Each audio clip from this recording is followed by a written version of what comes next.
Okie doke. What's happening? What's happening? Okay. We're back. For the sake of it, we're not gonna really call that a weakness, but I would like to make a point that, I guess my last point was just talking about how, even though the Skrill is absorbing multiple lightning strikes into itself, it's like standard blast attack, or like the blast attack that it seems to use isn't like as powerful as like multiple lightning strikes. At least it doesn't seem like that. It most likely like stores all that lightning and then shoots out only a moderate amount of that electricity back outside. Hello, ABD. Hello, Beyond. What's going on? The bad aim thing gotta be plot armor. Again, it's probably plot armor. Like, I legitimately don't think the Skrill has hit, like... The Skrill has probably hit, like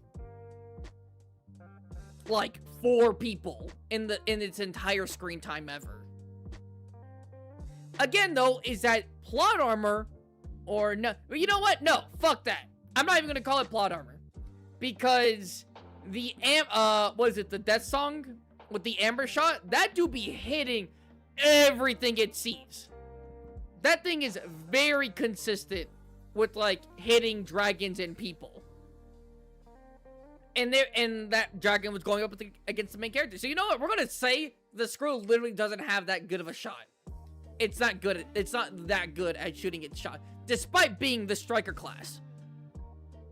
Fake ass striker. Just got here. What I miss? We're talking about the strengths of the Skrill. The stream crashed though, so we're starting the stream back up again. Currently, right now, we have 3 strengths, I believe. Yeah, we have 3. Being able to ride a bolt of lightning like Kieran does. Like Kieran too, it uses it for escapes or entrances. Not really for combat too much. Electrical field that projects the Skrill from projectiles. Does have a limit, but not sure on the limit. Standard firepower is equal to that of a Night Fury, strong enough to destroy a large tree. That's all we have for now. He barely misses, yeah, but the fact that he misses is kind of crazy.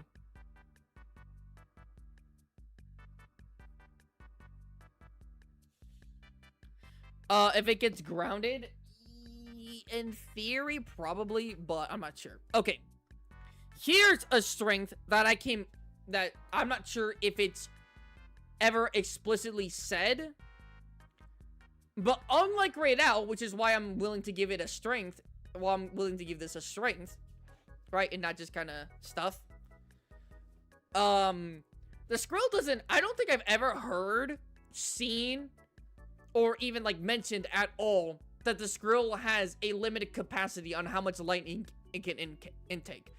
Am I wrong in that? Does the Skrill actually have a limit or no? Because from what I understand, it actually doesn't have a limit.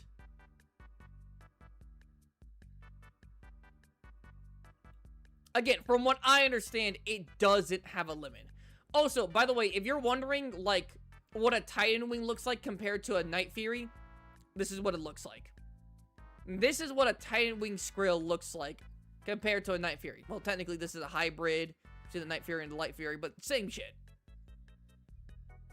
This is what we're talking about when we're talking about, like, the Skrill. So, even though you see like this and it doesn't look that much bigger than Toothless, this is the size we're talking about. Just to let you know.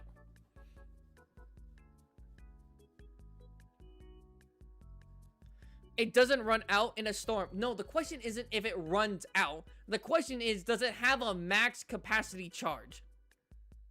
Like Rey Dau does.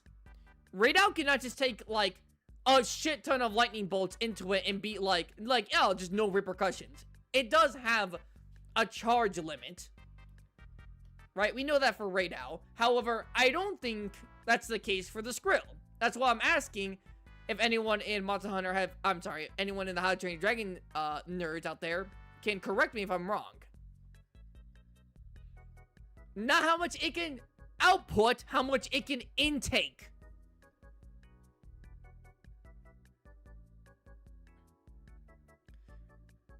And I'm not saying in theory if it has one. I'm saying, is it ever shown, mentioned, or even rumored that it has a limit?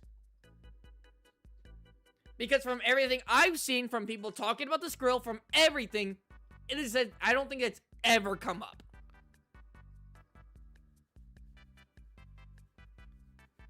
Which, if that is the case, that is a strength that it has over Rey Dau. So I would be willing to put that down.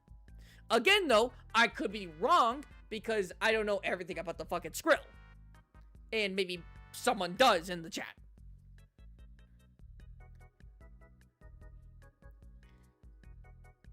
Well, it can't shoot after 4 shots, so maybe there's a limit. I am going to spaz. I'm gonna say this one more time. And if no one can say otherwise, that's it. We're not talking about how much it can output before it runs out. We're talking about how much lightning it can intake into its body. And if there's a limit to how much lightning it can intake into its body. Can it only take like 8 lightning strikes into its body, and after that there'll be like physical repercussions to the dragon because it's overcharged? Or no?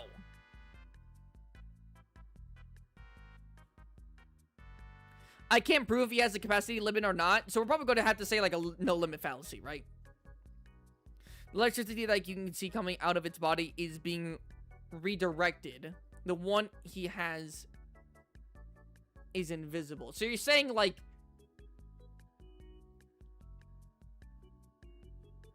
So you're saying that like when lightning strikes him, it like goes somewhere else? So instead of like 2 bolts of lightning striking him, it's really like this bolt of lightning then out going through the other wing. Is that what you're saying?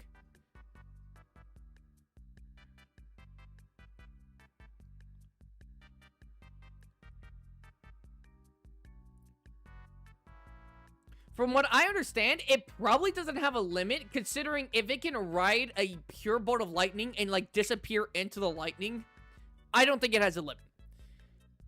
And if it somehow did have a limit, it would be so unbelievably high that it would almost be a non-factor, right? So what would you put that down as a strength? We'll just say it doesn't have a limit, just for argument's sake. The Skrill doesn't have a limit to how much lightning it can intake into its body.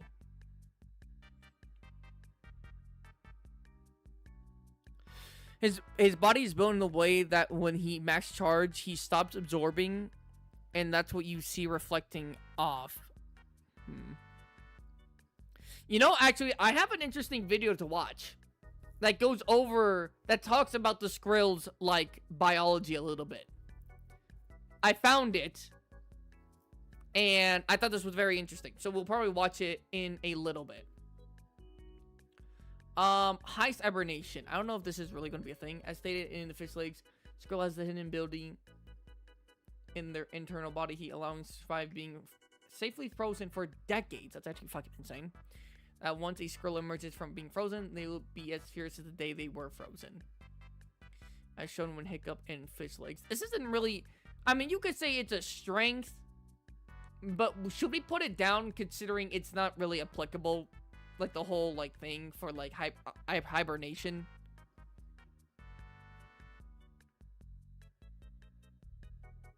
That means when he's crackling, he's max charged. Yeah, okay, we could maybe say that. But it seems like he has a way to just completely like not be negatively affected by being max charged, right? Meanwhile, someone like Rey Dau does. That's what the whole little flaps on his little membranes on his neck are for. So he doesn't fucking hurt himself.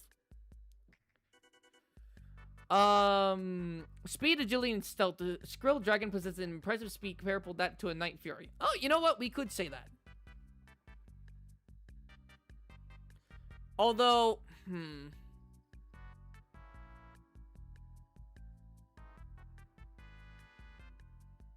You see, it's interesting, right? Okay, so when it comes to speed, I'm gonna say something that might not make sense, but just stick with me. On, like, average, a Skrill can 100% keep up with a Night Fury. Or maybe even outfly it in some cases. Remember, a lot of things that are happening with Toothless, Hiccup is helping with. So we're thinking about, like, the average Night Fury.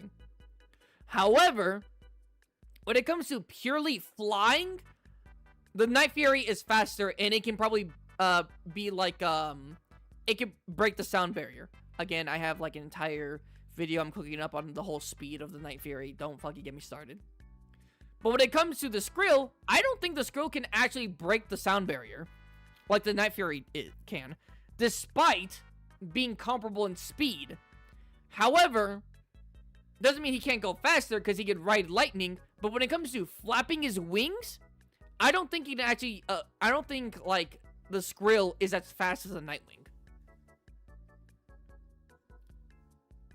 I would count hibernation as a feat of endurance. He's not tired or hungry after coming out. Again, it's a feat, but is it a feat worth mentioning? Like, if we put this down, is that coming out of the fucking, like, is that coming into, like, discussion when it comes to Rey Dau versus him? The Night Fury is more agile, but the Skrill is faster in a straight line. I don't know if it is. I haven't seen any evidence of that being the case. Again, you could say it's plot armor, that's why it's sometimes annoying, but the Skrill has chased Toothless in a straight line, didn't catch up with him.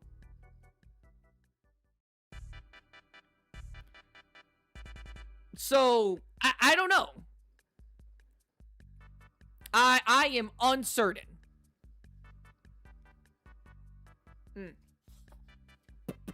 Okay.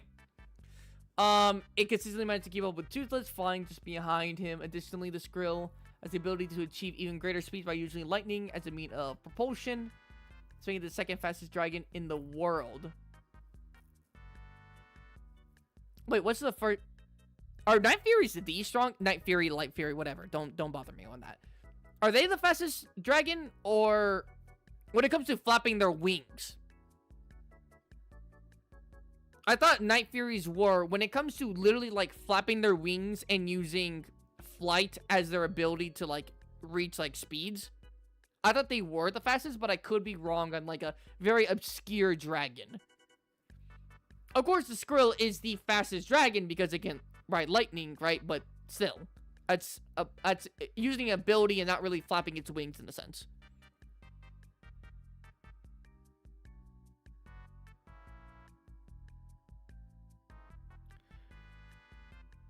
Flapping its wings, it's a Grunkle. Oh, swear, trust me, bro, it's a Grunkle, trust me.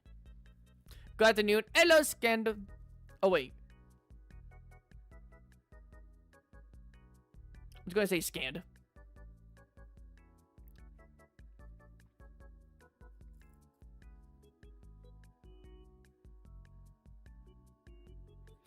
Night Furies are the fastest flying dragons, but the Speed Stinger is the fastest in the ground, as it can walk on water normally. So the Skrill can go faster than both with lightning.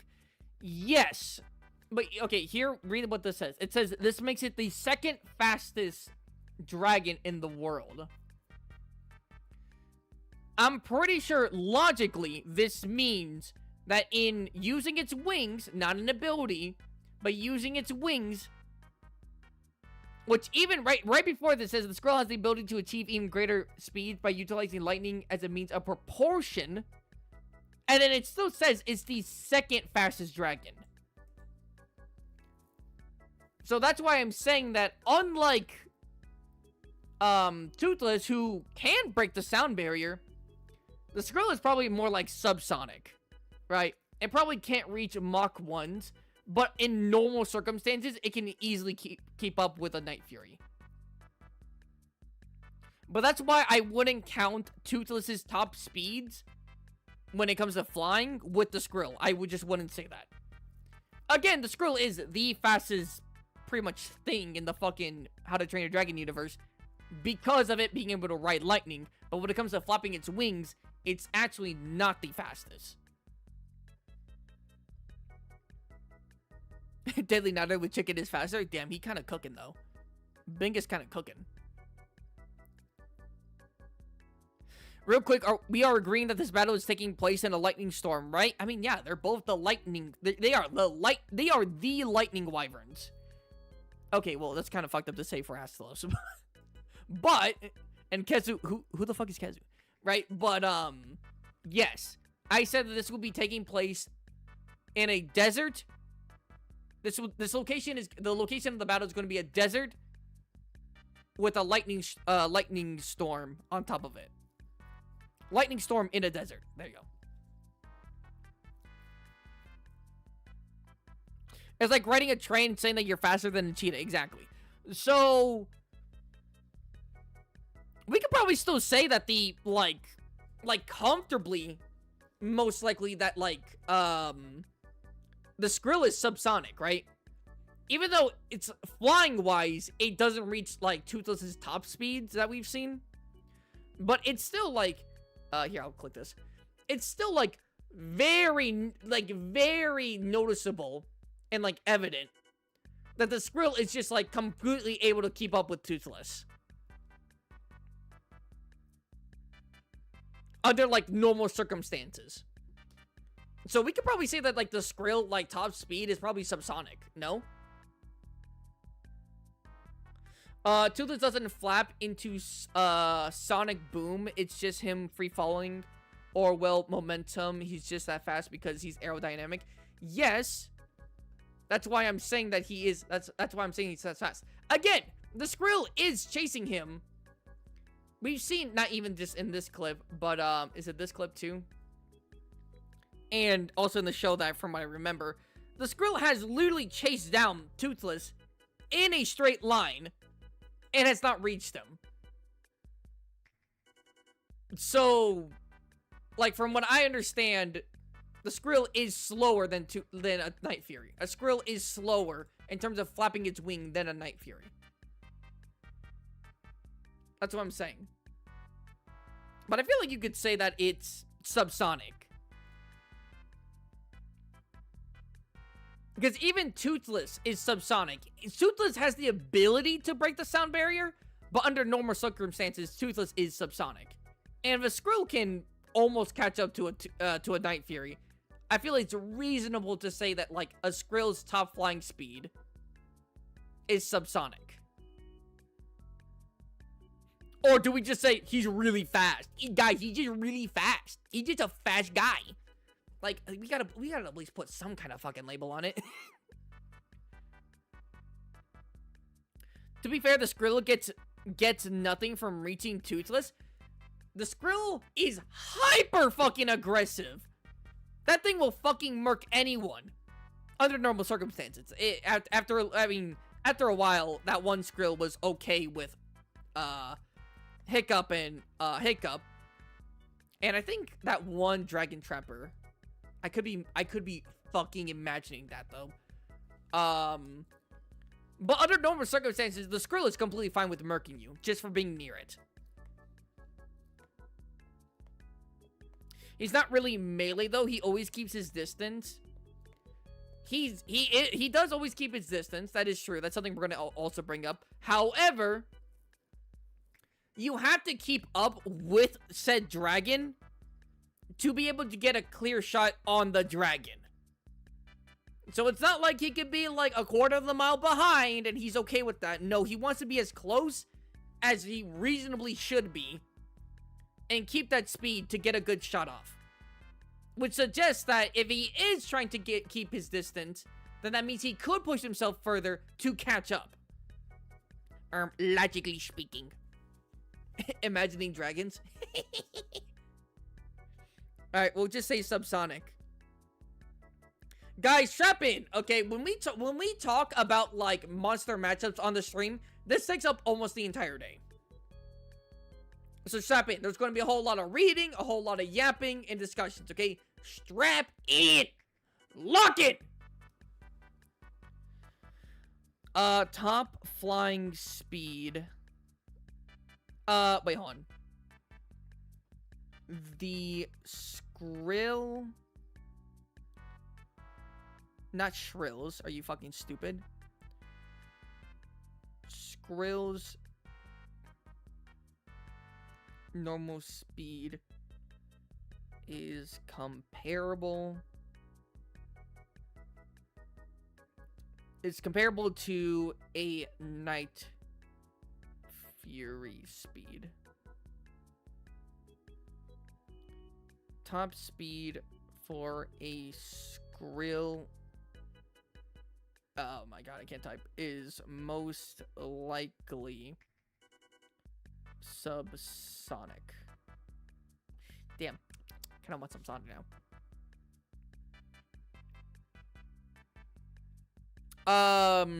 Also the problem with How to Train Dragon power scaling is that in the Race to the Edge, the Skrill broke an anti-dragon metal cage that not even Toothless can break.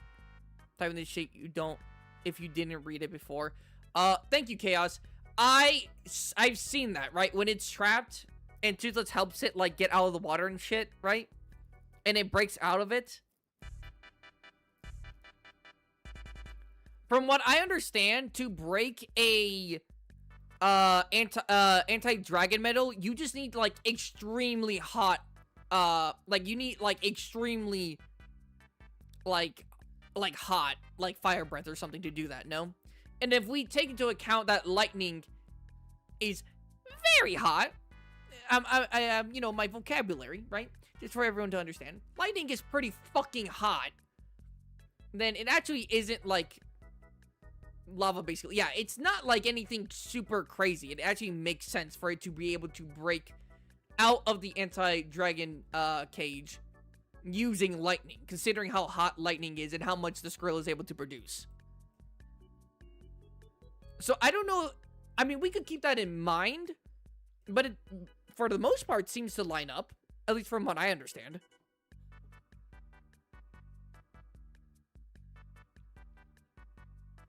Should we consider that he doesn't care about being struck by lightning?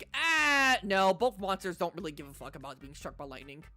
If you bring up stories, I will strangle you. I'll try to get Xodius here when it's Rey's turn because he's obsessed with Rey. Alright, you got it, Frozen. I mean, get fucking Xodius in here now. By the way, you have some official artworks for reference in DMs. Okay, I'll check that later.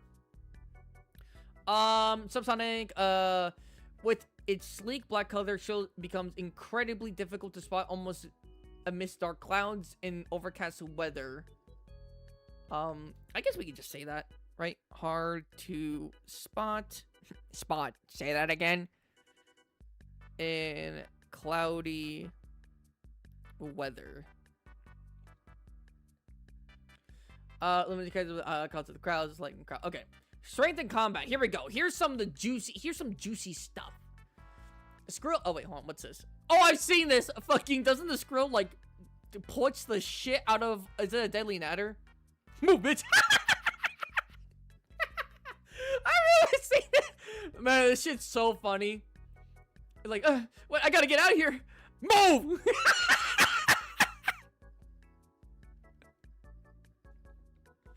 I don't know why I just find this shit so funny. That deadly natter really thought it was about to do something. Stormfly really thought she was about to do some shit. Halt right there, evildoer. Head ass.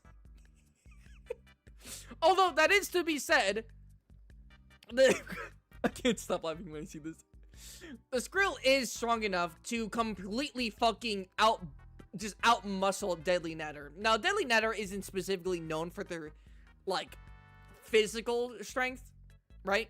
It's more about the fire power, speed, agility, and, like, it's, like, spikes. But just being able to just completely fucking, just absolutely just mollywop a Deadly Natter in one go when it was ready for it. It literally went in front of the Skrill to try and like not let it escape. So Stormfly was on point, ready to defend, get the fuck out of here. And it's still impressive. Right? That's still impressive.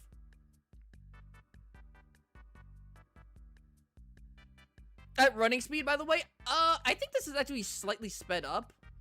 Or is it? I think it's like maybe like 25% sped up. But I will say that like running speed, even then, that's pretty fucking impressive. This just does kind of seem sped up, no? Or is it slowed down? Or is it just like really bad bit rate? Like frame rate?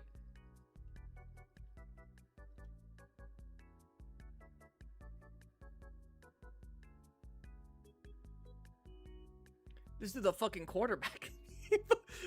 Blue boy do! Hut! We gotta make this a meme. We have to make this image, this gif a meme. We have to fucking do this.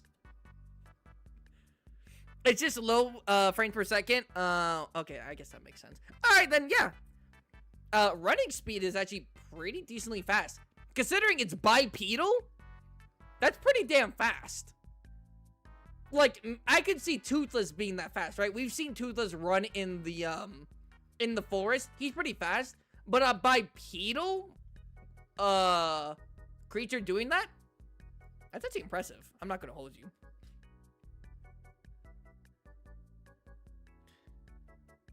I am qualified for this debate, Rod.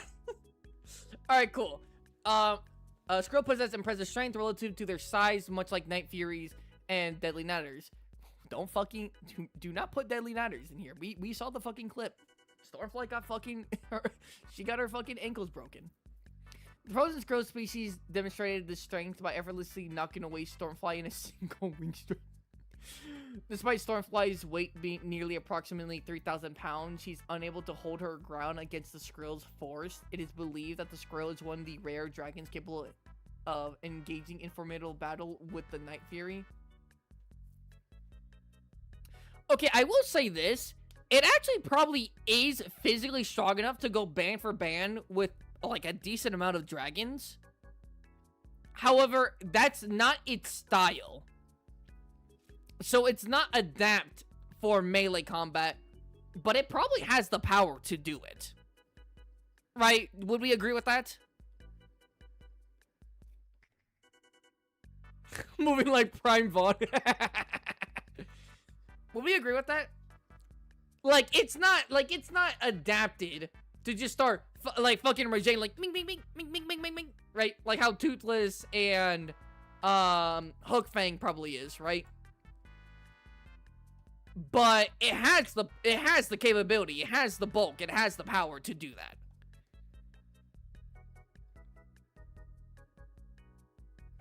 Can we get a calculation for the amount of force to just yeet Stormfly like that? We are not fucking calculating shit. We're treating these like animals. That's how I do power scaling, at least when it comes to Monster Hunter. That's why I don't like to throw my 2 cents when it comes to fucking, like, anime and shit. I don't like, this guy's actually building level because of, this. Like, I don't give a fuck. Look at this dragon. It destroyed a boulder. This other dragon also destroyed a boulder. They're relative. That's it! That's all you gotta do! These are animals! But, okay. For body size, which, if we're actually making the argument that it's basically, that it's only maybe slightly smaller than Rey Dau for the sake of argument for the battle, this actually could come up. For body size, not got body size, you fucking stupid. For body size is physically impressive. Being able to knock away a deadly natter in one. Does it use its body or its wing? Does he just use his head? What does he use there? Can I zoom in? Enhance. Kowalski, enhance. Damn it.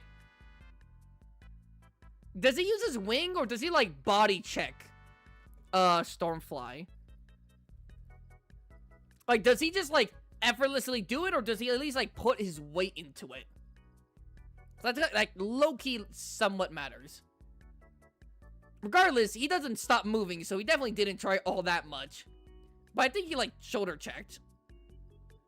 Wing is mine. He probably just, like, body checked Stormfly with its wing. That's probably it.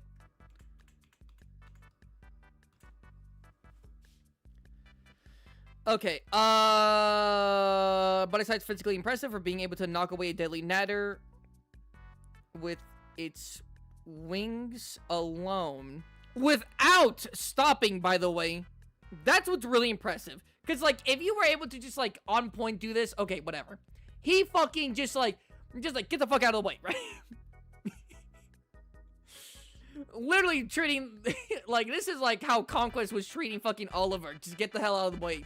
Without stopping. I think that's actually the most impressive part. This man did not stop at all. Just completely body checked fucking Stormfly without stopping. That's impressive. Without stopping is fast on the ground despite being a bipedal animal. Okay. Bro pulled a plus, yeah.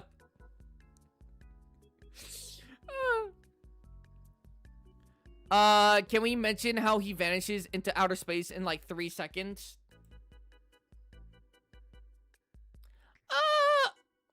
I thought it was just, I think we just already knew that, right? Like, if we're saying that his normal speed is like comparable to a Night Fury, I mean, if we saw Toothless do that, I don't think we would really bat an eye, no? Like, we already talked about speed, right? He's comparable to Toothless, and his top speed for flying is probably like subsonic. This seems pretty much in line. I'm not gonna lie. This seems in line. Like I could see this doesn't seem anything crazy, but yeah, he does take off pretty quickly. Like he is pretty he's pretty quick even without lightning to just take off. Although this does probably show, it did mention that this was the Skrill in the iceberg. And without being efficiently charged, it couldn't use the lightning here to just, like, get a quick escape. It did seem like this Skrill wanted to escape, right? Right? So that probably does, like, reinforce the fact that, like, if he's out of lightning or doesn't have enough charge, he probably just can't use that move. Right? Like, this probably also shows that, right? Because you would think that if he's trying to get the fuck out of here so fast, he pushes the he just bullies Stormfly. He's trying to get out of there so fast. He would probably use that move, no, if he could. Yeah, that was the thing with him there. Okay. Okay, get the fuck out of here. Alright. No, I'm not talking about you, Viper. I'm sorry. I was just talking about the ad or whatever. Intelligence. Being a member of the Strike class, the Skrill exhibits exceptional intelligence and an impressive capacity for memory. In the episode Time to Skrill, the frozen Skrill demonstrates its ability to recognize Hiccup's intention of luring it back into the glacier, where it had been previously trapped. I remember this. He was like, you're not gonna give me a second time. You're not gonna give me a second time. I remember this. I actually remember this. I remember seeing this clip and all that. The footage. In response, it attempted to ensnare Hiccup and Toothless within the glacier instead. Furthermore, the Skrill displays its intelligence by successfully tracking Hiccup's trail back to Burke, even identifying his house. That's crazy. Potentially, through the recognition of his scent and making the necessary connections. Damn, this dude's fucking part tracker class. What the fuck? That literally sounds to a T like what a tracker class dragon would do, no? It's like, I smelled you, and by smelling you, I know that this is your fucking house. Despite its alleged high intelligence, Hiccum and Toothless were able to trick the Skrill to fly into an ice wall and fall unconscious by using the ice smooth surface as a mirror. Upon being trained or released, the Skrill demonstrates an extraordinary level of loyalty towards its trainer or allies. Shows willingness to engage in combat alongside them, even when faced with the possibility of death. Very nice. I mean, we could just probably say that it's intelligent and it has, like, pattern recognition, right? That, like, the same tactic probably won't work on it twice. Could we say that? Like, it's not like it's not like it's fucking using swords in its talons to, like, fight other dragons, kind of like shit. It's not like tool usage, smart. But it's, like, intelligent enough to recognize patterns to make, like, on-the-fly plans to trap Toothless and Hiccup inside the glacier. And, it, like, to not have the same tactic work on it twice, which could fucking not be said for certain humans.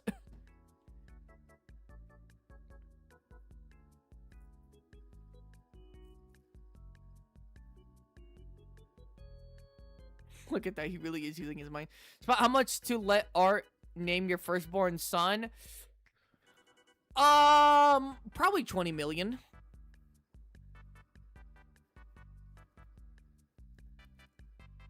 Probably 20 million. Again, he's like I could see this as a fact, right? Like, the Skrill is intelligent. I gotta fucking use something else here. I cannot just keep on watching that clip of Stormfly getting bodied. Like, the Skrill is intelligent, but it's not like humanly intelligent, right? It's not probably like a dolphin intelligent or something like that, right? It's intelligent in the sense that it has pattern recognition. It can probably come up with ideas on the fly for when it's, like, fighting someone, right? And what do you call it? It's not, no, not that. It probably won't be fooled by the same maneuver twice. I can see him parrying the railgun attack. Low-key, I don't think he would try to parry. I mean, maybe I could. Okay, you say you could see him doing it. I think I could also see him doing it, but whether or not that would actually happen is, again, going to be debatable and stuff, and we'll get to that. Alright, time to chalk down intelligence. Is intelligent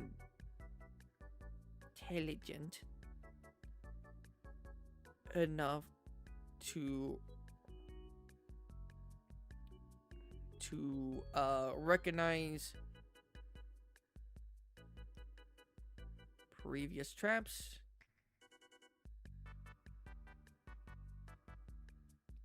that it fell into, can come up with ideas for a fight on the fly, not lie, fly, and most likely would not be tricked by the same move twice. Yeah, okay. Okie doke. Okie doke. Is Rey even smart enough to attempt a trap maneuver? No. No. No? No. I would say no. Senses, Skrill sense vision strong enough to allow it to see through dark clouds at night. The frozen, yeah, I just wouldn't. I probably just wouldn't count this as, like, I mean, it's an ability, sure, it's a good senses, but, like, I'm not gonna put this as, like, a strength, like a specific strength. Stamina endurance. Okay, here we go. The Skrill's stamina endurance seems to be incredibly high, as the frozen Skrill was able to emerge from hibernation. When startled, the subject immediately wakes up and begins to accelerate quickly in an attempt to flee. But in its agitated state, it violently slams into the cage above, only to be violently thrown downwards. Nonetheless, it manages to bounce back and regain its composure despite the impact. Attack the rider dragons, go search for food, and then engage in riders in combat with no pause in between. The frozen Skrill was able to endure many attacks and still be able to fight. So I guess the whole, like, being frozen thing is endurance. Not in the sense of, like, it's, like, enduring being frozen, but more like once it was out of being frozen, it was still pretty fucking sturdy. Or other dragons would have been blasted to the head and continue the battle with minor injury. I will say that, like, the Skrill doesn't seem to take any, like, massive damage in any of the fights it's ever in. Am I wrong for saying that? I just don't remember a time where, like, the Skrill was, like, limping, or it was, like, extremely visibly tired, even despite everything that was happening with it. Or, like, it has, like, scales broken off or spikes broken off. Now, again, that could just be, like, the show not showing us, like, those details. But still.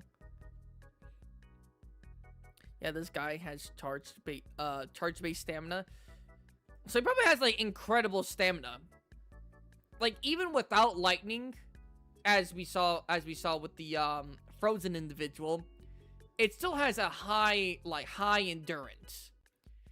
But if you then take it into a storm, it can basically go on forever. Now, it probably couldn't go on forever. It would eventually need to eat. But it seems like if it's in a storm, it could... that man has stamina. That man has stamina to spare. It seems like, at least. In Race to the Edge, he gets pretty beat up. Really? Again, I say really. I don't fucking know. Are we making them fight on a white background or Windward Plains? Let's just say the Windward Plains. Let's just fucking say that. The Windward Plains. However, we will not give Rey Dau his little home, his little area. We will not give him that. But, like, out in the fucking desert, there's a thunderstorm. Yeah, there. Isn't the thing with these that they never harm the dragons? I mean, no, they definitely harm the dragons. But they don't want to kill the dragons. But they 100% harm the dragons. There have been multiple instances of them harming dragons. But usually not, like, as a first resort. Usually as, like, a last resort. If the dragon is too dangerous to really detain in any meaningful way.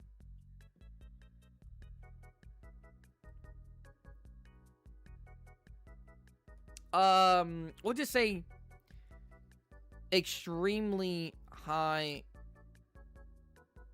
endurance, even without lightning. Able to come out of, let's just say, hibernation. Let's just fucking say. Able to come out of hibernation and without any real breaks was able to keep on fighting. With lightning, however, its stamina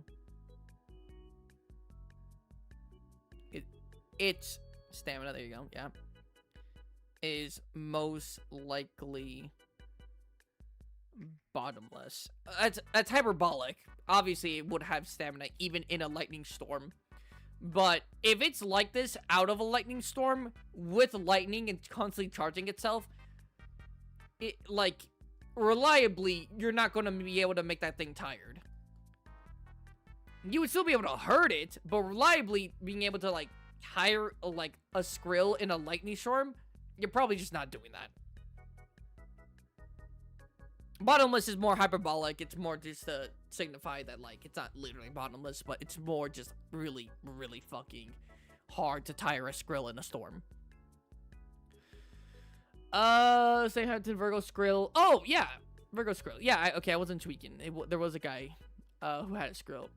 Shot him in the leg with a dragon root arrow, and despite crashing into the ground and chained in a pit full of water, the Skrill was able to move without injury. Yeah. For the sake of this encounter, we can neglect stamina. Probably we can neglect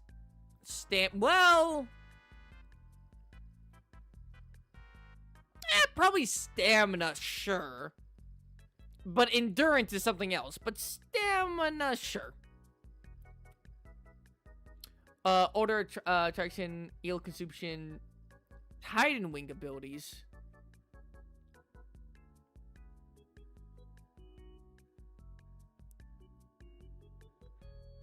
I'm not gonna lie.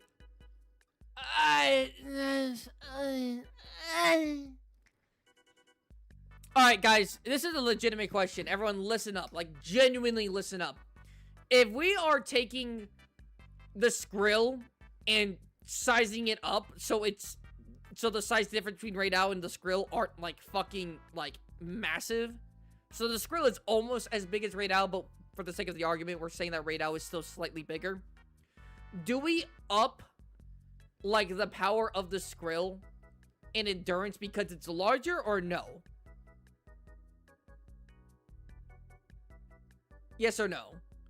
Like, do we say that, like, it's slightly stronger, slightly faster? Well, maybe not necessarily faster. But, like, slightly stronger, slightly able to endure more because it's bigger. In the scenario that we're putting Rey Dau up against. Spot, make another goal on the throne. Atomic Clock. Wyvern really wants to talk about matchups, and I can't blame him. It's fun to talk about.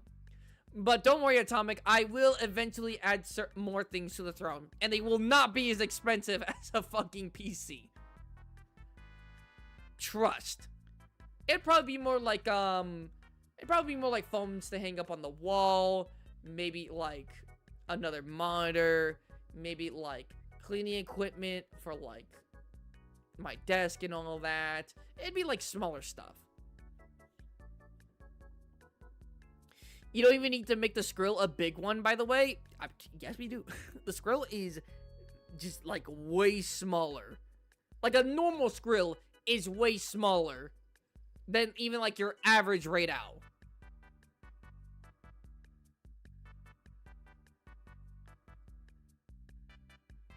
I guess we could just say, like, again, that's like the average Rey Dau. We're not even talking about fucking like a gold crown Rey Dau, which is usually what I use for most of my fights. I usually take like the biggest and baddest of both species, right? Like the biggest they are, or at least at the very least the average.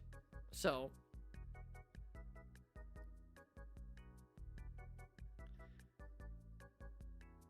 what's up, guys? I was here last Christmas. How's everyone doing? Hello, Ethan.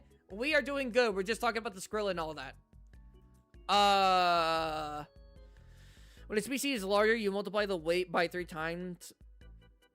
By 3 the size, but the strength stays the same. Sure. We can just call it. Well, we'll probably just say that it's heavier. Definitely, that's heavier. And it's probably physically a little bit stronger if we up the size. But I'm not gonna lie. This is a Titan Wing. And, like, this is... Are these crystals or is this ice? Regardless, this actually doesn't seem all that much stronger than what a normal Skrill can do. So it's actually probably not even, like, the firepower probably isn't even that much stronger. The problem with the Titan Wing Skrill is that he's nerfed as fuck in the 9 realms. Man, don't make it big. Well, we're still making it smaller than Rey Dau. I want you to understand that. In this fight, Rey Dau is the bigger combatant. I need everyone to realize that, okay? Get it through your minds. That is the case. Alright, and actually, funny enough, we got a weaknesses right here. Isn't that so nice for the wiki?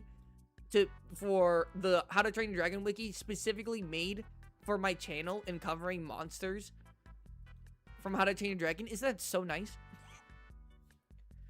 I find it unfair. Okay, if we deadass make, like, a gold crown, like, Rey Dau go up against a normal Skrill, the size, the fucking size difference is astounding. It's actually fucking unfair.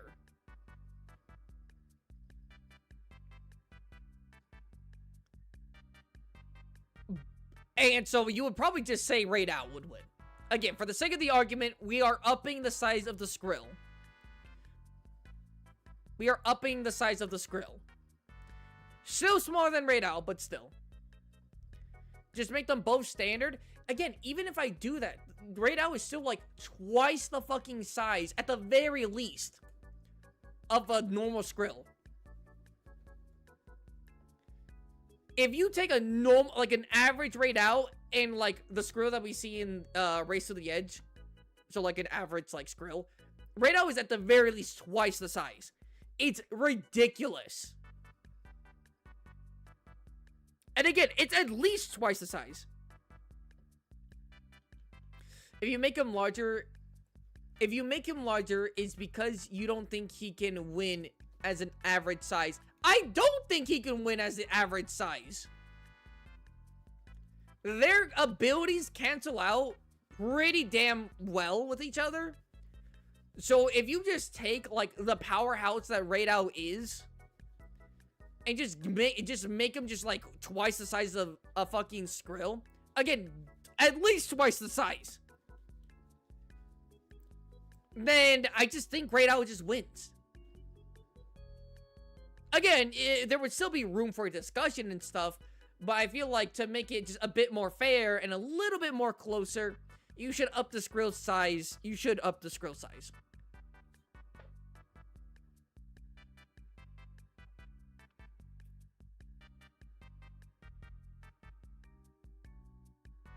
You can't just make this, Titan Wing Skrills in Night Realm is honestly weaker than the Skrill from Defenders of Berk and Race to the Edge, so don't count the 9 realm feats, just think of it as a bigger Skrill. Oh, okay. Yeah, no. This is, technically, the 9 realms is not even canon. So that's why I'm not really using anything from this Titan Wing. I'm just more saying that, like, this size is way better for a Skrill. Way better.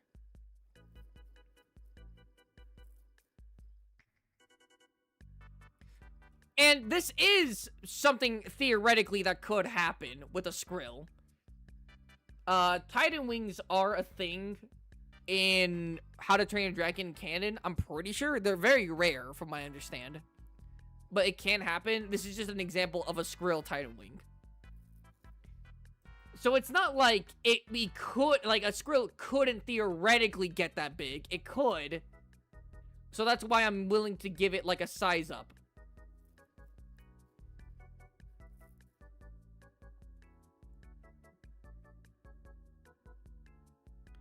Or in a more similar case, sizing up Odogron versus Devil Joe. No. The difference is there's actually a case where the Skrill is bigger. There's a case where the Skrill is bigger. Again, it is not canon, but from what I understand, the Titan Wing Skrill is a thing that could happen. We just never saw it, and was just given the chance to be seen in the 9 realms. What if you make Rey Dau a small crown? And what the fuck's the difference then? What would be the difference between making Rey Dau a small crown rather than just like making the Skrill just a bit bigger?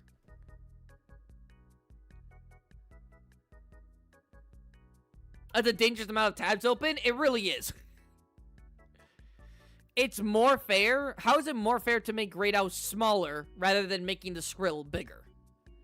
For my take, I think it would be Small War over Turf. One can say a Turf. Okay. Where the Skrill has to retreat, not really having much of a way to go against Rey Dau. Excuse me, even if it's bigger.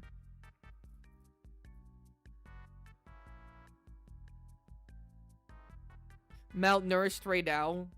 Fucking short king Rey Dau. It's logical because Titan Wings are canon and very possible to happen to every dragon, even Night Furies. It just isn't shown. Yes, that's what I'm saying. Right? That's why in this instance, I am completely okay with giving the Skrill a size up. Because we have seen a Skrill with a size up, right?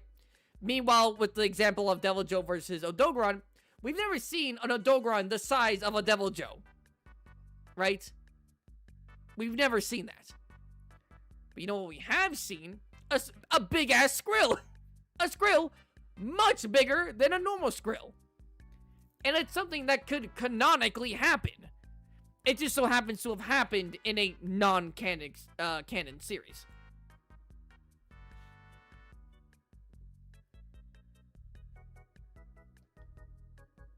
Spot don't like short kings. I love short kings, and I love short queens. But, I just don't... Okay, you know what? I'm gonna make a poll. I'm going to make a poll.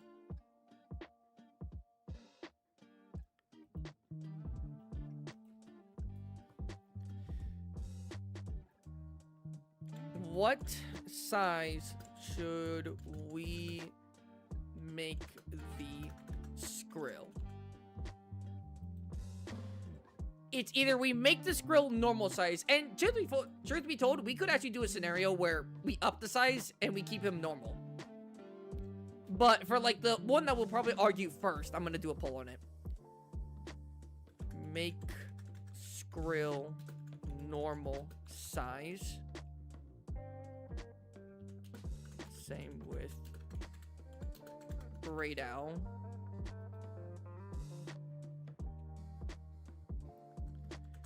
Make size up Skrill to be a bit bigger, but still smaller than Rey.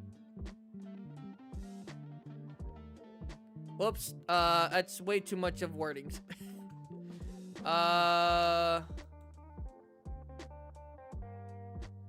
Oh shit, I can't. Okay, hold on. We'll just do this.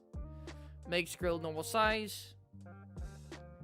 Up Skrill size to almost be Rey.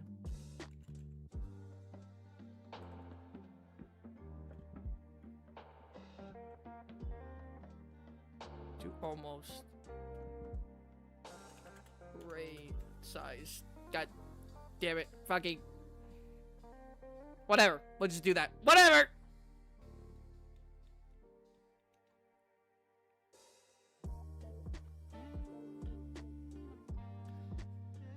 So are we keeping the Skrill the same size? Or are we upping the Skrill size to almost be Rey Dau size? Rey Dau would still be the bigger combatant, but we're just upping the Skrill size a bit.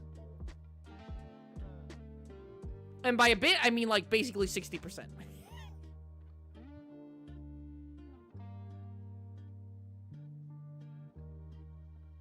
Because what's the size... Okay, what is the size of the fucking Skrill? It says it here, does it not? Does it not? It says it right here. Obviously, it's not actually 1-to-1. But the Skrill, apparently, supposedly, from tail to head, is 22 feet. I'm pretty sure from tail to head, small-crowned Rey Dau is like 30 feet. 33 feet. Or, I could be wrong. Am I misreading this? Medium. 22 feet. Long. Yeah, so it was that. And 6 feet tall.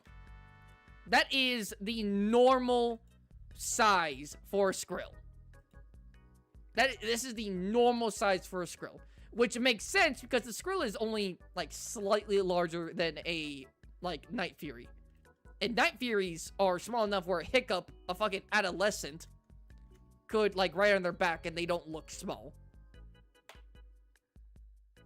Did we compare Lightning already? We've been low-key comparing it here and there, but we'll get more into that with, when we go into, like, Rey Dau segment. Also, hello, Gail. Hello, Gail. I fucking wish I could want a break from the ads. To be honest, if the Skrill is normal, none of them is winning, because the Skrill can't do much damage to Rey, while Rey won't be able to touch the Skrill if it's flying, because it's, fast speed. I will say that Rey Dau is completely fine with not chasing. I mean, he didn't do that with Seregios in their Turf War. Rey Dau was just kind of on the ground, like, shooting at Seregios, and the moment Seregios got close to Rey Dau, he fucking, like, Rey Dau just fucking, come here, boy, and just, like, slammed him down. Right?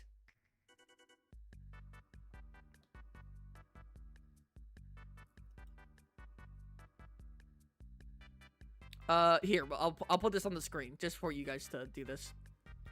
We got 13 votes. We got 13 votes. Going once, going twice. I'll let the poll stay up for like another minute or so. If we made the Skrill slightly bigger, wouldn't that make it slightly slower?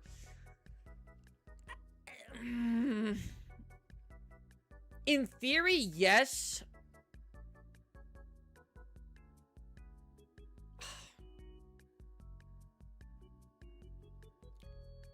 You know what?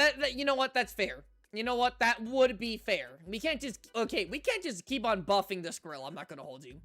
If we up the size of the Skrill, we will also make the Skrill's flying speed and running speed a bit slower. We'll say that. We can't just, like, give the Skrill everything, right? We just can't give them everything, no repercussions. Right? That's like when you're doing, like, a science experiment. It's like, account for wind. It's like, we're not accounting for wind. It's like, what the fuck you mean you're not accounting for wind? Yeah. What's small crown Rey? I'm pretty sure it's 30 feet.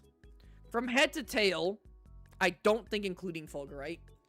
I think it's like 30 feet, small crown Rey Dau. Gold crown, I think is like 55 feet. Last time I checked, if the sources of the crown sizes that I got were correct.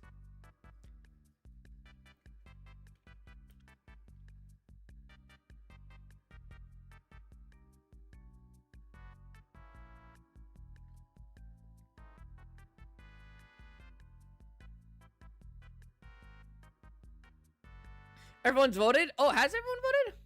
Okay. Let me see. Whoops, did I fucking mean to do that? Let me see here. Let me see the votes. Let me see the votes. What did everyone say? What's the verdict? What, can I see? Fucking, let me see. Oh, here we go. Skrill nerfed. The Skrill would still be fast, though. Yeah, it would still be pretty dang fast. I'm not gonna hold you, but we would have to nerf it just to be a little bit fair. You know, we give and we take. Okay, so should we make, what size should we make the Skrill? Everyone says that we should, Skrill the size to almost Rey Dau size. Although, it was decently close. It was decently close.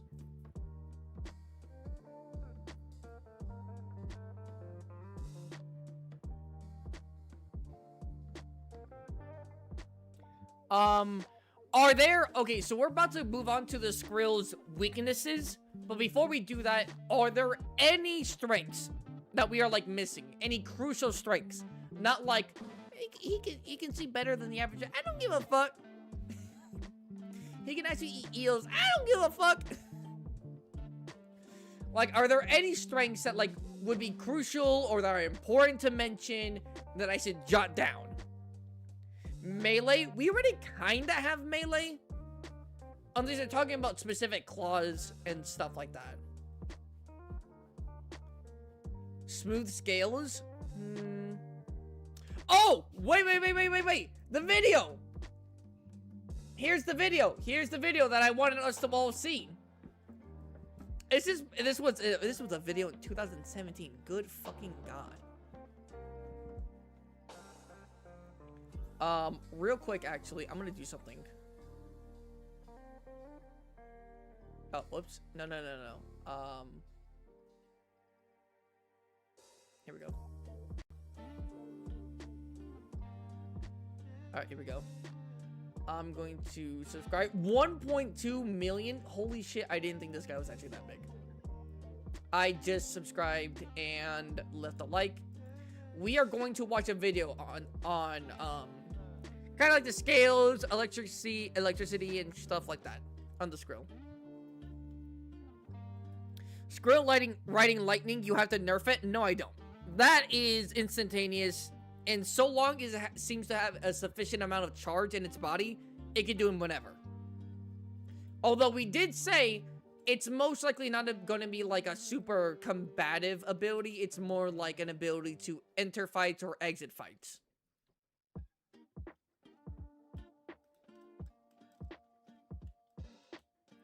Intelligence, we already got intelligence. And melee, we already said that it fucking, for its body size, it bodies other dragons of similar size without much issue. Physically. Although it doesn't like to do melee. But it has the bulk and the size to do it. Here we go. So in this video... oh, you know what, actually? Here, it's a video by Hello Future Me. Explained how the Skrill shoots a lightning, how to train your dragon. I want to watch this, however, just so I don't get copyrighted, because it's actually like a huge channel, and I think he low-key might have copyrighted music. Viper, what was the thing I had to do for the Velvet Worm thing and all that shit? What was the settings that I had to do? I forgot. What was it? It was like a zoom in app or something, right? Am I tweaking? Magnifier? Okay, bet. Magnifier. Okay. And then I think inverse? No, go to settings, right? And then I inverse, yes. Oh, shit! Okay. Fellas, for copyrighted reasons, we are going to have to inverse the video. So, color's not gonna be good, but it's for the sake of the stream. I'm sorry.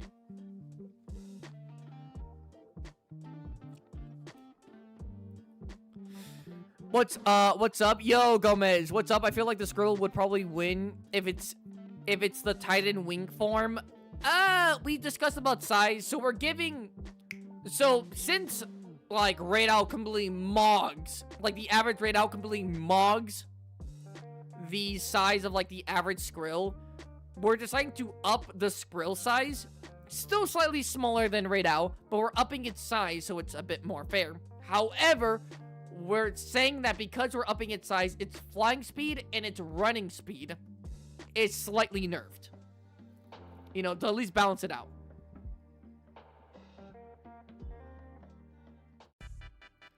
Alright, are you guys ready?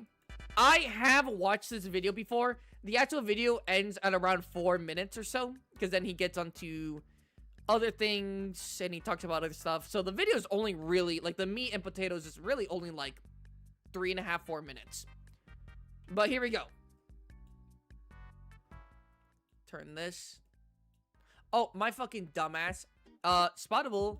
Spottable. Need to fucking turn on the inverse. Do that, please. Thank you. Here we go. Hey, sup, Furies? What do you mean I look like I just woke up? Again, this is how the Skrill shoots lightning. This could be a good... Take everything he says with a grain of salt, because it's more like him kind of estimating or guesstimating how it works, because we don't actually know. So basically, imagine like how you guys see my videos and stuff. Basically like that. Take it with a grain of salt.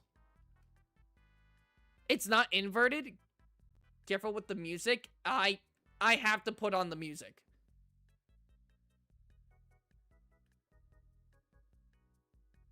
Captions? Do you guys want that? Wait.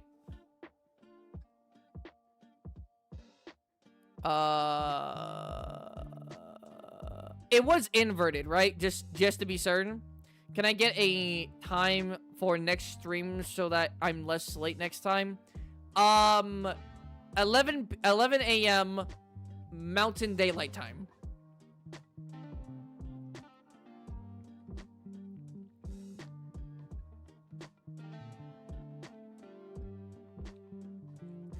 Read the captions? Would you guys be okay with that? Or do I just kind of bite the bullet? I can give... but when it comes to the music... maybe not. What does Mountain Daylight Time mean? It's a time zone. So look up, like, time zones, and then look up Mountain Daylight Time. Just read us the caption. Alright, we can do that. I'm sorry, everyone. This is low-key going to be scuffed, but just stick with me. Okay? Just stick with me.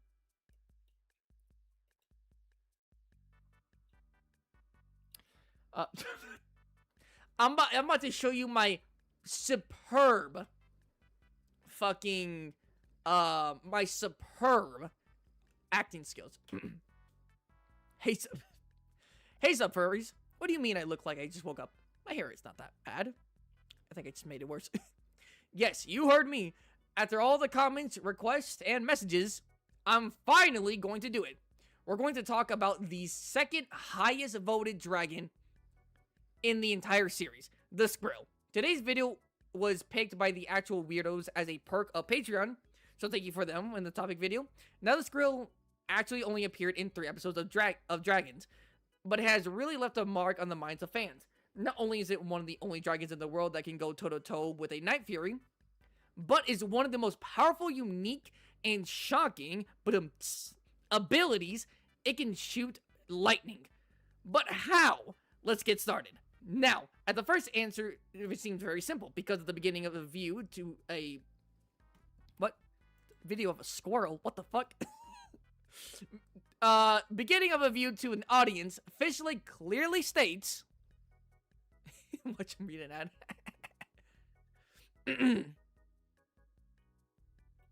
Officially clearly states that the... Oh my god. Skrill, not squirrel. The Skrill draws lightning from the sky and then redirects it. He also explains that the Skrill can store it in its body for use later. But this does raise some questions like what's in its body biologically that allows it to do this. Now the Skrill draws in lightning from the clouds by attracting it with these metallic spines that are all over across its body. And we see that right here. These spines right here. These spines right here. Because I'm sure of you know, metal attracts lightning. But we do see in the episode view twist the Skrill that's primarily using its wings actually to charge its electricity. Now these things may look like giant talons, but they're actually massive metallic conductors that evolved in order to make the Skrill harness lightning from the sky. Electricity then appears to travel down the veins of the wings, but also more importantly, down the ridges across the top of the wing. Fellas, I'm trying my best. And we see right here, right? It goes down the veins and stuff down here. So it hits here, and then it travels down here.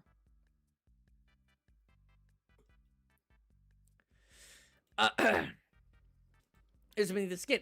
These metallic veins along the wing then transfer the lightning into the main body of the Skrill so that it can redirect it at its enemies. Good God, every time the fucking captions say a different thing, I'm going to lose my mind. It said squirrel, now it says Skrill. But an interesting point is that the Skrill is also one of the fastest dragons alive. It can almost always keep up with a Night Fury, but having half of its wings made of entirely in metal would make it incredibly slow. So my theory is that these talons and veins along the wings are actually not entirely metallic. Rather, there's probably a thin sheet of metal over it, or a metallic material infused with the bone, as well as the membranes. Remember kids, don't play with electricity unless you're planning to burn your enemies. Then it's morally okay. Tim. It also uses metallic spines that you can see along its back, but not as much. You're also probably wondering if it uses the spikes on the crown of its head. These right here. To charge its attacks, but that's actually probably unlikely. So I was watching the episode, and strangely, the Skrill never used those spikes to charge its blast. It never conducted lightning with them, which probably means that those spikes in its crown don't have a metallic material that can be found on its spine or on its wings. Now we also know from School of Dragons that the Skrill uses this crown to express themselves, to show dominance. And finally, the Titan wings that we see in Rise of Berk are always more powerful than just the normal dragon.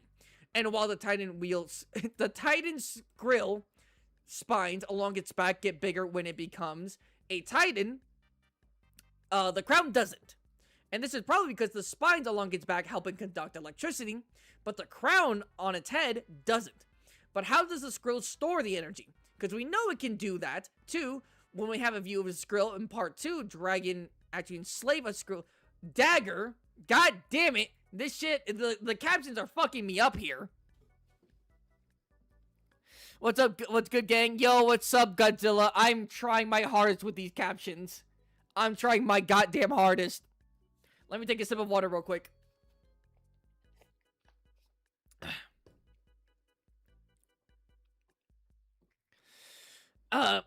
Dagger actually enslaves a Skrill and seems to be able to trigger it to fire a lightning blast whenever he wants.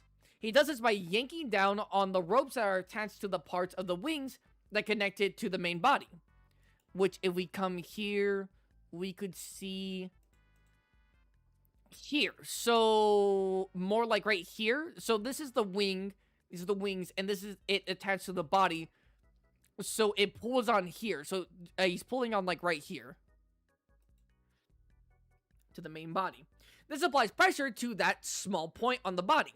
And the reason that this might work is that there are glands there that might hold the energy.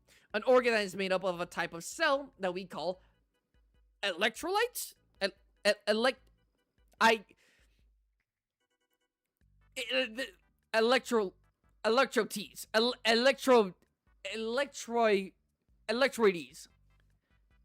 Electric Chinese. We see these cells in other types of animals that will have the ability to shock like electric eels. They function as sort of a battery that you can charge up for the It keeps on changing the name! What the fuck is this? Skrill! Not squirrel, not squirrel, not skirl. Skrill! But this does leave us with one more question. How on earth does the Skrill not shock itself? That one we will address in another video. God damn it! Thanks to the actual weirdos for suggesting this topic on Patreon. And that's the end of that video. This couch hasn't kept on fucking changing! I don't think it said Skrill one time. It was fucking me up so badly. It was fucking me up so badly. That was so not worth it. It was going to be good as just like a few minutes to watch on stream, but then I had to fucking go through the aids of reading the captions.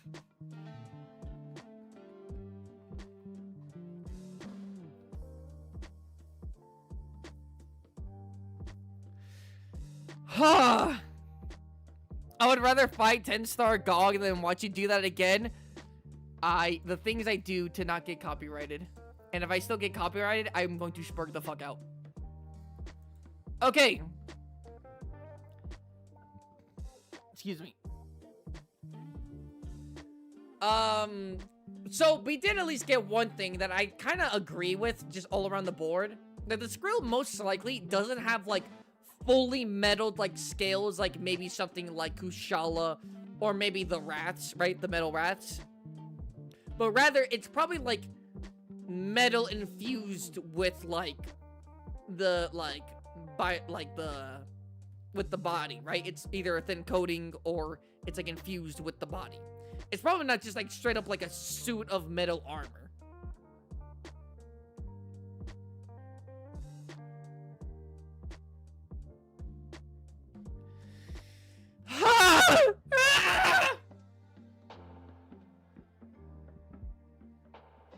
Do we agree with that? Because that low-key actually does make sense. Most likely, if the entire dragon was covered in metal, it would probably not be able to fly as fast that we've been able to see it fly.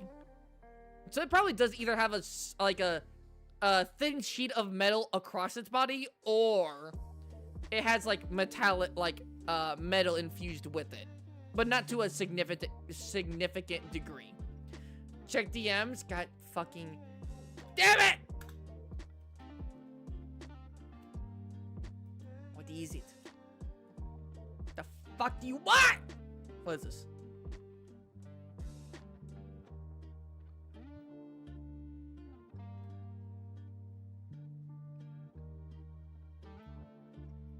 No, I know you're trying to help. I'm not actually, like, mad at you or anything.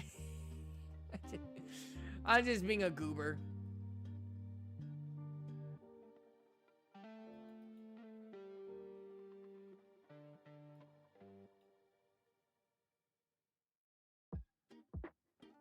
Interesting. Okay. Wow. Quite all right.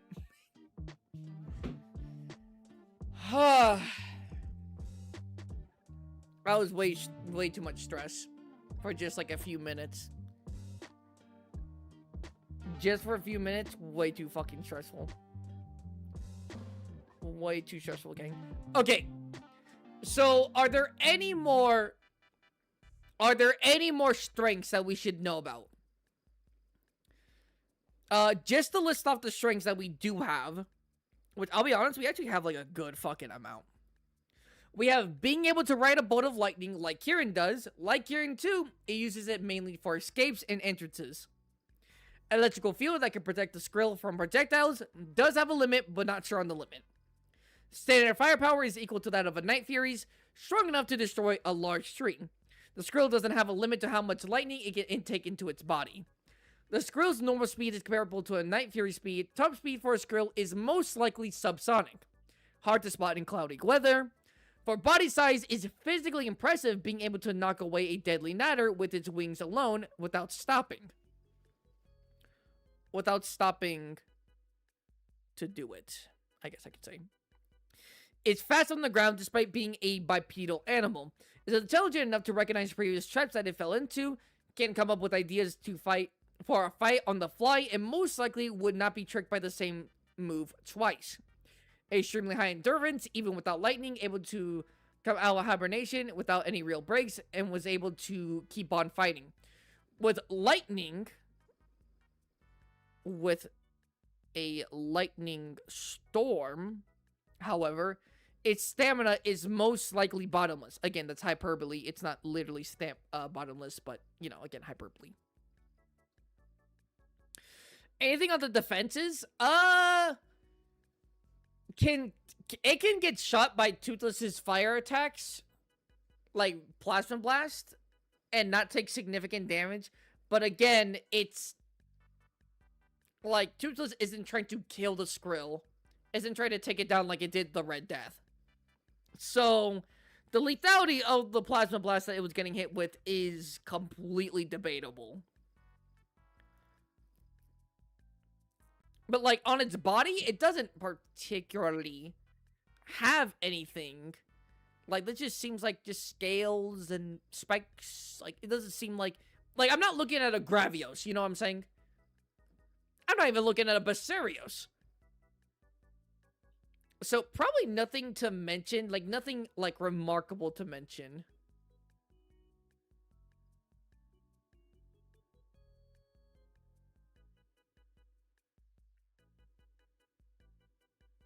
Great Skrill issue. Any more strengths? Any more strengths? Because if not, we gotta move on to the weaknesses. For the love of God, do not look up the live action one. I'm not going to do that.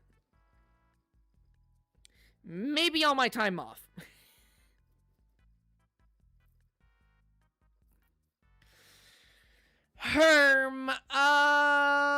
No one's saying anything, so we're gonna get to weaknesses real quick. I'm just gonna quickly do something on my phone, just really quickly.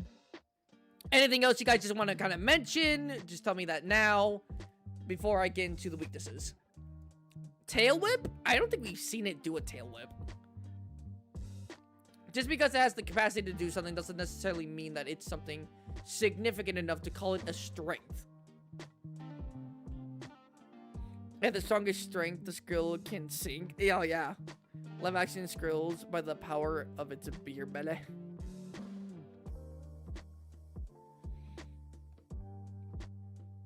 It's like we included the Skrill. You mean the Gronkle? No, the Skrill.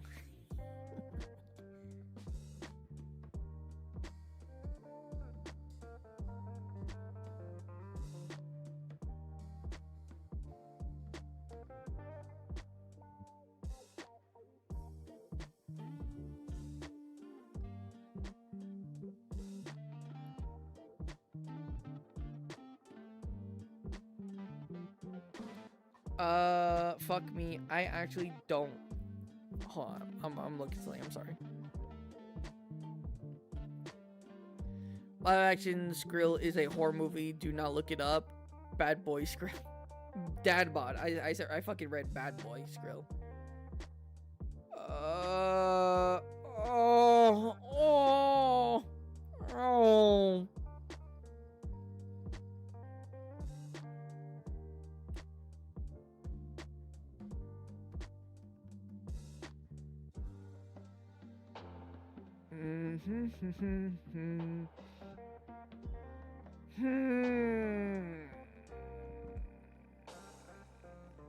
Probably just do this.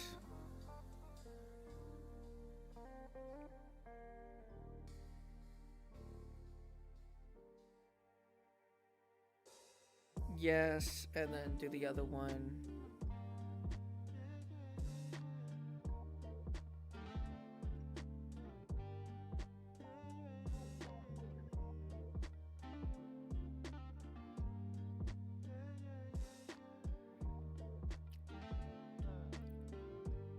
Oh, in terms of senses, from what I could tell, they just said that it had really good eyesight to be able to, like, see people through storms and stuff. But, like, nothing particular, like, very impressive. Just kind of like things where you're like, it goes through, like, cloudy storms, so it has good, a good sense of view. Which I feel like Rey Dau would also have. So if we do give the Skrill that, then I guess we would give Rey Dau that. Wasn't it scent? You know what? We could say that, yeah. There was scent. It was able to smell Hiccup and be able to, like piece together that this was Hiccup's house because of the smell. Again, not sure how much that would come into play, but, you know, that's impressive. It's impressive. So, yeah, we'll do that. Yeah, let me put that in. A good sniffer. This man has a great sniffer. Just straight up just immaculate sniffing capacity. Call him the sniffer from Minecraft.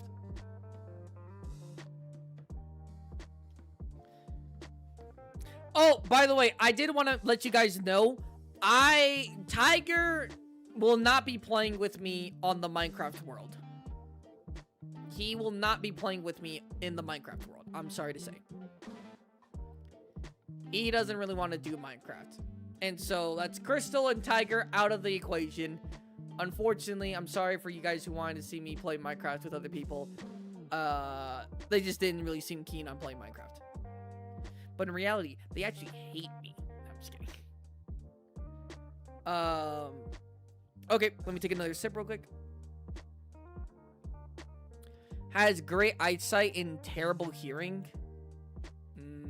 Okay, I'll keep that in mind. Great sense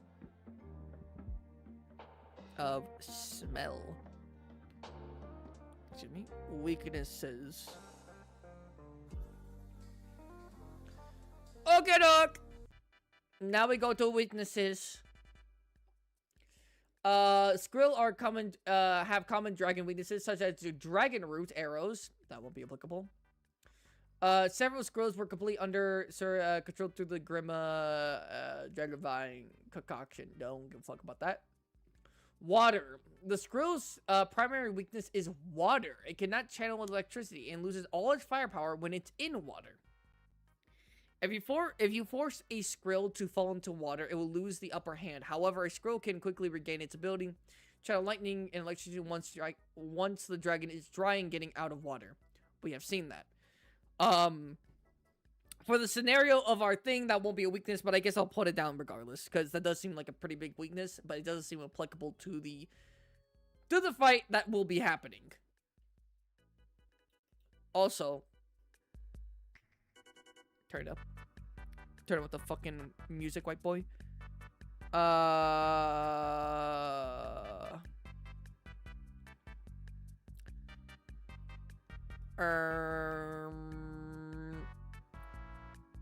Let's just say is. Or can't. There you go. Use.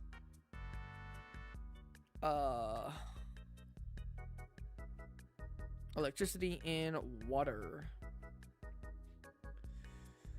Attraction to metal, as shown in the trivia, Virgo revealed that Skrills are attracted to metal due to their electric properties. It is stated, Virgo, that the Berserker tribe used metal daggers to lure Skrills into traps. This was also hinted in Time to Skrill, where the frozen Skrill charged at Snoutlout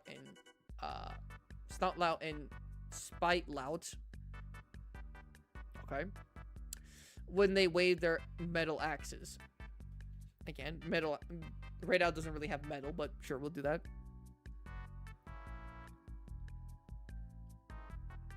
Can't get enough of metal. Metallic spine dependency. As shown in view of the Skrill, the Skrill may have another weakness. As it is said that the dragon info on Hiccup's map that they cannot channel lightning down their metallic spines. Oh, they channel it. I'm so stupid.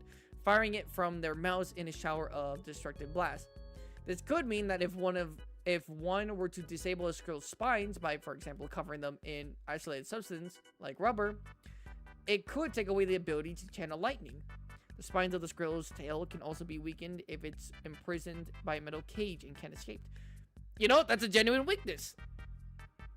If the spines on the Skrill are, let's just say, damaged,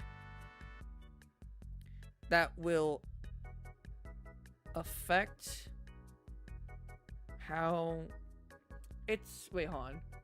Channel down their metallic spines. So, would we say that if the spines were damaged, or let's just say for like argument's sake, that if it was broken off, like the majority of the spines were broken off, that it would not be able to channel lightning and be able to shoot it out, or it wouldn't be able to like control it as much, or its firepower would get weaker? What do we think would happen if the spines were to get broken? It still does have the wings, but what do we think? Oh my goodness, Phantom, hello! Like a part break? Like a part break, yes.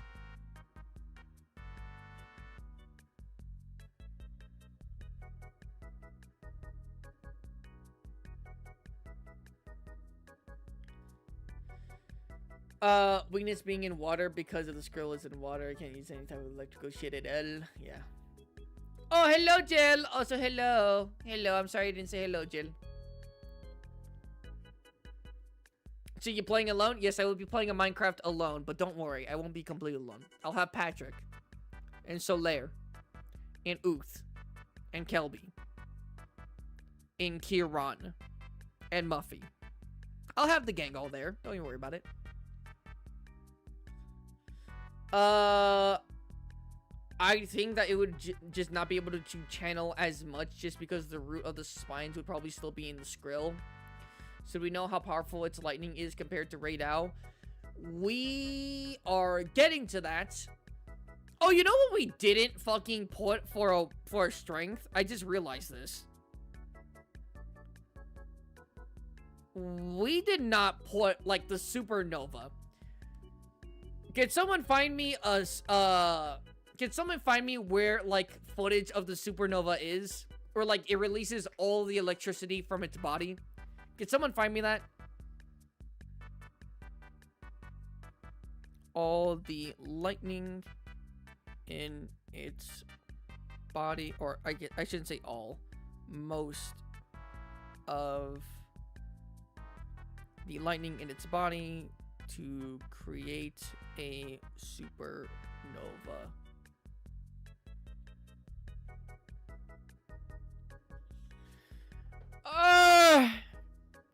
I think episode where Vigo dies. Wait, Vigo actually fucking dies? Wait, spoilers? Oh my goodness.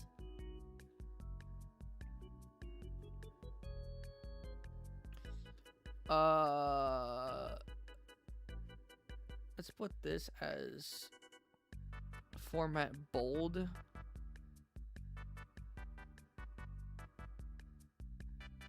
Format bold. Okay, good. Just checking.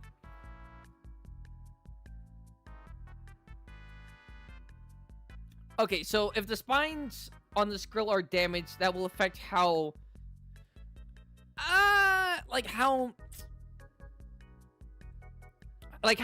how much lightning it can use. How about that? Will affect how much lightning it can use. Because again, it still does have the its wings, it still does have the wings. So it's not like it just can't use lightning. I wish one would see that. But probably like its efficiency for gathering lightning, its output and stuff like that would just probably just be significantly lowered if the spines were to get broken off, which could come in later. Silver.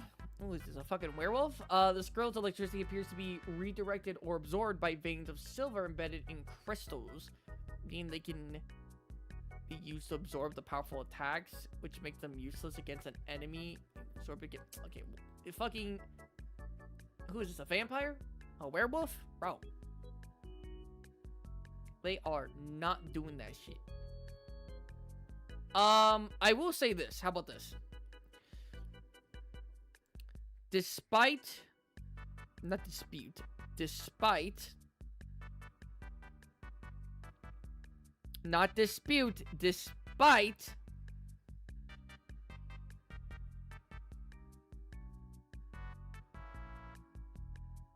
There you go. Being physically strong, it's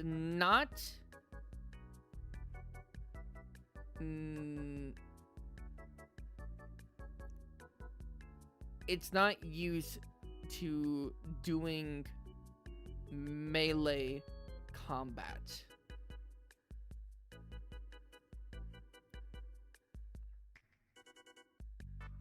It's more of a range and elemental fighter, which I do see as a weakness.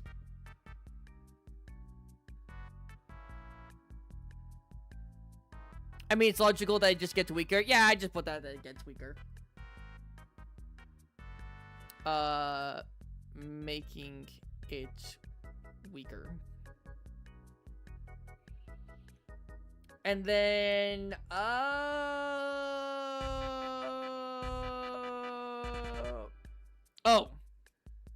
if it doesn't have enough electricity in its body, it can't perform the riding lightning move. What else?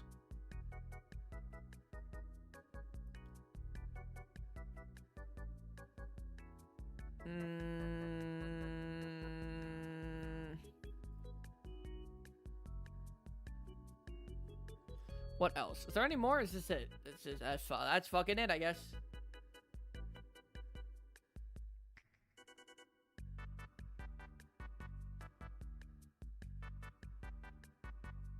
Oh, wait. Despite being intelligent, it's still an aggressive and emotional animal. It can let its emotions dictate on its actions. It can let its emotions dictate on its dictate on its actions. Okay, seems reasonable. Hello, Trump. Hello. Would the Skrill traverse the fallow and the woodward plains well? Most likely. Do we have a matchup? During the storm? Because Skrills get stronger in storms, if I remember correctly. They are both going to be in storms. Basically, think of the windward plains while the storm's happening, while the lightning storm's happening. Think of it like that. That's where both of these monsters are going to fight. Hi, Spot. Getting Subway right now. Oh, cool. Spot, could you get, can we get some Rey Dau footage from, boss fight database while we are waiting for your, for your notes to take, for you to take notes. God damn it. Inclemency? I don't think that's gonna be a big issue. What else?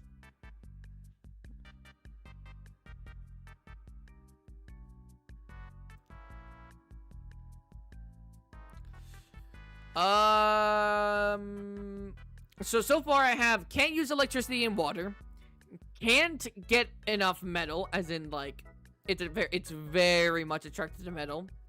If the spines of the Skrill are damaged, that will affect how much lightning it can use, making it weaker. Despite being physically strong, it's not used to doing melee combat. It's more of a range, not a rage. God fucking damn it, range. Every time I read my notes, I always see all these typos. It's more of a range and elemental fighter. If it doesn't have enough electricity in its body, it can't perform the riding lightning maneuver, which, you know, that's when it rides lightning. Despite being intelligent, it's still it's still an aggressive and emotional animal. It can let its emotions dictate all its actions.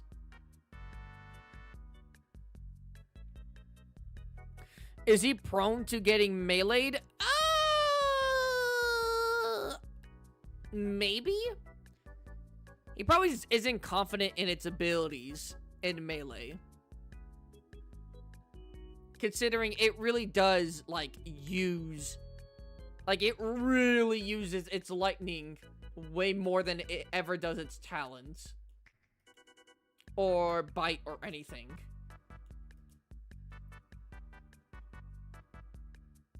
Can't find one video or picture of its supernova. Yeah, low-key, I also couldn't find that. But it says it can do it. I mean, because he cannot let Rey touch him. Yeah, he should not let Rey get anywhere fucking near him. But we'll get into that into the fight. Any more weaknesses?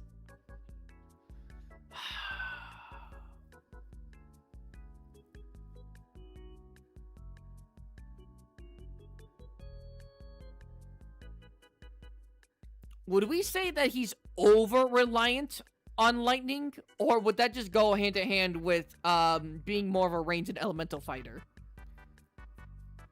Or would that be like its own distinct weakness? That like he really depends on lightning for a lot of the shit he does. If he doesn't do it, he's physically strong, but he's not confident in like melee battles. If he doesn't have like the ability to use lightning. Well, if we can't actually prove it, then do we count it? One, the wiki says it. Two, I've heard like 2 other YouTubers say that it's happened. So I would want to believe it's true. And I would be willing to believe that it's true.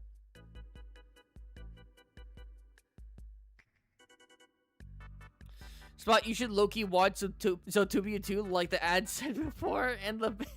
Okay, yeah. I should definitely be watching all these fucking ads. In fact, actually, I'm going to fucking turn this shit off. Go to here. If I remember the clip correctly, when the Skrill Virgo tamed had let out basically suicide supernova, it blew up a cave, but I could be remembering wrong. Yeah, we just can't...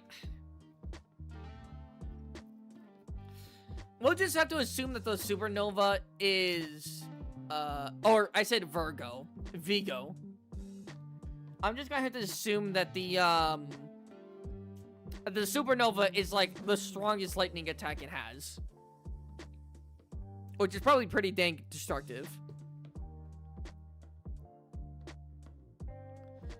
Yeah, I'll just say that he's just too dependent.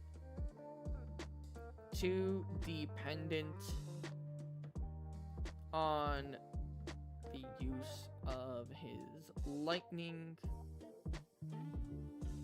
and doesn't even try other ways of attacking. Right? Have we ever seen the Skrill go, fuck me, lightning isn't really working. Let me try to beat the shit out of this dude. Other than what we saw with, other than what we saw with Stormfly. But that wasn't even him really fighting. That was just him, like, shoulder, like, wing checking Stormfly and then running away.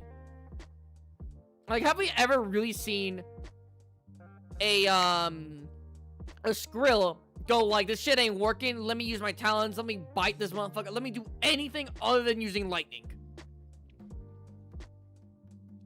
Since Rey Dau can get overcharged, I wouldn't consider that a bad thing. I would actually. Because again, if all he has is lightning and he literally doesn't show any other case of using anything else, literally, then an over-reliance on purely lightning could be bad.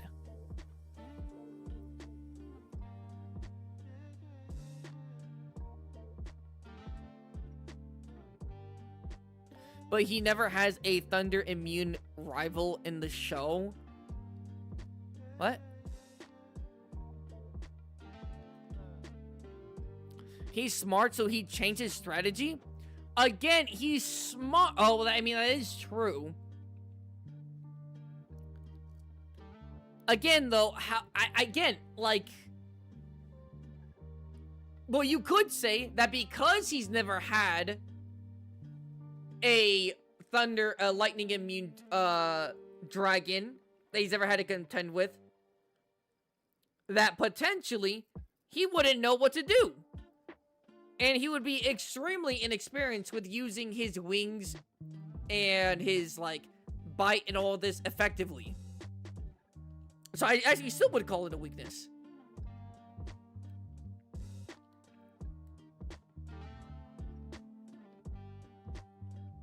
Right? It's like, if I specialize in guns, but I can't fight, like, hand-to-hand for shit, you would still call that a big flaw in, like, how I approach, like, battles. Right? Yes, no one's fucking bulletproof. But if someone had a vest and I'm shit out of luck because I suck ass at hand-to-hand combat, like a dude's wearing a full fucking plate of armor, I'm gonna get mollywopped. Tell the Stormfly. Again, though, he didn't even really, like, again, that was more like a storm. Again, we're not saying that he's not physically strong. It's that he probably just does, Skrill just probably don't have any real, like, sense of, like, physical combat. Like, they'll probably just, like, shoulder check. They'll probably just try to, like, regular bite. But, like, it's not like how Sorregio's approaches, like, combat and shit, right? It's not like how Rathalos approaches combat. It's not like how Legiana approaches combat. Like, it's not how, like, Tigrex, Narcook, like, it's not like how a lot of monsters in Monster Hunter approach combat. It's gonna probably be, like, very basic. He uses intelligence, throws sand in Rey Dau's eyes. It's like, shit, my lightning isn't working. Wait a minute, pocket sand! Huh. His mouth would leave a nasty bite. You know, that's a good point. I guess we could look at the bite, like the jaw structure of Skrill. What does this look like? What's this look like? What's this look like here, huh? What's this look like? What's this look like? Oh shit, my computer might crash. It's making funky noises.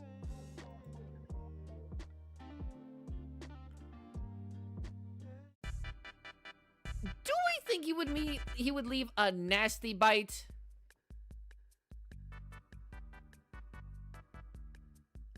He would definitely get a ton of, like, surface area. But, like, am I super impressed, like, how I am with, like Tigrex? Like, who would you say it has a better bite force based just on, like, head and jawline? Tigrex or the Skrill? Who do you think bogs the other in, like, a jawline competition? Tigrex or Skrill? Okay, I'm just joking. Large surface area is bad. It is bad, but it also depends on jaw structure. Like, Tigrex low-key has a large surface area for, like, where he can bite, but it's more like how it's, like, how its mouth is where it's, like, it's really good for biting. Although, it's not, like, a ton. I mean, we did see Tigrex open up its mouth and be able to just completely stop a Rodobon's, like, rolling at him using his hands and his bite. So, yes and no. Like, if you just let's just say, like, simply just having a big mouth doesn't mean you have a big bite. Like, a really good bite. Right? Just because you have a big mouth doesn't necessarily mean you have a really good bite. Right? So, big mouth does not equate to good bite.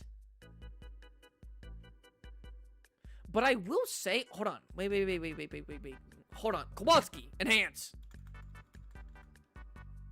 That shit did not enhance.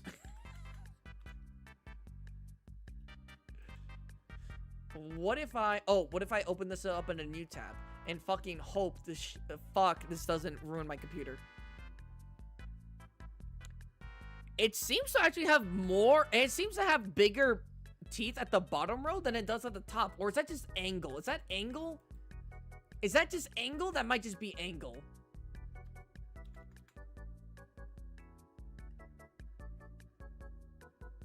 But, like, these teeth seem to be way bigger than these teeth, no?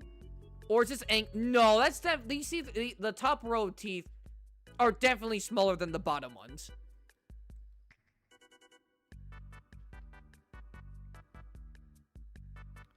What if I look up, good fucking god, get your armpit out of my screen. Off my screen. What if I were to go here? This is probably a better shot. To this? It is good fucking god.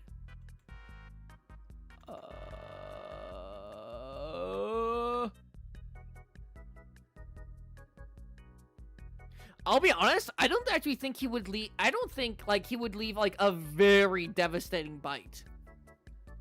I think his bite would be devastating because it would be infused with electricity. Think about, like, how Fulgur Anjanath does, like, Guardian Fulgur Anjanath does Guardian Dashiguma. But, like, the teeth are also, like, they're pointed towards, they're inwards. These teeth are inwards. They're not straight, actually. This mouth doesn't really look like it would have a good bite force. Am I tweaking for saying that? Am I tweaking? I might be tweaking. But, like, again, like, look at this mouth and then look at Tigrex's mouth. It's like clear as day. Heck, even look at Rathalos's mouth. Actually, let's look at Toothless's mouth. We're looking at mouths right now. Toothless mouth. Oh, wait. Toothless.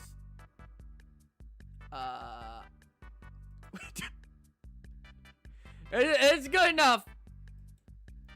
Oh, wait, no, it was right there. Fuck me. It was right there. Wait, fuck me. It was right there. I saw it. I saw it last second. Here we go. That looks way better of a structure. That looks way better. That looks way better than this. Hold on here. Hold on. Hold the fucking phone.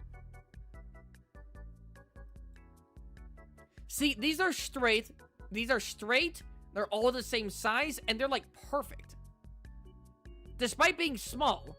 But that just means that there's, I forgot what it means to have smaller teeth. I completely forgot. I'm actually blanking. I hate that. But, like, these are long, pointed inwards, and the bottom teeth are bigger than the top teeth.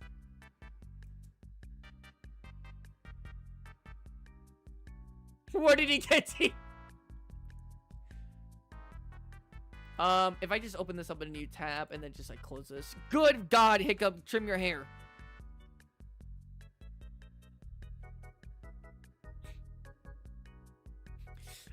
Me when the dentist say open your mouth. Yeah, I'm sorry.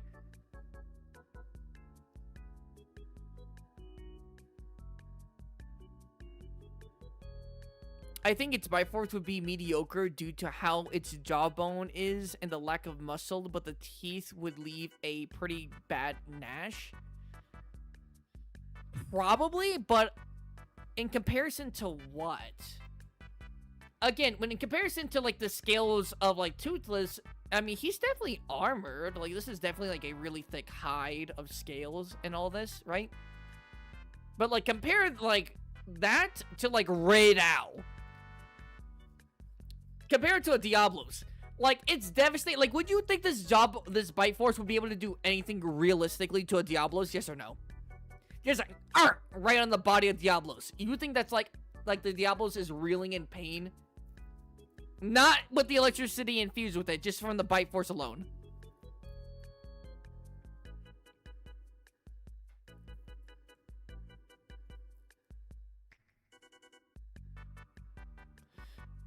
Fellas, don't rely on these models for anatomy. Not Diablos. Yeah, I wouldn't say Diablos. But why not? Wait. Why shouldn't we rely on these for anatomy? Again, it's not supposed to make sense. It's just supposed to be a cool monster. But if we use anatomy that it was in the show, although to be fair, this is the 9 realms, I think. So this is technically like the non-canon Titan Wing. But this is just like this is just a bigger Skrill. It's still the same model, I'm pretty sure. Does it have a horn? Is that... Am I tweaking? Is that a horn? Or is that a fucking... That's not a horn. Is that a horn? I might be tweaking. Yeah, see, like, it has a big mouth. When they're like, what does that mouth do? This is exactly what the mouth does. But I wouldn't say it has a devastating bite. Actually, I wouldn't say it has a particularly weak bite force. But I'm not looking at this and going, yeah, it's like Tigrex. You know what I'm saying? Yeah, it's like Tigrex. No, I'm not saying that. I just wouldn't say that it has a considerably, like, powerful bite force.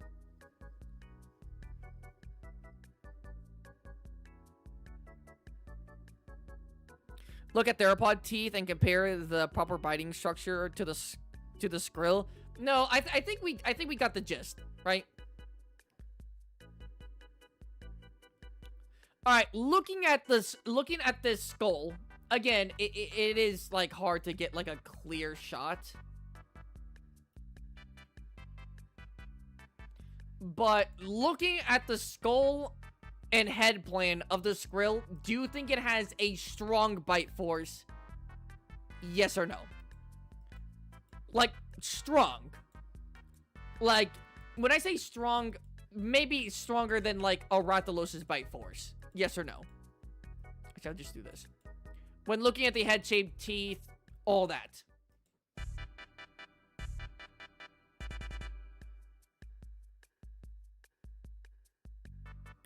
I would recreate it if you guys want. I know my anatomy. Sure, but for the argument, I personally just don't think it's particularly strong. I don't think it's particularly weak, right? I wouldn't say that. But again, I think the bite, like the issue with the whole biting thing wouldn't actually come from the bite force itself. I think it would be more like how Fulgur Anjanath does it, where it bites onto someone and then just releases like a flood of electricity into the bite, right? It infuses the bite with electricity.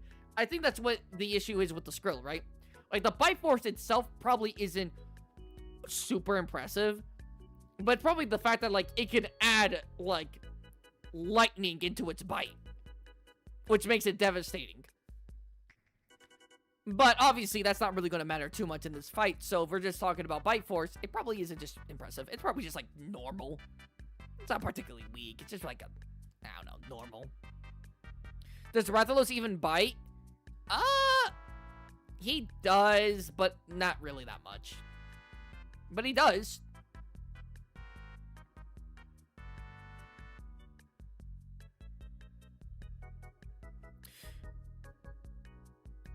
Is it safe to call it Rathalos strong?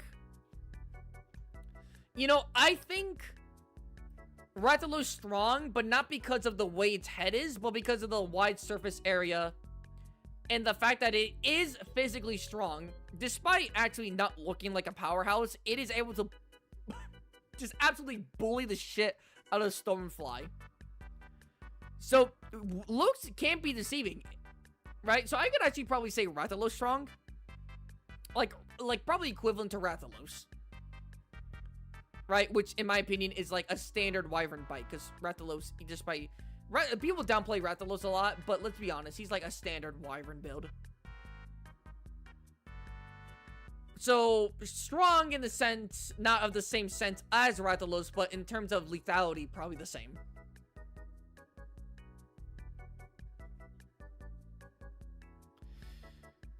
I don't remember. Does the Skrill absorb lightning like Rey Dau does? Absorb, yes. Store, no. Oh, that's so funny, actually. I just read Viper's thing. Yeah, that's exactly what I was saying. Viper, dab me up.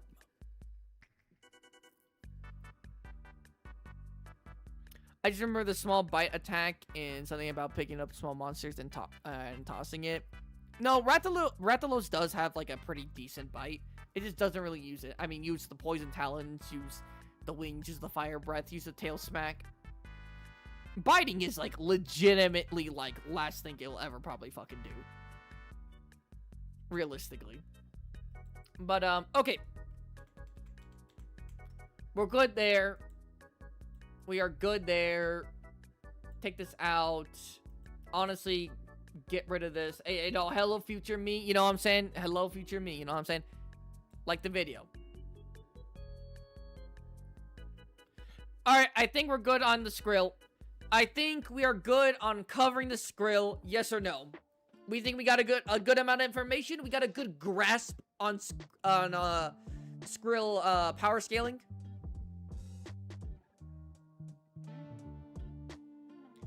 As a weapon, my man has to eat. Well, we're talking in the context of it being a weapon.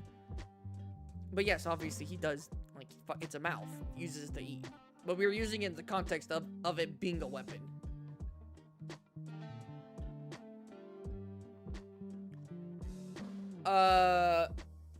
So what do we think? Yes or no? We're all good on the Skrill? Yes or no? Because it's been... I think we've been on the Skrill for about 3 hours. Including last stream. Like, this stream, it just got to 2 hours. And last stream, it was, like, what, an hour? I think we're good. Yes or no? Any more questions? Clarification? Anything, really?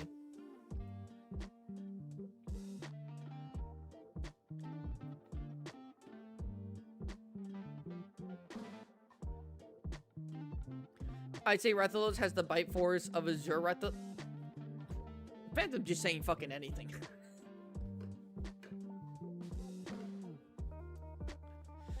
I told Zodius we were moving on to raid, so hopefully he can come in here soon. Okay. Thank you, Frozen. I wanted to mention something real quick. Alright, mention something real quick. Mention something real quick. Just real quick, mention something. Oh, snap. Hold on. I'll be right back.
Fellas, real quick, I have to go to the bathroom.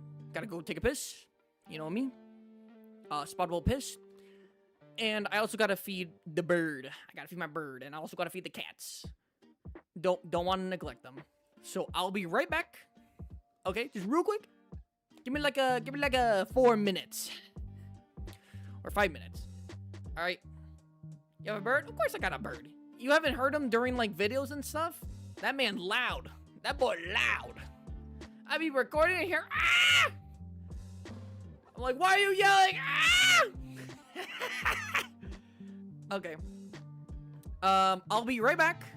Just tell everyone I'm taking a small break to like feed the animals and shit. Be right back.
Hold me now.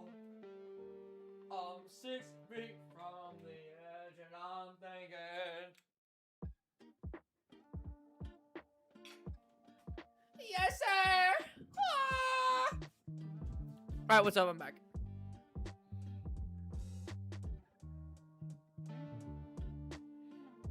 Spottable read me? Alright, just did. I'm just kidding. What do you say all the way up here? Toothless's plasma shot can be compared to a metal rat's hellfire. The Skrill's breath can be compared to Rajang's beam.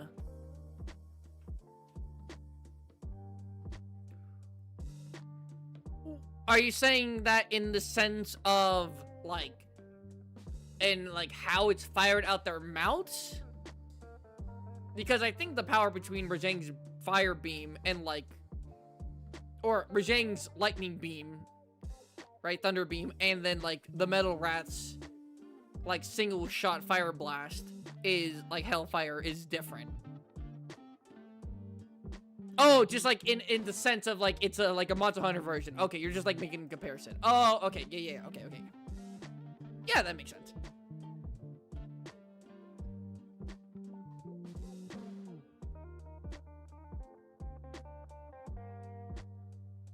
Guy, you pick up the music? Yeah, me and Crystal should sing.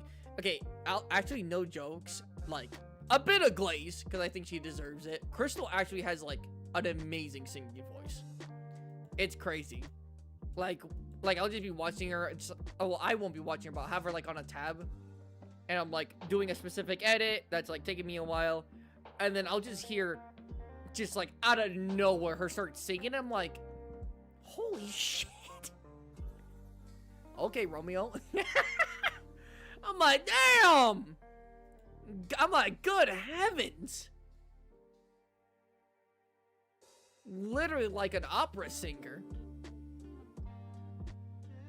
Of course, that has to do with certain songs. She doesn't have the same voice for, like, every song, obviously, because every song has, like, a different kind of, like, style and, like, rhythm and all that. But, like, she can sing. I can make sound with my mouth. Yeah.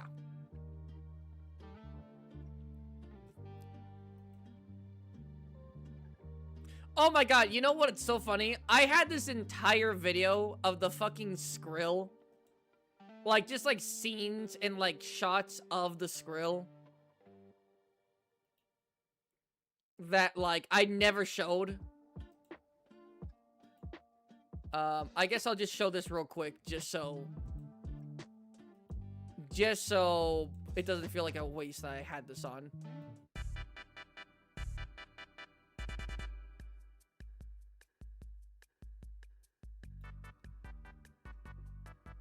There's, like, I don't know, there's, like, just, like, it was just, like, footage. Oh, wait, here we go. Right? This is what I couldn't find. It wasn't this. This is him getting attracted by metal and him going to it. Then this is him taking a few plasma shots. Oh, I actually only took one. But,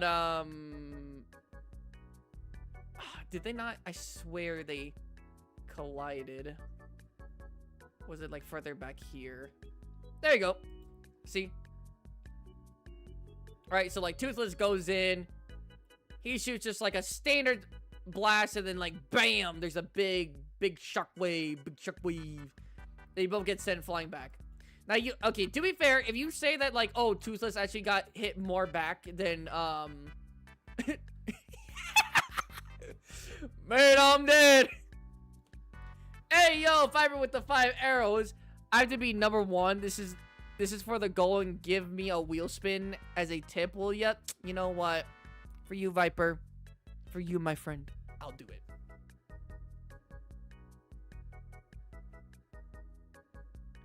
Alright, hold me now. Sing with me, sing with me.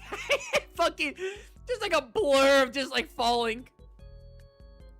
But if you say, like, oh, Toothless got knocked back more than the Skrill, just keep in mind that, like, he's falling and can't, like, I'm falling because he's not, Hiccup isn't on him. So he can't fly, like, straight. If he doesn't have the right, like, wing setting here. Just wanted to, make that. I just wanted to, like, show that.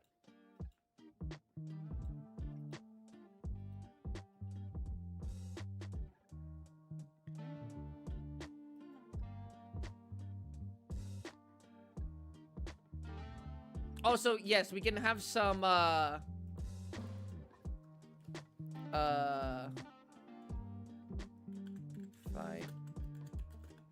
database. We can have some, footage in the background.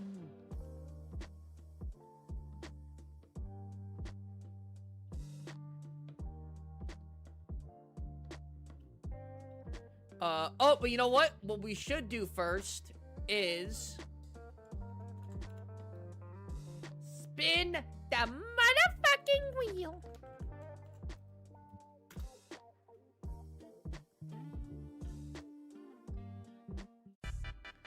Who's ready to gamble? Little rat! Little rat!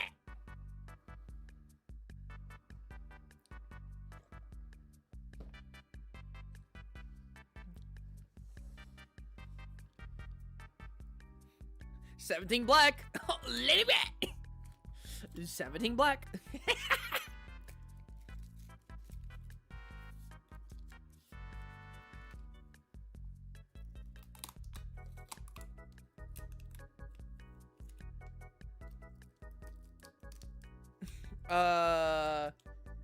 Could be number one. How did Hiccup even survive in the time between How to Train Your Dragon 1 and How to Train Your 2? That's a genuine question. Plot armor. A lot of the fucking Vikings are... like, it's definitely plot armor. I want you to know that there's so much fucking plot armor in the How to Train Your Dragon series. And if the writers want you dead, they'll kill you. Like, Stoics fucking died from something that I feel like a ton of other either dragon riders or Vikings in general should have died for. Should have died from. And they're not even as big as Stoic.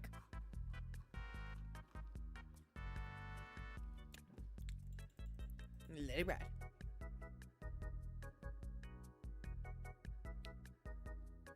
Oh my goodness!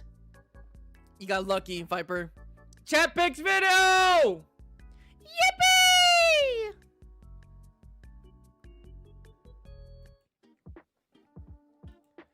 Alright, let me put up another let me put up another girl. Let me put up another girl.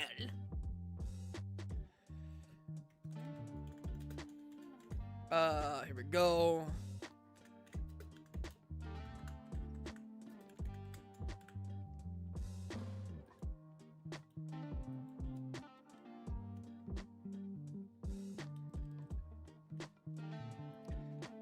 That's gonna be my stream? What do you mean that's gonna be your stream? It's for Friday? Okay.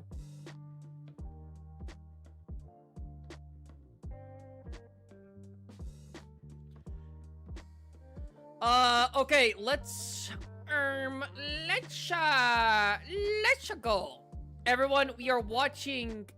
oh, wait, out of curiosity. Okay, it's so weird. Rey Dau, again, is like one of the few... it's like one of the monsters that I actually have made, like, the most analysis on and stuff like that. Out of curiosity... should I just, like... should we just watch, like my Rey Dau coverage in Rey Dau versus Astalos? Because I literally power scale Rey Dau there. Sure, we can add one or two more things, but like the main like 70% of the bulk will be in that section of that video. Or is that like lazy? Well, it's not really lazy because I literally did research and I put like the analysis of like strengths and weaknesses in that section for Astalos. Again, we can still talk about more with Rey Dau, certain specifics or certain things, but like a big bulk of like analysis will be in just that video. Should I explain how his charge works based on the concept art? I haven't seen you mention it. Well, okay, it's concept art. Is it reliable? Yes or no? Is it reliable with it being more likely than not reliable?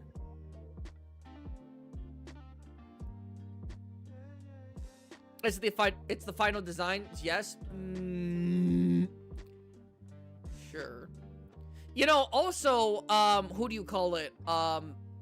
Natural Geographic has a video on Rey Dau. I think it's like 27 minutes. But here, just for now, guys, get the fuck out of the way.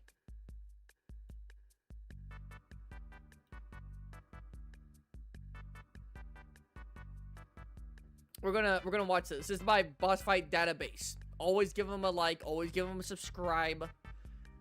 He is the reason why like 50% of my B-roll footage exists. When I'm like, has anyone ever fought Taito Najarala? He's fought at him. Has anyone ever done that one move with Nibble Snarf? He's done it. He's always got my back. He is like the lungs of the channel. Low key, no glaze.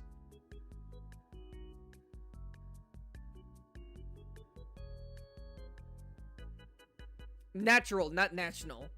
Natural Geographic. The guy, like, he makes ecology videos. Again, though, I'm gonna do this.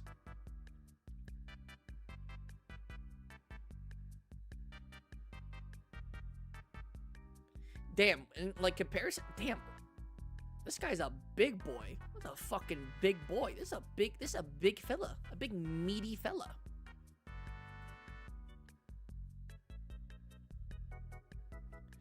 Oh my fucking god, don't piss me off, Nada. I remember this. Why? You're a hunter, but you don't draw your weapon. Give me it. Ow. Shut up. Unnatural Geographic? I thought it was Natural Geographic. Is it not Natural Geographic? Oh my god, am I tweaking? Oh my god. Viper, correct me if I'm wrong.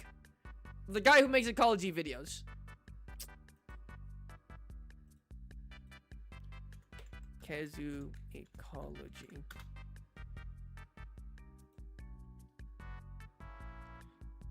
Unnatural History Channel. God damn it. No, Unnatural History Channel. I'm always getting his fucking name wrong. I hate it. I'm sorry. I'm sorry, OG. This video.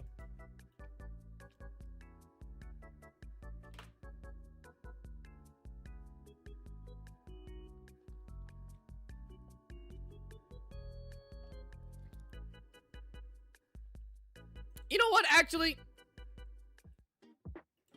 We're just gonna open up my video. Fuck it.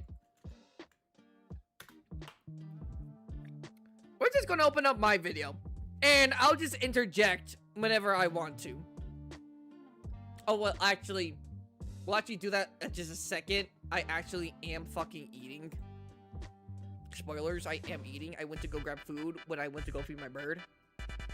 So, actually, we are going to keep on watching this. But we're going to skip to, like, when he's actually fighting right now.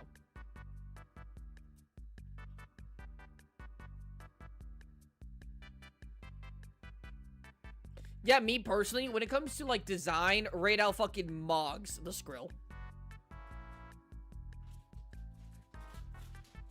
Leftover chicken. Yippee!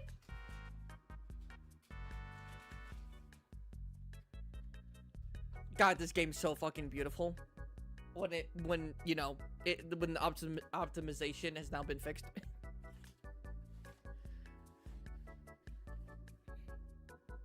I'm not eating my fucking parrot. I'm not doing that. He's literally older than me. It would be like I'm eating my senior.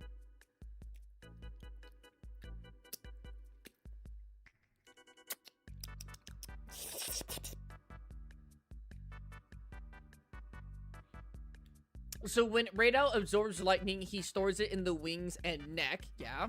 But it naturally comes out slowly So he uses the crystals to seal it and keep it inside.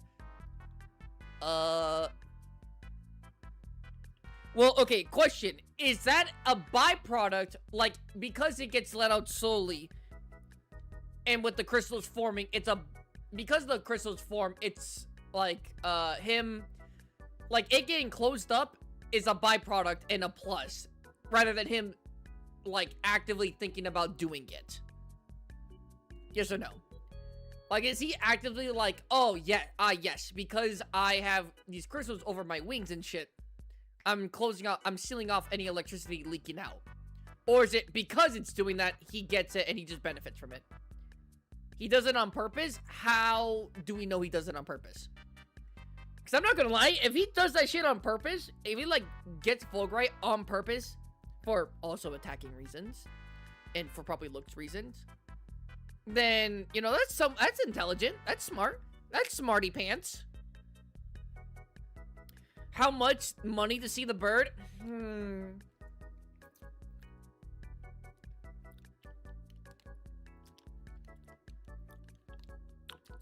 Good question.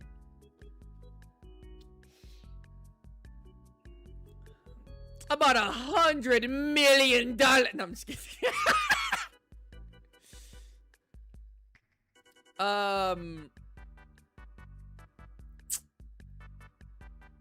Damn, every time I see this move, I'm like low-key want to play Dual Blades. Every time I see that move. Every time I see a fucking dude, Dual Blades being Spider-Man, I'm like, damn, I kind of want to do that.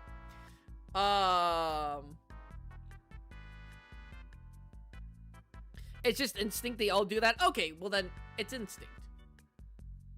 Oh, okay, it's instinct, but Rey Dau probably knows that, like, because it's closed, it's also not leaking anything, right?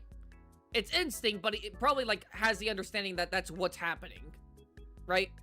Rather than he's doing it for that purpose, right? Am I getting that right? Like, most likely that's most likely what's happening.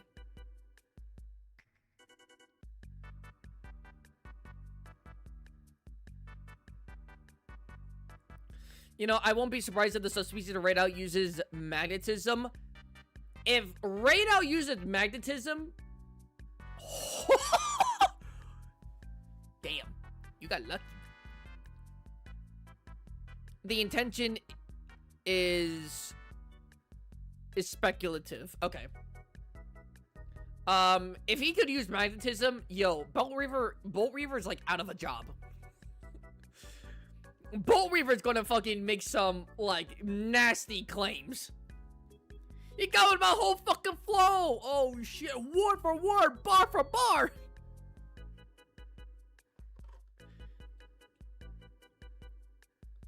Now thinking about it, what would a subspecies or even variant look like for Rey Dau?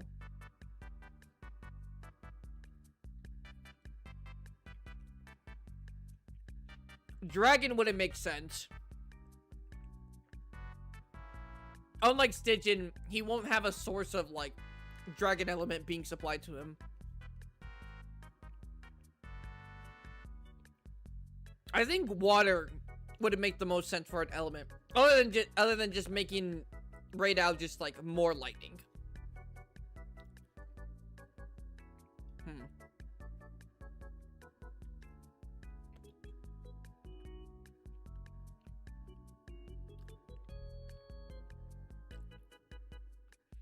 But yes, when he prepares to fire his railgun, his neck muscles tighten so that the thunder organ peeks out. But they're always charged. Oh yeah, I just assumed that.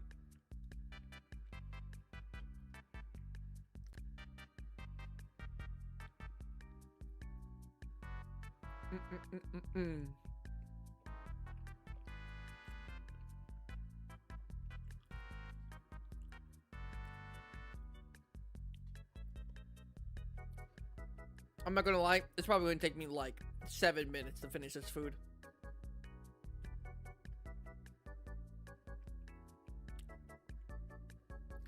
No, because some desert sands have sometimes metal particles in them. Very rarely.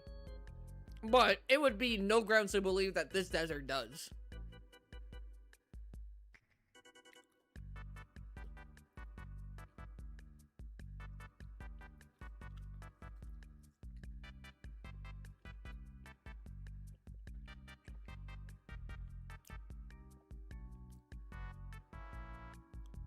Like, not every desert has just, like, a ton of microscopic sand. Well, okay.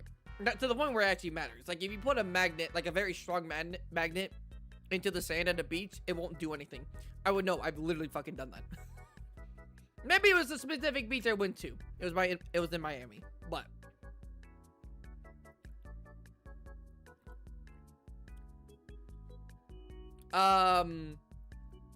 okay, this is purely speculation, and we'll most likely bring this up later. But just so we can have a topic to talk about while I'm eating and we're watching Rey Dau. What do you guys think is the max amount of charge that Rey Dau can take before it starts hurting him? Like, how many lightning strikes can he take into his body before it, like, starts hurting him? So let's say, like, he could take, like, 4 into his body, but the moment he takes 5, it starts to hurt him. It starts to, like, negatively affect him. To keep it inside him. What do you guys think the number is? I personally think it's, like, it's gotta be at least 3.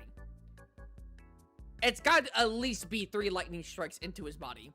This man is literally seen in storms, gets struck constantly, and lives in an area where it's more likely to get struck by lightning. No way he gets folded in 3 lightning strikes. It gotta be at least that.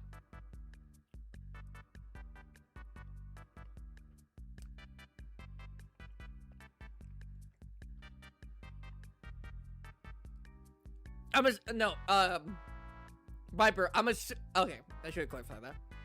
Without the Fulgurite on him, just him right there. Like, if he was in a white void and he just got struck by lightning, how many lightning strikes can he intake into his body before it starts having a negative effect on him? 500 lightning strikes. Hey, I understand that meme.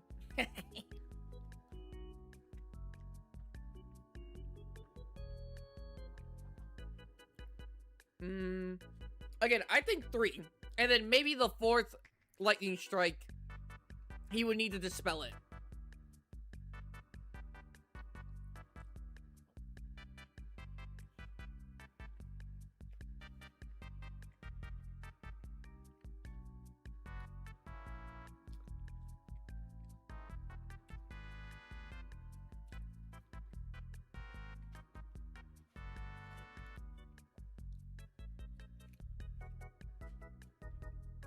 Sorry, I'm eating.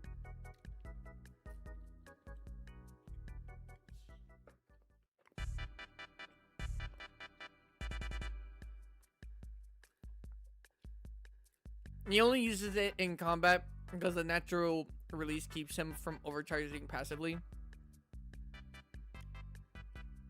I mean, yes, but that's not what I was asking. But yes, thank you for telling. I feel like realistically he can take 3 to 5. I don't think that's crazy. I don't think that's crazy. If you're like, you can take 10, all right, let's not be ridiculous here. If you think he can only take like 2 lightning strikes and that's it, you're also being a bit ridiculous. I think 3 to 5 is good. It's a good number.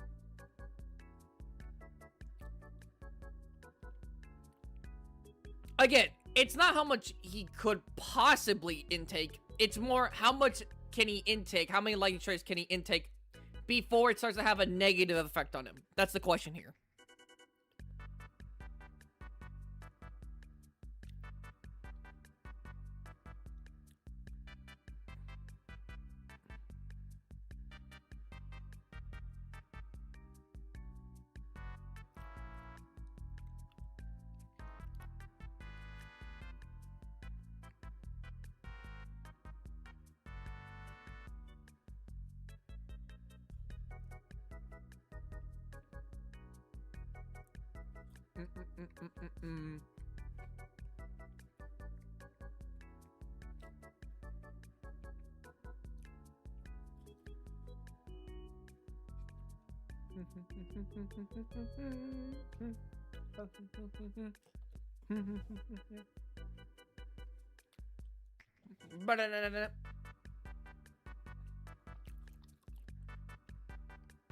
It's like, how many beers can you drink until your liver starts to collapse? No, it's not even that. It's more like, how many beers can you have until you start feeling like drunk? Like, how many cans of beers? How many bottles of beer? How many fucking Budweisers can you take?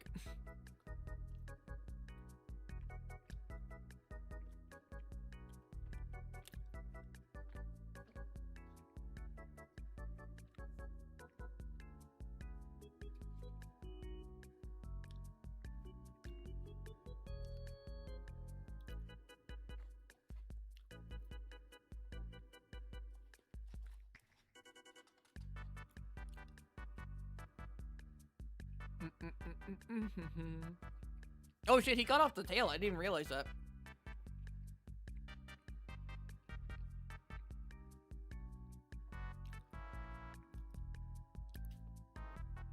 By the way, like, if this is how big the hunter is, dude, the Skrill is like, I don't even know what size this is of like him. But the Skrill is like tail right here, and then like head's like right here. Like, the Skrill is noticeably smaller than Rey Dau. And I don't even know what size of Rey Dau this is. This could be a small crown. I don't know. Actually, I shouldn't probably say. But assuming this is a small crown, that is proportionally like how it would be. I can't see if the message goes through because the chat isn't on screen. Oh, you're talking about... Yeah, I read it. Don't worry. So, I'll read it out loud for you. So when he crystallizes, he's hard locking himself into a state where he has to constantly release it by attacking, or he's going to get shocked. Okay. Let's just say that. Okay, cool. How much electricity is he holding into his body? So, like, he has a max charge, and then you gotta release it. What's that max charge?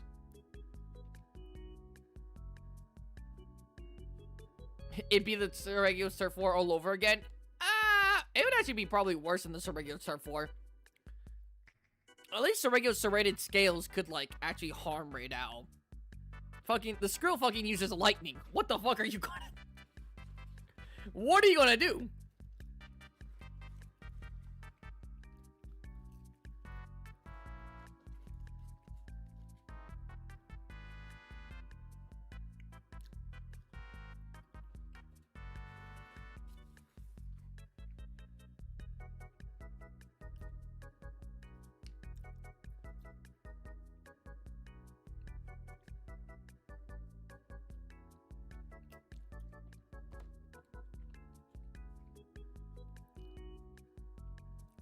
I would say anything between 5 to 10 strikes. Really? Oh, wait. Including the crystal form. Because then he has more leeway with that. Okay. Well, what would you say without the crystals? What would you say without the crystals? Size might matter. Size might matter a little bit.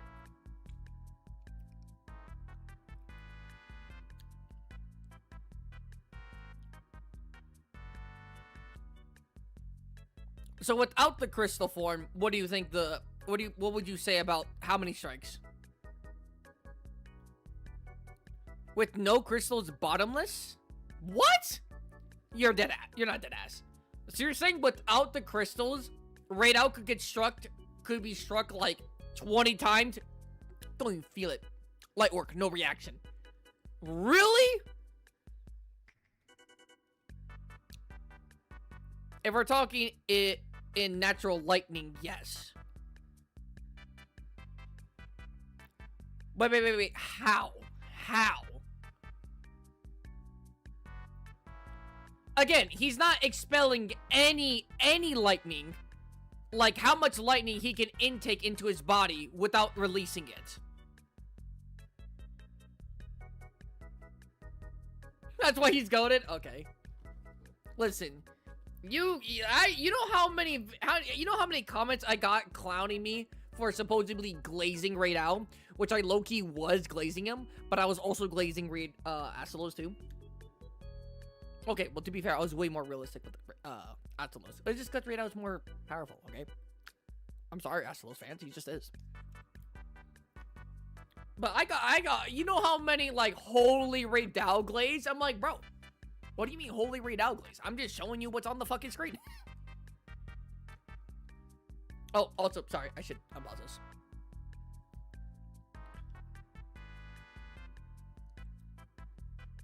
I mean, if you're saying that, like, he can get struck, like, basically an infinite amount of times, as long as he keeps on, like, like, discharging himself, then, I mean, yeah, I agree with that, basically. Maybe not, like, infinite, but, like, I do agree with, like, that kind of, like, sentiment. But if it's just, like, he's not releasing any charge at all, how much charge can he hold in his body in his, like, base form? Again, the charge releases passively between his scales to avoid overcharging. Is it that much, though? It can't be that much. Right? Like, let's say that, like, Rey Dau releases, like, electricity, like, let's say out of a scale of 100, right? A lightning strike is, like, 100, right? He gets hit with lightning, bam, plus 100. And let's say that even, like, every second, that, like, every second, or let's say even, like, every second, he, like, the number goes down by 2, right?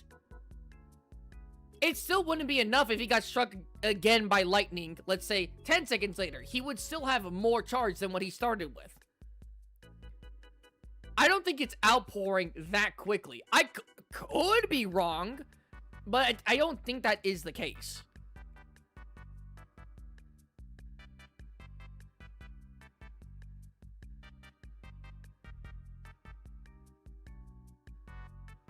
Skrill can actually sing, mentioned in the games. Yeah, we actually saw in the wiki. Well, I didn't talk about it, but I did bring it up slightly. Or it was on the screen.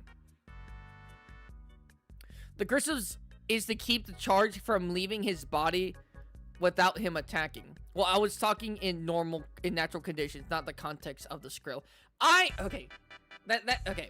I think that's where there was a little bit of disconnect, even though I thought I was kind of clear with how I was presenting this thought experiment of what I was talking about.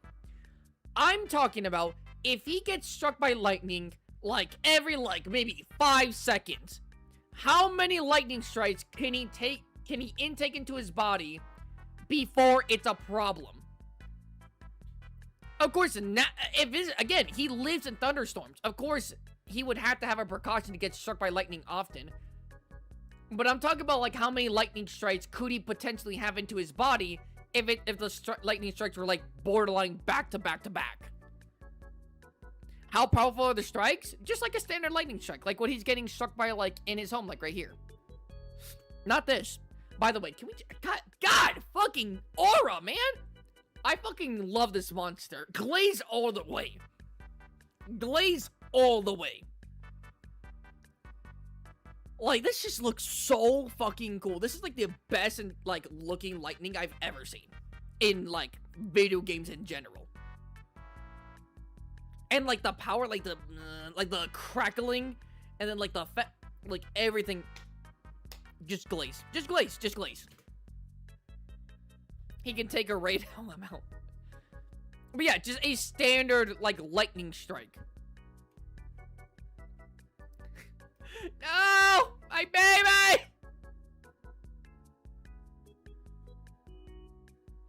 By the way, I don't think we would discuss... Can I also just say that I just love, like, the head plan of Rey Dau? It's so unique. I love it. But we probably wouldn't talk about Rey Dau's, like, bite force.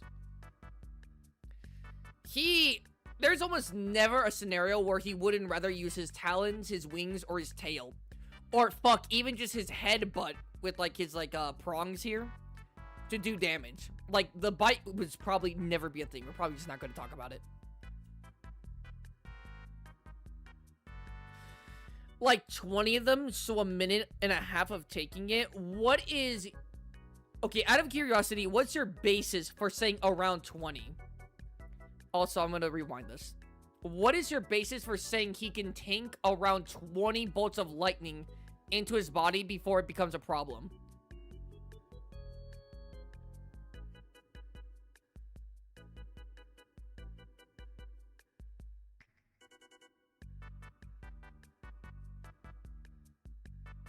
Wait, Wait, aren't Rey Dau's horns serrated? He simply pin the Skrill and stab him with the horns. I mean, they are somewhat serrated, but like it's not gonna do that to the Skrill. I'm sorry. To be honest, I would have joined this whole Rey Dau thing, but I didn't play Wilds and don't know much, so yeah, I'm sad. Oh, Chaos. Well, good thing we can talk about my fucking video. I made an entire video about Rey Dau versus Astalos where I go over Rey Dau's, like, powers and stuff.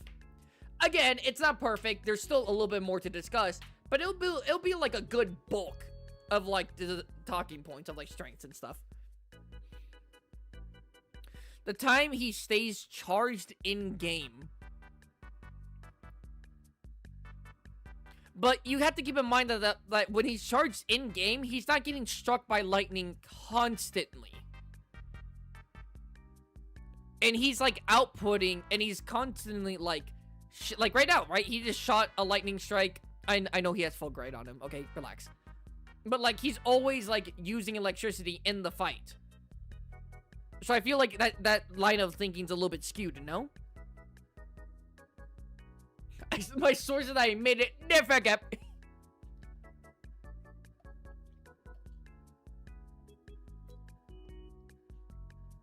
Can we just say that just purely on footage alone, that in just a like you want to go wing for wing, you want to throw these wings, huh?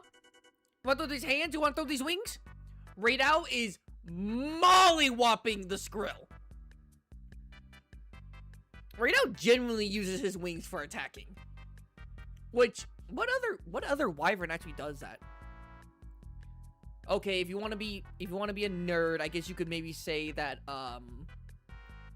Archveld does, but still. Barioth, Giganox, Nargacuga, Tigrex, Archveld.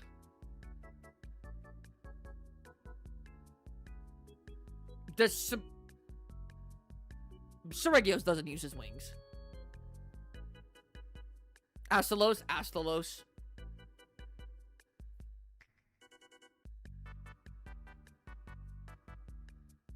To be fair, four out of the 6 that I just named right now are pseudo wyverns, which literally use their wings way more.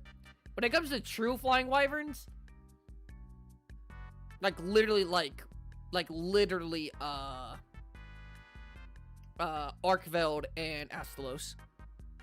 Valstrax especially. Well, I'm just talking about wyverns. I'm talking about wyverns, not elder dragons or anything like that.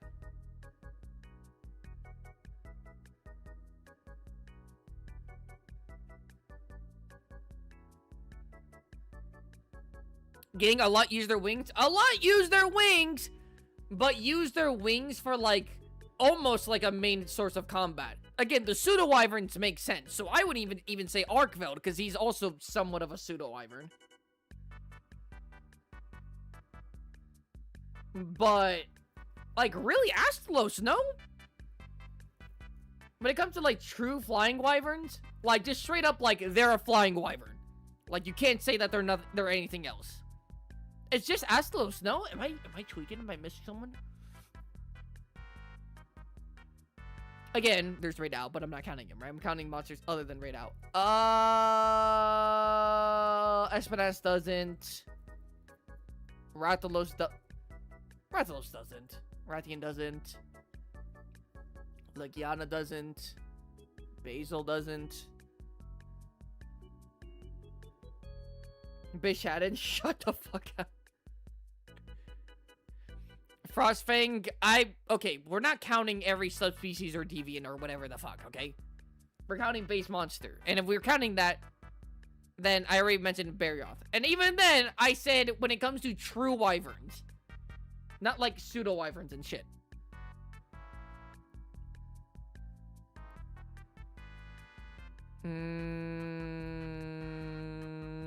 Desert Phantom, I'm gonna ban you.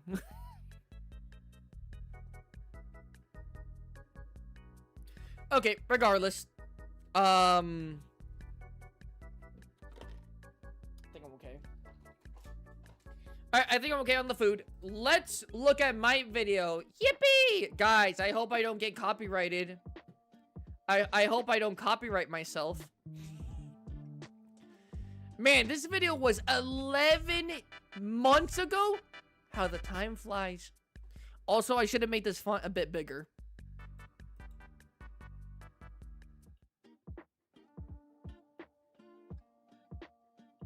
God, who the fuck is talking? I hate that fucking... that little shit's voice in my ear.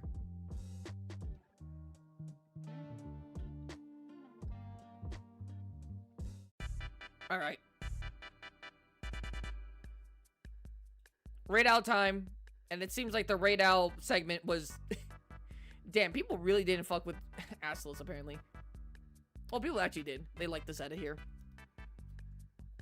I'd say 20 strikes max. I don't think. If he has a limit, there's no way it's 20 strikes. How about this? Are we okay with saying that with under normal circumstances, he almost doesn't have a limit? However, if he were to get struck constantly, 10 to 12 max is a good number. Like a good conservative number. I thought without it, but now thinking about it, because you're right, he does slowly leak it out. So it does up my thing. I think just for the sake of the argument, like 10 to 12. But under normal circumstances, he would actually be fine. Did you see my Discord post? I did not, Ready. I'm sorry. Why did the stream become a movie night instead of arguing and fighting about who's the stronger dragon? I mean, we're talking about stuff, okay? Hold on. I actually have to... You know what's actually funny? I think I actually have my notes from my Rey Dau versus Astalos in my phone. Hold on. Let me check if I do. Rey...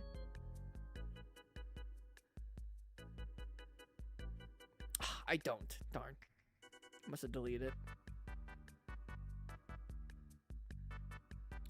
Alright. Rey... Nope. Rey Dau. Format, bold.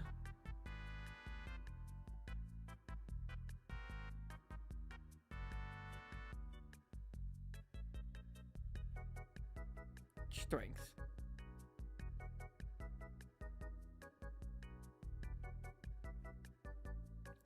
Format. Get that out of here. 1, 2, 3. There you go. I believe he once sent you a clip of him getting stunned from a strike. Yeah, so that's what I'm saying. Like, he probably has a limit, right? He has a limit. Or Jang Loki uses his wings to combat. Hold on, Phantom might be onto something. Anyways, we're gonna watch this.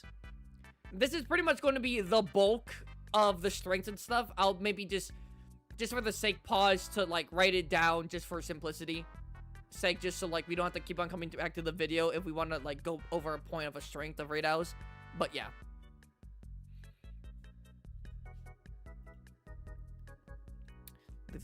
Leave this a like.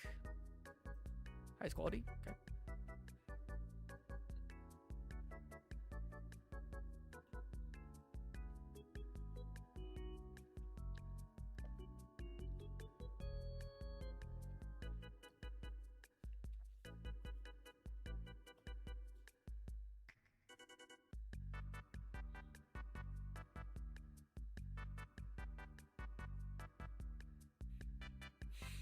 Okay. Do we put that down? Scales make them aerodynamic? I'm not gonna lie, I could have maybe just not said that shit. But, you know, I had to do something. I had to put like most things out. How about we listen to it? You know what? Sure. You know what? We'll listen to it uninterrupted. You mean to get yourself away.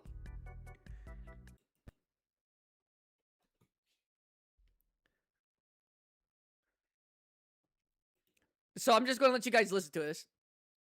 We can't hear shit. Ah, god damn it! I forgot I turned it off because I was I had some other audio, so I turned off the desktop audio. Son of a whore. All right. Okie doke. You guys are just going to listen to this.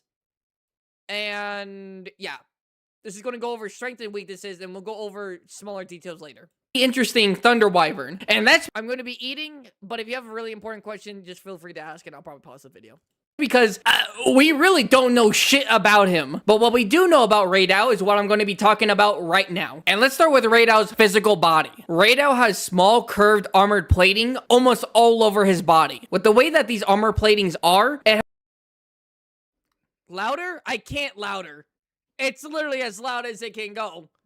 And on desktop audio, it's the loudest it can go.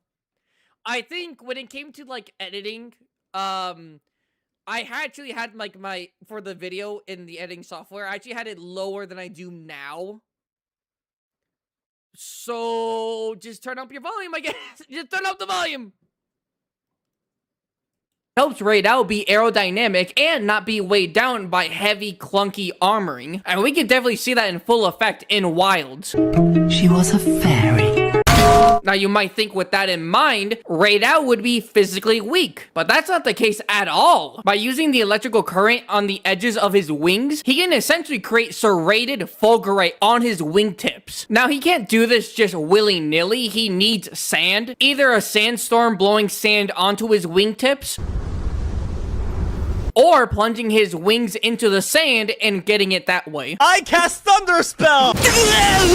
And this fulgurite on Rey Dau's wings adds a slight bit of protection, but mainly to cut through things. And by the way, the fulgurite on Rey Dau's wings are not weak at all. We see Rey Dau effortlessly take out a huge chunk of rock at the side of this rock formation. I really don't actually know what I would call this, but Rey Dau took a big chunk of rock out of it. Oh, and I almost forgot, the same fulgurite that's on Rey Dau's wings can also be on Rey Dau's tail. Another thing to show that Rey Dau is physically strong is with Rey Dau's fight with Arkveld. In this entire fight, Rey Dau was really giving Arkveld a run for its money. And yes, I know with the whole turf war with Arkveld and Rey Dau doesn't really do well, and Arkveld just kind of snatches him and, you know, drains his elemental energy. But it's a turf war. It's only supposed to last like 6 or 8 seconds. In my opinion, the cutscene is what really is how it would normally go down. Anyways, there's a part in the Arkveld and Rey Dau fight where both monsters wind up their wings to attack each other. The one who gets visibly knocked back by the clash is Arkveld, which is impressive because a lot of people in the community, myself included, thinks that Arkveld is Elder Dragon level. And even if you don't think he's Elder Dragon level, just look at him. He's not like a skinny Wyvern, not like a Legiana, not like a Seregios. This is a bulky boy. So the fact that Rey Dau was the winner of their wing clash should say a lot about Rey Dau's physical strength. Now, I do have to mention that the reason I believe he won this clash is because of his own strength, yes, but also because he had the fulgurite on his wings and was being charged up at the moment. Because we can see when they clash, electricity comes out of Rey Dau's wings. So I wouldn't say base Rey Dau is physically stronger or on par with Arkveld, but a powered up Arkveld should be. And in case I didn't really mention it or talk about it, Rey Dau can also do what Absolos does and just powers up its basic melee attacks with thunder. I felt like that was a given, but you know, I feel like I should just mention it at least. Something I also do want to mention is that Rey Dau doesn't normally have like a double impact when it comes to his melee attacks. The only time that we ever see Rey Dau do like a double impact with his thunder attacks is in one specific area where there's fulgurite all over the floor. So the impact is due to the fulgurite, not because of Rey Dau himself. I just wanted to mention it because maybe some people thought that's just something he can normally do. But enough of this boring baby stuff. Let's talk about something actually juicy. Rey Dau's ability to shoot out lightning.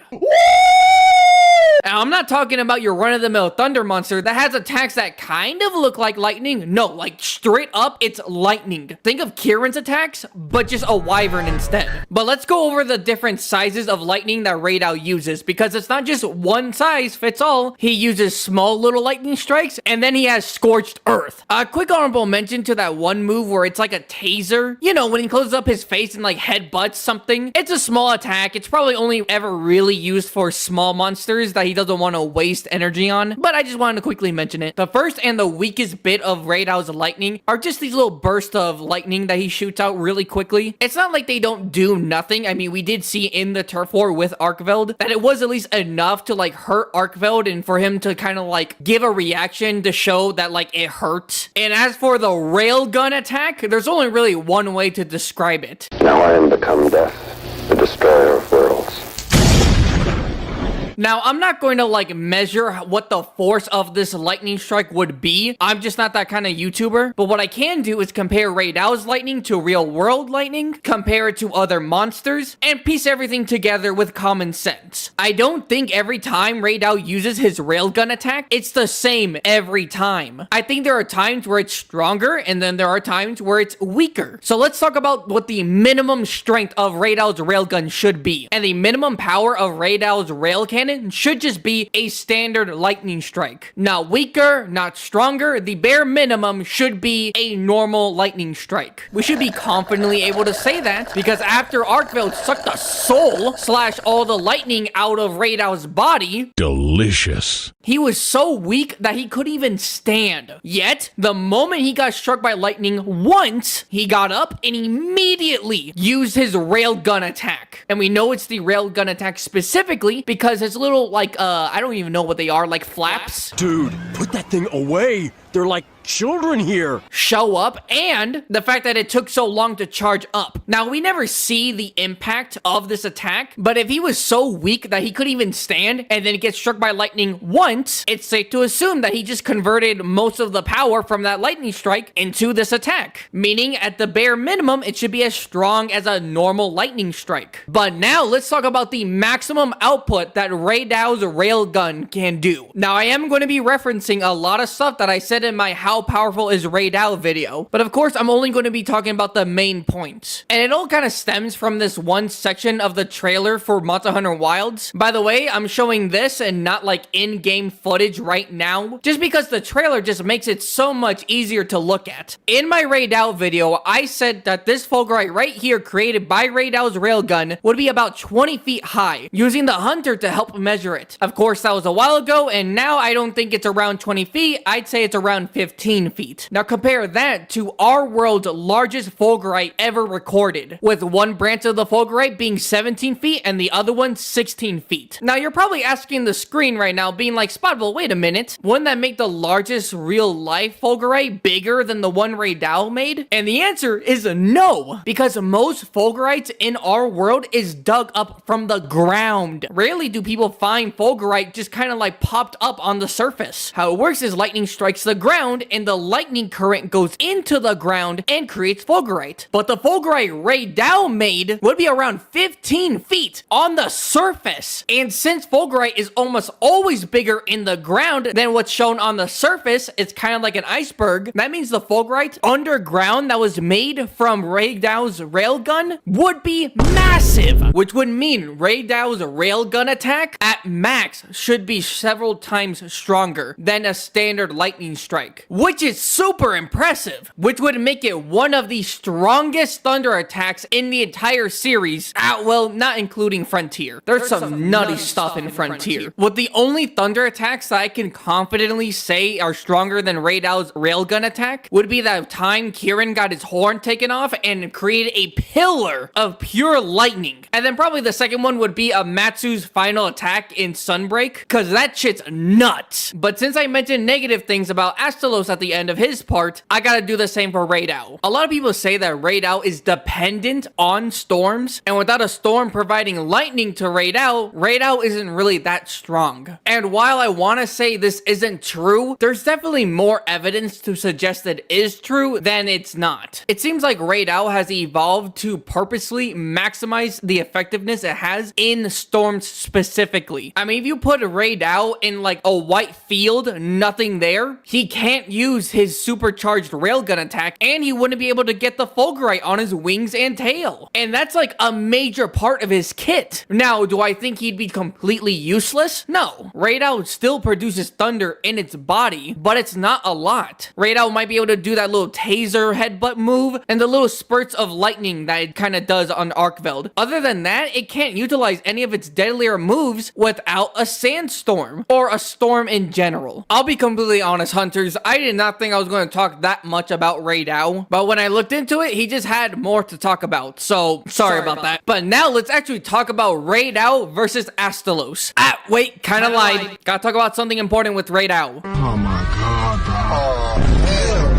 Do you guys think Rey Dau should be able to absorb any kind of electricity? I think he should be able to. I don't really see why not. After all, he literally just stands still and gets struck by lightning, and what's lightning than just pure electricity? I will say there are things that I don't think Rey Dau should be able to absorb, like dragon energy that has the properties of the thunder element. So like with Stygian Zenogre, even though it kind of looks like electricity, it's not thunder, it's the dragon element. Or if the thunder element is mixed with something else, like when Fulgur Antonet shoots its mucus at you, but it has electricity infused with it, or like when Namiel puts water on the floor and then puts a shock current through the water. I don't think Rey Dau would really be able to absorb that. Also, if it's just an attack powered up with thunder, like a Zenogre charging up its fist to punch someone, I don't think Rey Dau would be able to absorb it, and even if it did absorb it, it still got hit with an enhanced hit, so it probably just doesn't even really matter. Pure electricity that monsters shoot out, like Rajang's breath attack, Kezu shooting out a ball of electricity, I do believe Rey Dau would be able to absorb that. And until I see concrete proof that he can't do that, from here on out, I'm gonna go with the assumption that he can't. With that being said, I believe Astalos's ball of electricity, the thunder that comes from Astalos's head and tail, the zigzag thunder pillars, I don't think those would work on Astalos at all. But I don't think Astalos's thunder is completely useless in this fight, because the main way that Astalos uses it is to enhance his physical strength. And that, I believe, would work on Rey Dau. But you're about 17 minutes into this video, by the way. Thank you if you're at this point. Spottable, just tell me, who would win, Astalos or Rey Dau? And to be fair, yeah, I've yapped a lot. I believe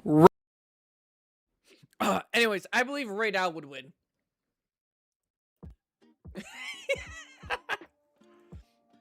Man, I will definitely be doing certain things a little bit differently in my other videos now. But not that bad. Not that bad. For being basically a year old, not that bad.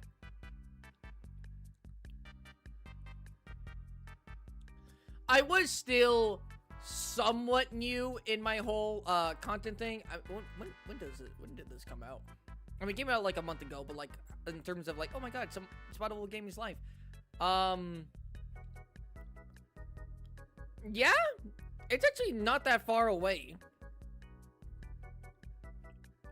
Yeah. In general, I got better when it comes to like power scaling and stuff. Like, I would definitely do this video again, like a part 2. I would definitely do a part 2. But yeah, wait, hold on. Let's go back here.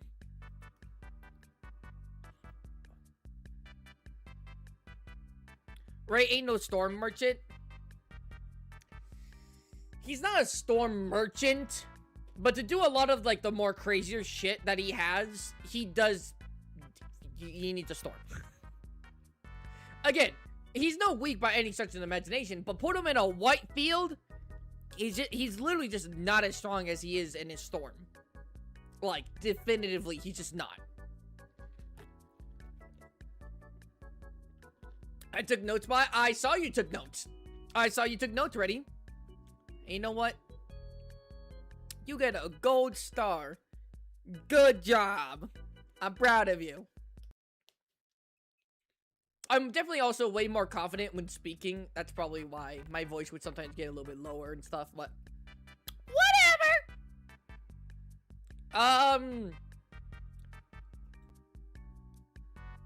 And now again, I didn't actually, funny enough, I didn't mention probably like the limit to how much lightning he could intake, but I'm gonna be so honest, it probably didn't matter for the matchup of Astalos.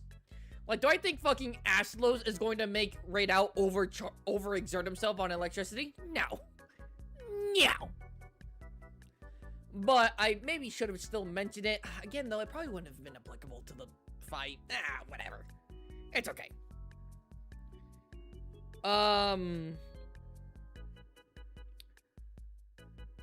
Okay, let's be honest. Should I even write down any strengths for Rey Dau on my notepad? Or do we already kind of, like, know? Like, my video kind of just gave, like, a good gist of, like, what we're kind of looking at here. Maybe I should just only write down the weaknesses? Yes or no?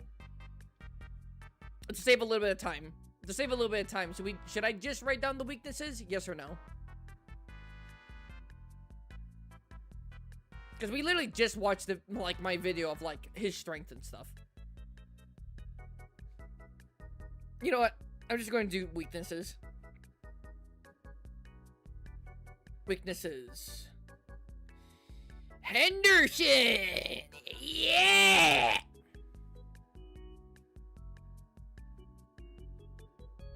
I don't know where that came from. My fault. Does have a shot. Or not a shot. Does have a limit to how much electricity he can store in his body without fulgurite.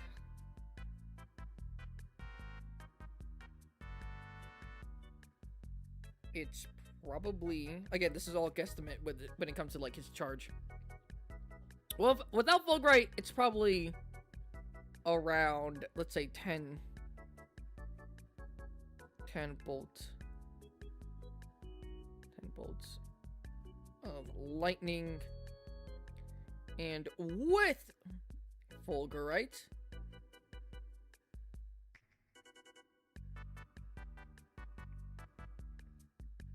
it'd be around, say 3 to 6. Yeah, let's just say 3 to 6. All right, so that's a weakness. A hamburger. Should I even put the whole storm thing as like a weakness? Because we didn't put that as a weakness for the Skrill. That like if the Skrill's like out of a storm, it's weaker. We didn't put that for the Skrill. So we shouldn't even put that for Astalos, right? I mean for Rey Dau. Never mind. I gotta go. Bye. Bye-bye. Bye-bye. Bye, ready.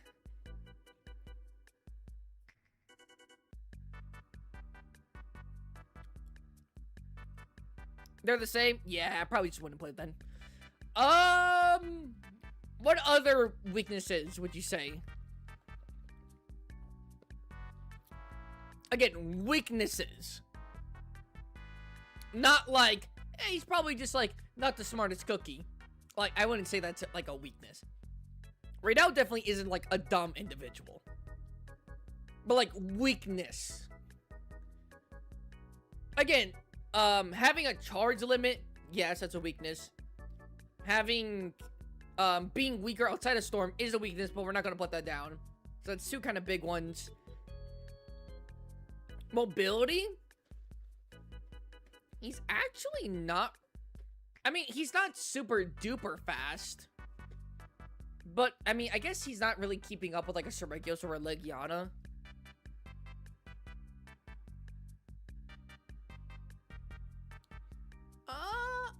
I will say, how about this? He's not a really, like, fast flyer. He's not, like, a super duper fast flyer. Weakness, he isn't the smartest cookie. I know, he's not the smartest cookie. He's the smartest brownie. I would say the break he takes after firing his railgun, the fact his horns are vulnerable. Good point.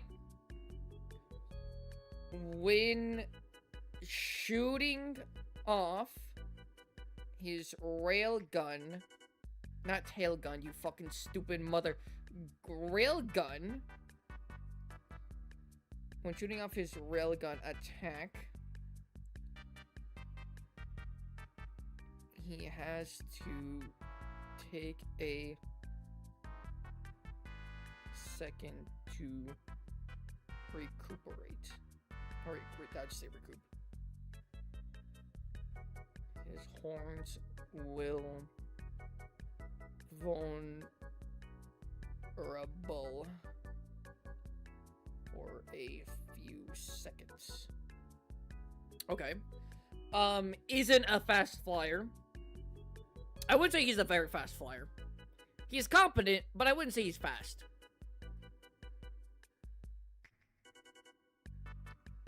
Isn't a fast flyer. I'm a hop on Subnautica. See ya. Bye-bye, Phantom. He would rather stand and shoot. He would rather stand and shoot. He loved shooting first. I mean, fuck me. He shot a railgun attack at Arkveld. Arkveld caught that shit. And Rey Dau went, hold on. Let me do it again. But this time, in the air. Head ass.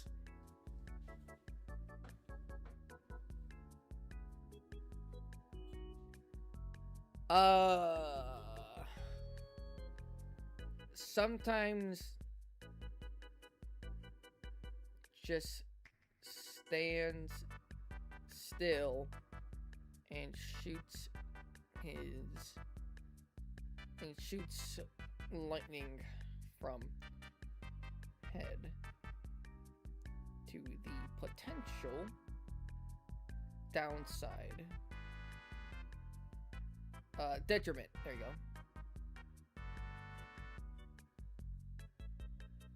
go. To potential detriment. Okay.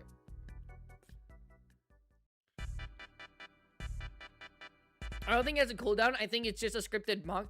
I actually do think he has a small cooldown. Like a very small cooldown, but I think he does.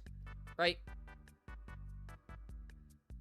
I mean, think about it. Every time you do, like, a big attack, you have to, like, wait a second to, like, regroup yourself. Even Rajang does it. He shoots his big-ass laser, and then, like, he has to, like, sit a second to, like... He doesn't catch his breath, but, like, it, like, takes him a second. You know? He doesn't just, like, shoot his breath and immediately do a combo off of shooting his breath. At least regular Rajang doesn't.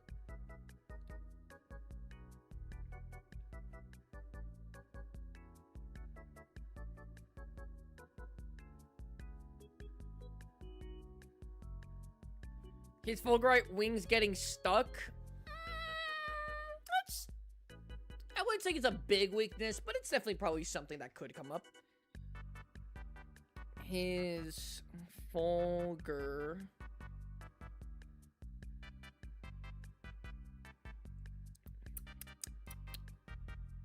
Fulgurite.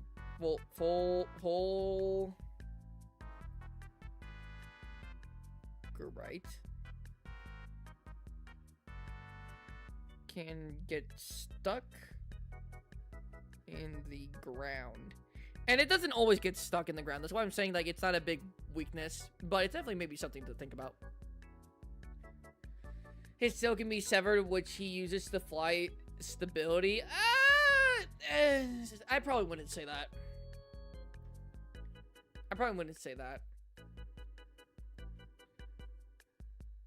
Like, if you cut off any... Again, it's not a limb, but any part of a monster that, like, it uses reliably, then, like, yeah, it's going to get weaker. That's like saying,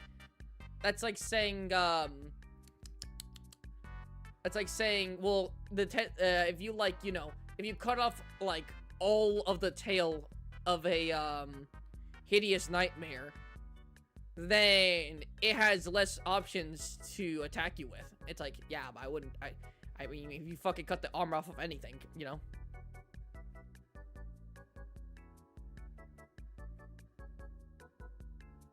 Now, if it was something like Toothless, a good example is Toothless, right? Where its back little fins, they're not really fins, but like his little membranes in the back with his wings, right? His tail wing. I forgot, what's it actually called? It has a name and I'm just blanking on it. But like if one of those gets damaged, he legitimately can't, like, fly. And you don't even need to, like, take off the entire tail to do that. just like one of those little flaps gets hurt, he's cooked. Like, that would be a weakness, right? That would be a weakness. But just saying, like, if you cut off his whole ass tail, it's like, that's a weakness. It's like, I don't know. He's an easier target than the Skrill? I wouldn't say he's a... No, I wouldn't say that. I wouldn't give that as a weakness.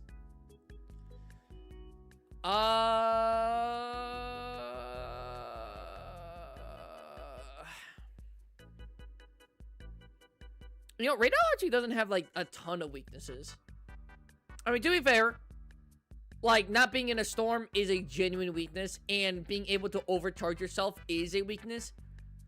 But, like, I'll be honest, he doesn't even have, like, really big weaknesses that would be applicable for, like, 99% of fights. So far, we has a limit on how much electricity he can store in his body. Without Fulgurite, it's probably around 10 bolts of lightning. Again, we just said 10 bolts just to, you know, just so we can have just, like, a number, like, just a static number. That doesn't seem like crazy. And with Fulgurite, it'd be around 3 to 6. With shooting off his railgun, he has to take a second to recoup, and his horns will be vulnerable for a few seconds. Isn't a fast flyer. Sometimes just stands still and shoots lightning from his head to the potential detriment of himself. His Fulgurite can get, damage himself by getting hit. That's what we saw with Seregios. His Fulgurite can get stuck in the ground. Can't really aim the railgun? No, I wouldn't say that. Like, when it comes to Rey Dau hitting his shots, I would give it Rey Dau over the Skrill anytime.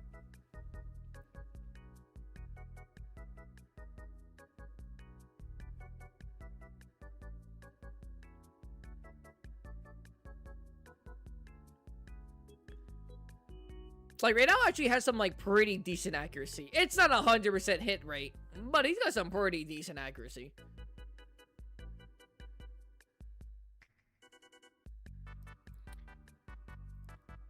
Oh, he's saying re-aim. Oh, my fault.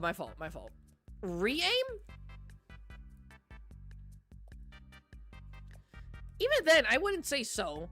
It's just that when he shoots if he shoots a railgun attack, right, and he has to take a pause, then yeah, he can't just shoot it immediately to the right of himself, right? But like the little spurts, he has like decent aim. Maybe I just wouldn't say that. Field of view because of horns. That is true too. I wouldn't say that's a weakness, however. I wouldn't say that's particularly a weakness. Oh, if his horns get damaged, that can affect his railgun output, no? Oh, wait, am I tweaking, actually? I don't know, I've actually never been very observant with that. If his horns get damaged, does that affect his lightning, like his railgun attacks? Yes or no? Or like his headbutt taser move, like this right here. Would that have been effective if like his little horn things got like hurt?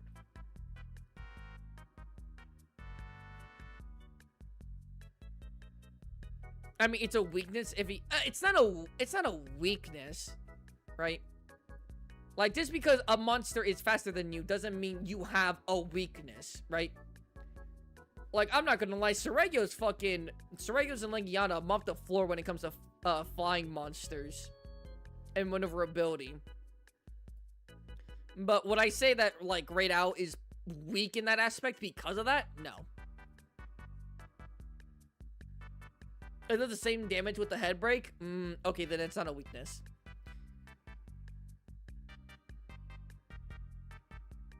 Does he close his eyes because of how bright it is? I've actually tried looking directly into Rey Dau's soul when he does a headbutt. No, I don't think so. I don't think so. Like right here, you could see his eyes open, I think. Damn it!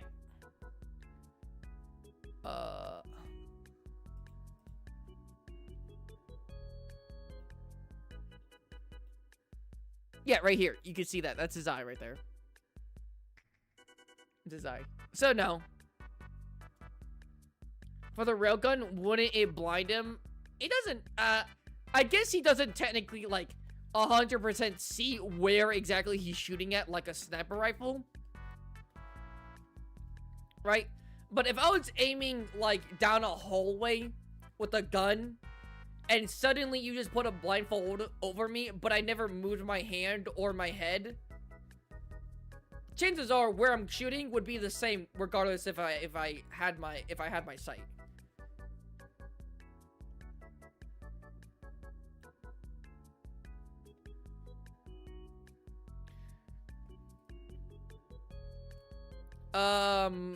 Okay, I think we're done though.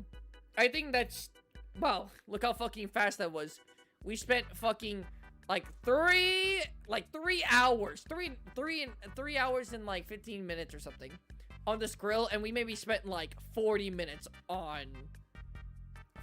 if that on the fucking Rey Dau.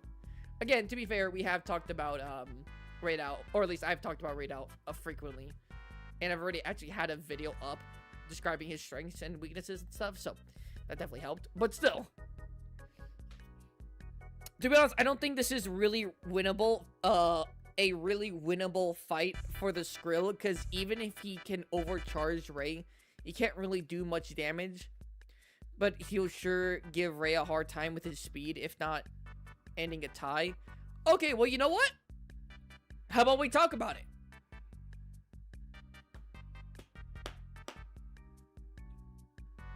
How about we talk about it? I think we're ready to talk about Rey Dau versus the Skrill.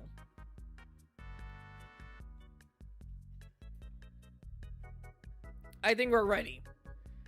So, real quick, I'm gonna put up a poll. Real quick, before we even talk about it, I'm gonna put up a poll. Who wins? Who do you guys think just wins right now? Who wins? Rey Dau.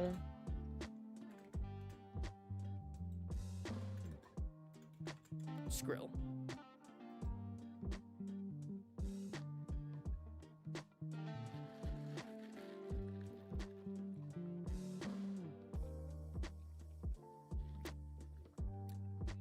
Which absolutely sucks. We spent so much time reading and talking about the Skrill just for him to fucking lose. Imagine. Hey, some people are saying the Skrill. You know, good on you. I don't know if you're joking or if you're like serious.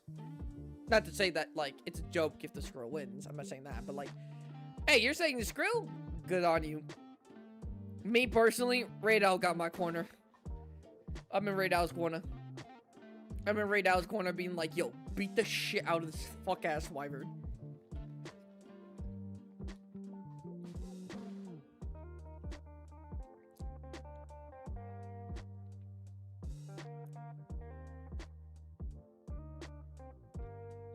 With 9 votes, Rey Dau is winning by a long shot. On the blue corner, I don't see a win con for the Skrill unless it manages to drop something on him. Like what? Like what, they go near like a mountain or something. Like side of a mountain, the Skrill like shoots like all the rocks above Rey Dau, and it falls and those rocks like fall on Rey Dau. He just like stood still to let that happen. Big ad motor.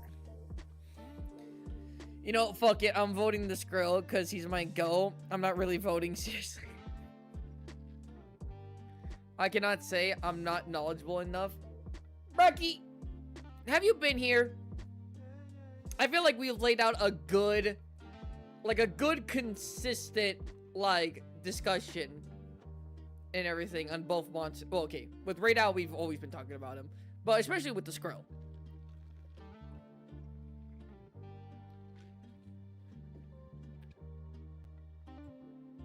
Why are you doing that? I wonder if... certain. Okay.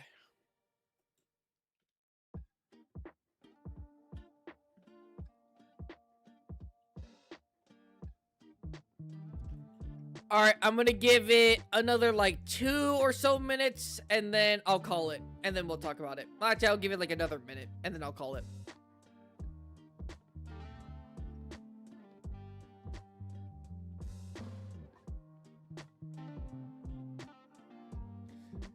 I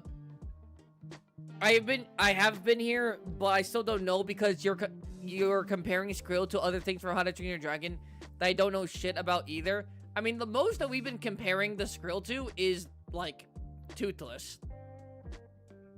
And honestly, God, you don't even need to know a shit ton about Toothless. I mean, we've talked about all the comparisons with Toothless. And as long as you watch, like, the first movie or two, like, that's all the information you should really know.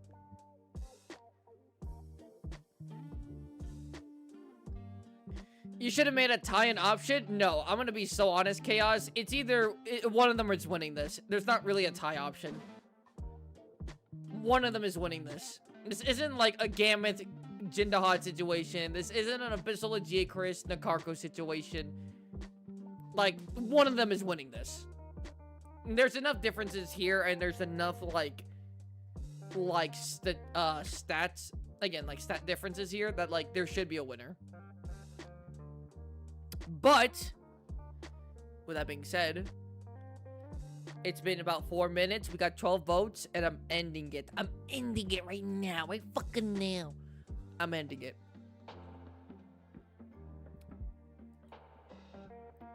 And with 12 votes in, Rey Dau wins by a huge amount. Okay. Now.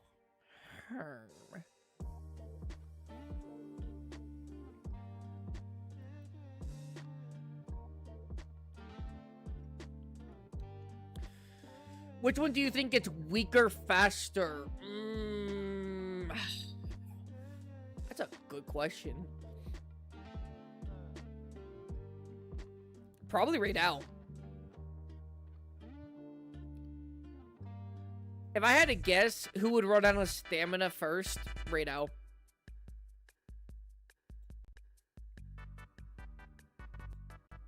Okay, so let's talk about it.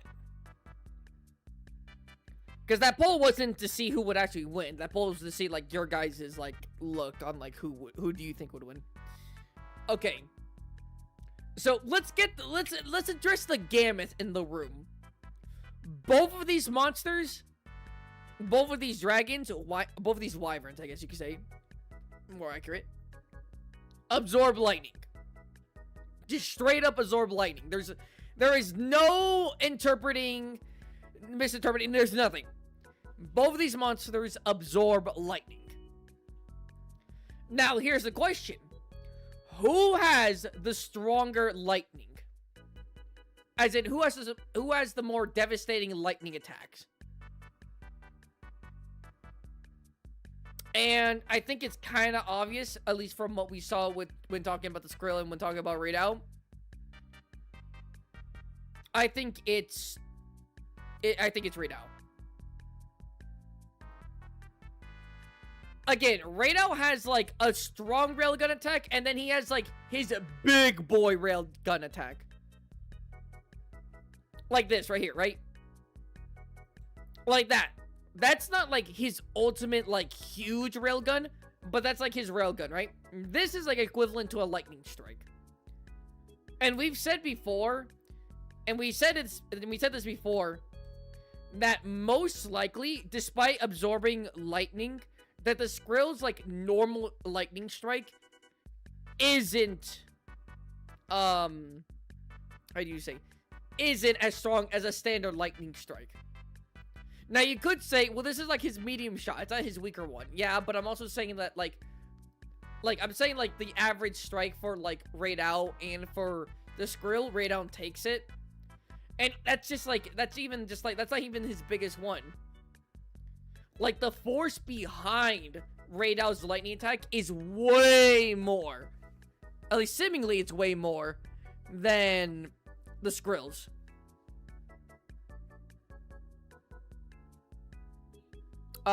Who absorbs the most?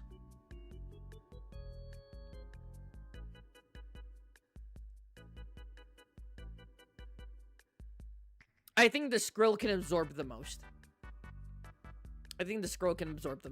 Now, it's time to talk about the other elephant in the room.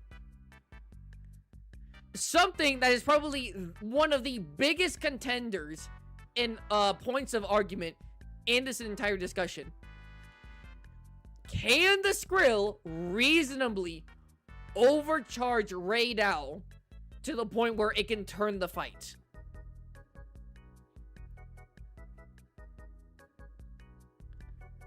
And I'm gonna say it, no.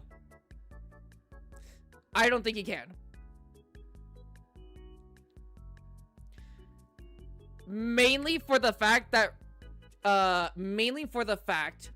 as we stated before, the Skrill's breath attack isn't as strong as a standard lightning strike. So even though it can spam it, it's actually less lightning than Rey Dau is used to. Than being hit with. And with Rey Dau constantly, like, discharging lightning, like, there would almost be no case scenario where the Skrill would probably be able to overcharge Rey Dau. Now, could he overcharge Rey Dau? I actually think he could. But that's just assuming that Rey Dau is just standing there taking it and not discharging anything. Under normal circumstances, the Skrill probably won't be able to. But he has the capacity to. But again, realistically, he wouldn't be able to overcharge Rey Dau to the point of it mattering.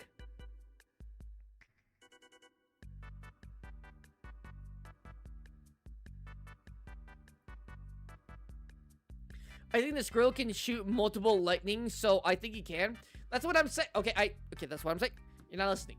I said, I think that, by the way, that right there, that's Rey Dau's stronger. That's like Rey Dau's strongest railgun attack. That is stronger than anything we've seen the Skrill do.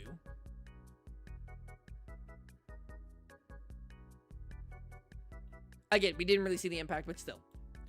I'm saying he does have the capacity to overcharge Rey Dau. I think he does. Especially since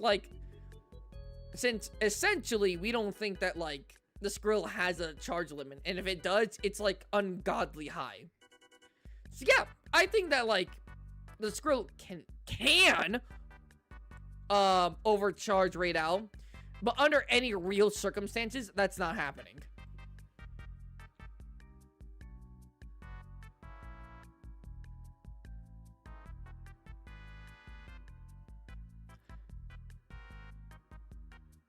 And I'm saying it's not realistically happening because for Rey Dau to get overcharged, he would just have to stop, like, letting out any electricity.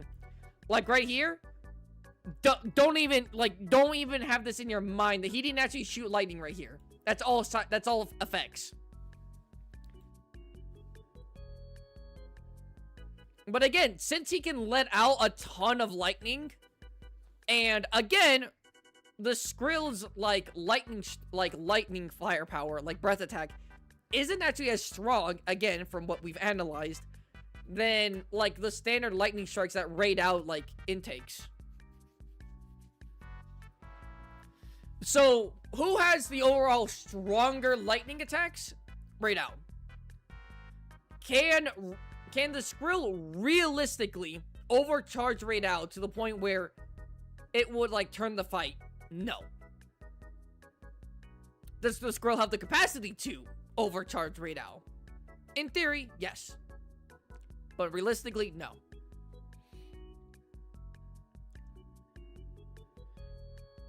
Oh, wait, hold on. I'm sorry, I should read you guys the message. I'm sorry. Would the Skrill supernova or electric explosion thing matter? Search Virgo death scene if you don't know what the Skrill electric explosion is. I guess we could look that up. How to train your dragon, Vigo death. Summer Ripper.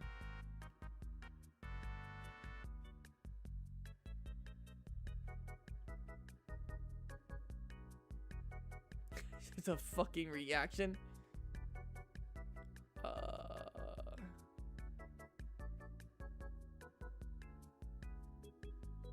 This?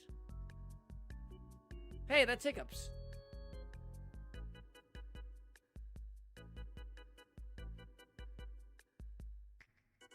Yeah, whatever.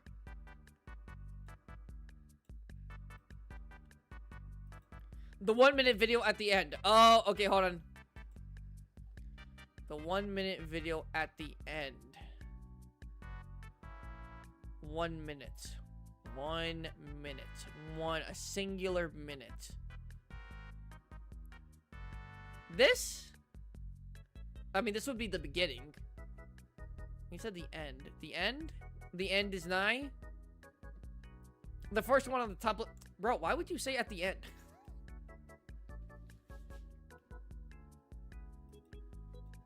Alright, we don't care about any of this shit. We're just trying to see the big ass explosion.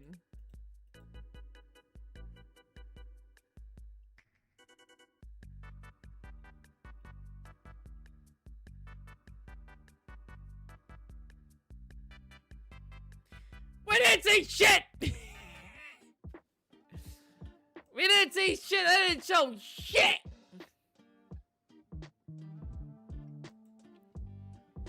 I'm getting blue mode! I'm getting blue mode! Bro, cut it!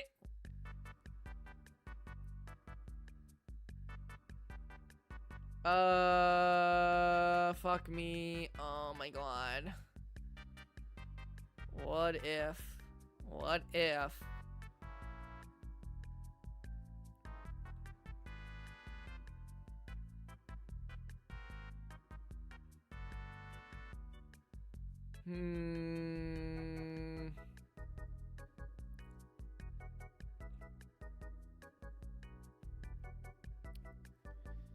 Maybe top right one? What, this one? No, this one?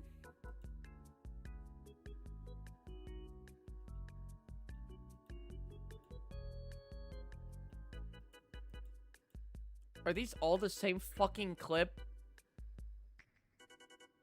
Dude, it's all the same clip. No one here has an original clip. They're all using the exact same clip from the same person.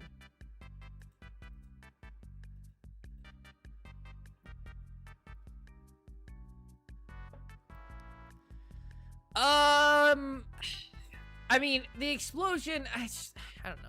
Find it and post it on the Discord. So I don't have to waste any more time.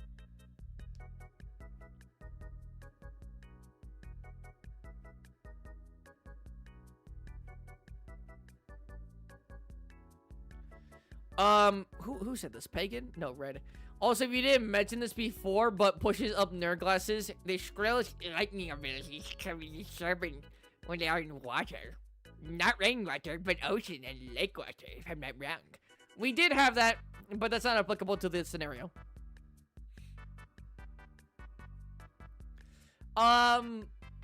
Even then, the supernova would actually probably, like, knock over. If it was in, like, immediate contact, it most likely, if the Skrill released, like, 98% of its, like, electricity in its body right on top of Rey Dau, it would actually probably, like, knock him over. And Rey Dau would probably need to immediately discharge it. But here's the issue. You powered up a motherfucker and now you're weakened. That's not a good idea. It just wouldn't end well for him. It wouldn't end well for the Skrill is what I mean. So, more powerful lightning strikes Rey Dau. Can the Skrill overcharge Rey Dau realistically during the fight? No. Now, when it comes to physicality, Rey Dau just wins. Rey Dau is not only the bigger monster, not only does he have more melee combat, he uses his wings, his tail, even his face way more than just his lightning. But, like, we've seen him actively go, like, wing for wing with Arkveld. We've also seen him, like... Actually, can we actually see this, like, right here? Right here. It's right here.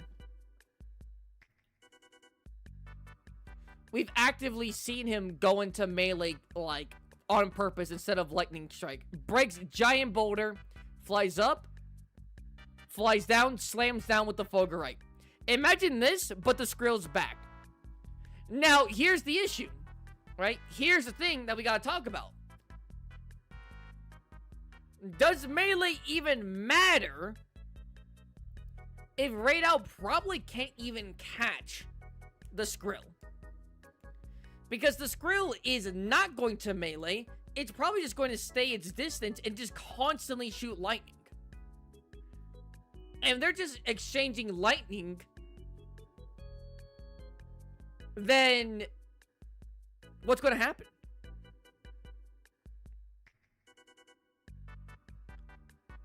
Rey Dau is not the type of monster to also, just, like, go out of its way to try and chase a monster in the sky. We saw that with Seregios. And we saw that with, like, although Arkveld actually wasn't in the sky. It was on the ground. Rey Dau might just, like, wait until the Skrill is within melee range. And then try to do as much damage when he does catch him.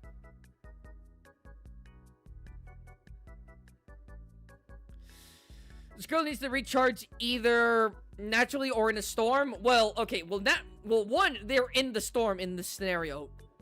Two, Rey Dau is going to be shooting the Skrill with lightning. And unlike other fireballs or plasma, I don't think the Skrill will actually dodge getting hit by, like, Rey Dau's lightning. Especially since it probably senses that it doesn't hurt him as much. Now, I will say that Rey Dau's lightning is a good chunk stronger than the lightning, like, the Skrill is probably used to intaking, even though it's both lightning, right? Just because of, like, the one pinpoint, like, area of, like, getting hit. It wouldn't, like, do any permanent damage, but it might, like, stun the Skrill. If a strong enough lightning shot hit the Skrill, it would probably, what do you call it? It would probably, like, actually get a little bit, like, basically, like, if I shoved you, right? You're not hurt by it. You're not down for the count. I just shoved you, right? And you tumbled a little. You took a little tumble, maybe. A question. What's your question? That's the one I found. Let me see this. Let me see this on my phone real quick before I start pulling it up.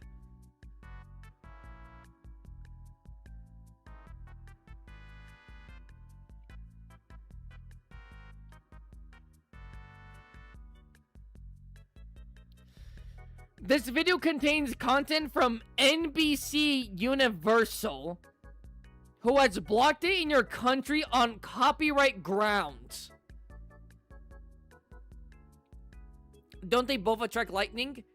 They do, yes. Oh, sorry, Chaos.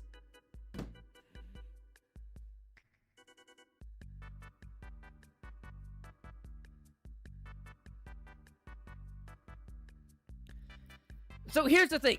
If the Skrill can't reasonably overcharge Rey Dau, if they're just both shooting each other,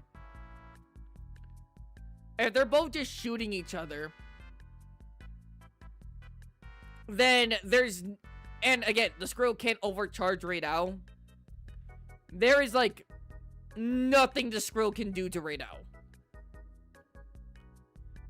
Until it probably eventually tries to go in for physical hits. And if it does that with these Fulgurite, with these fucking Fulgurite meaty claws, that was able to just absolutely, like, shatter this big boulder right here. Again, no loss of momentum. Fulgurite's completely in fucking tact. If it hits, if Rey Dau gets a good, decent shot and hits the back of the, Skrill, which, again, look right here, see? Like, he's completely fine with, like, completely attacking the back. Yeah, this is the back of the neck, to be fair. Which also, he aimed for the neck. Very interesting. He's taking those Skrill spikes right off. I'm sorry. And if he does that, the Skrill now discharges less and is getting weaker. Then it's just a matter of time before Rey Dau just eventually wins. And while I did say that the Skrill had more stamina, that's into relation. If like Rey Dau was actually on the back foot, how long could he last on the back foot before getting weakened? If the Skrill is just dead ass not hitting Rey Dau hard enough, obviously his stamina is going to be way better. That's like if you're asking me, well, how good's your stamina? It's like, you know, if I do continuous extreme exercise, it's not the best. It's like, okay, but how's your stamina if you just walk a mile? I mean, it's pretty good. If they both attract lightning, they both don't even need to aim. That is true. That is true. Like, realistically speaking, the only way Rey Dau would win is to touch the Skrill, but the Skrill is too fast. To be honest, for Rey Dau, it is too fast. However, if the Skrill realizes its lightning dead ass basically doesn't work, it'll either do two things. One, go down for melee fight, and bite and claw and scratch as much as it can. Or two, it'll fly down as fast onto Rey Dau as it possibly can. Try shoulder tackling him and then output and then do his supernova. Either case, that's really bad for the fucking Skrill. Any one of those two scenarios, really bad for the Skrill. Who discharges more effectively?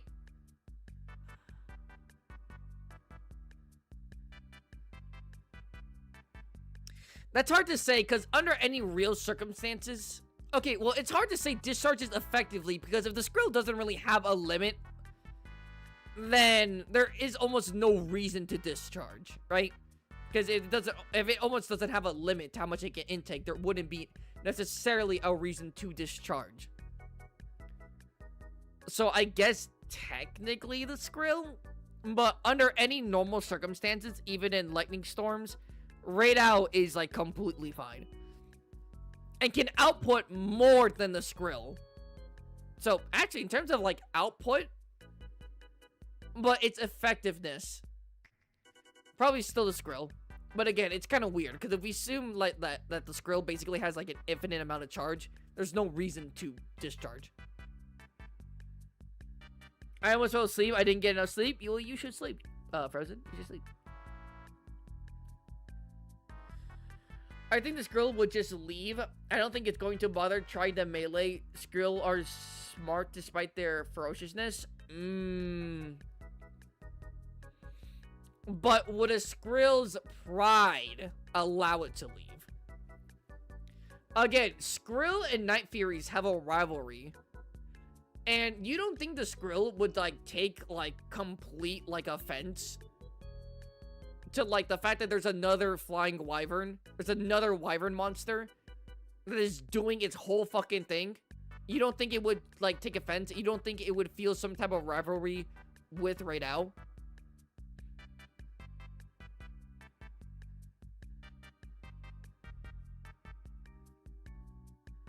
So, if you need opinions or just mine, just yell for me. I'll be playing World to stay awake better. Okay, doc. Okay, doc.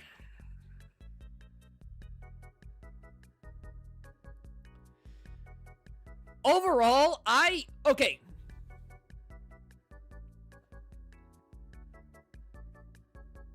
Let's just name this. What are genuine win cons for the Skrill?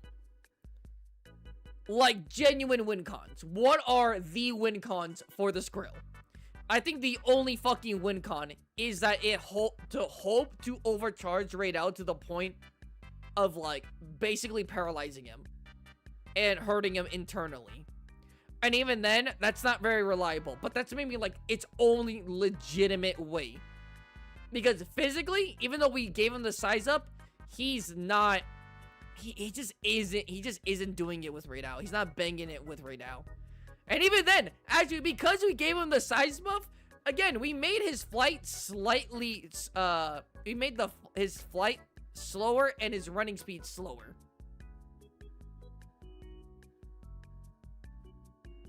That's what I'm thinking. The Skrill has never seen a dragon unfazed by its power, so it just hit.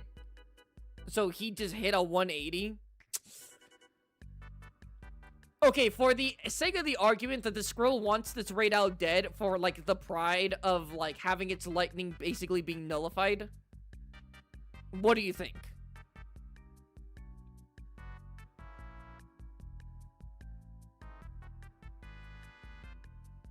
The Skrill did leave when it was outnumbered. Well, it left because it was outnumbered.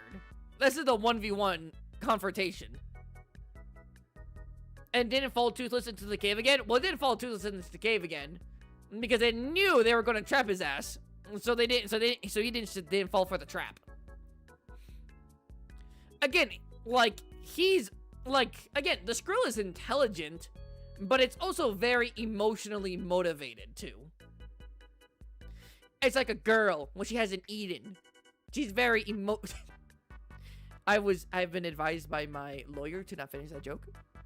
Oh, hold on. I'm getting a call from my family member. Guys, keep on, talking about the matchup, I suppose. Give me a second.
I'm back!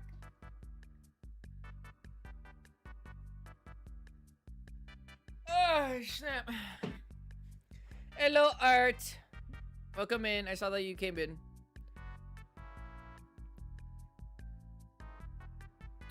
I still think the Skrill has this, though. Okay, I'm curious. So I asked this before.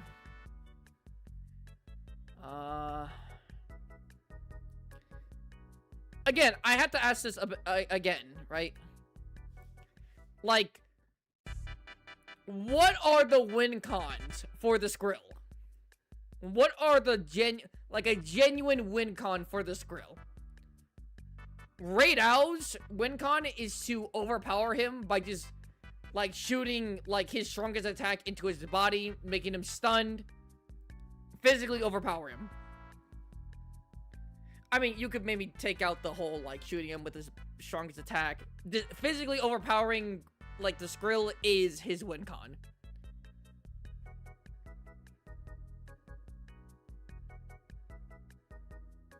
But, like, what is the win con for the Skrill?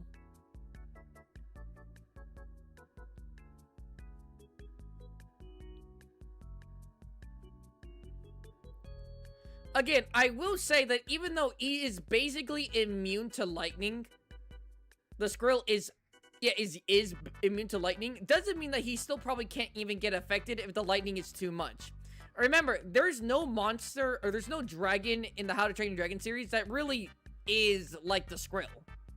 It's the Skrill is the only lightning dragon, I believe. Well, I guess you could, if you want to be super fucking annoying, there's the Chameleos dragon or whatever it is, where it can replicate other dragons, like, fire moves, like, and stuff. It can, like, replicate things that even doesn't make sense for it to be able to replicate. But we've seen in How to Train Your Dragon, if a dragon gets overpowered, a dragon, even though it's, like, a Stoker class, it can still get overpowered by, like, fire that's stronger than what it's used to handling. We also see that in Monster Hunter. So to think that Rey Dau's, like, ultimate railgun, like, his biggest one, could actually probably, like, knock over the Skrill because it's not expecting such a large amount of, like, electricity, plus the force of it, it's possible. My man surfs on lightning. It don't matter.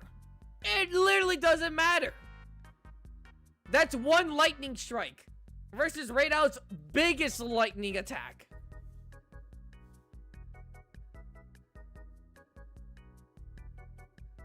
I'm basing that on the fact that the Skrill has way more efficient outputs.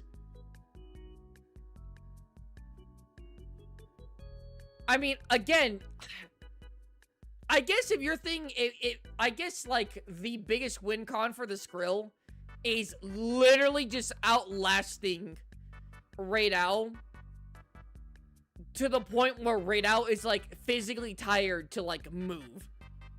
Which, I'm sorry, even though the Skrill probably has, like, a ton of endurance, it's not getting to that point. Rey Dau is either going to do something, or the Skrill is going to slip up and do something.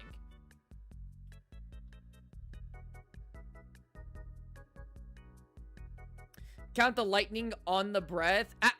No, we already said that the lightning, that its breath attack isn't as strong as a standard lightning strike. We've already talked about this.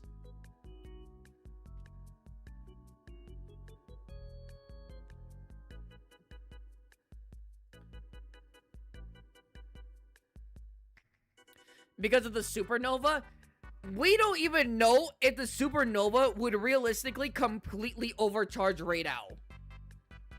And if it doesn't completely overcharge Rey Dau and leave him spazzing and shit on the floor, then it might just be over for the Skrill right there.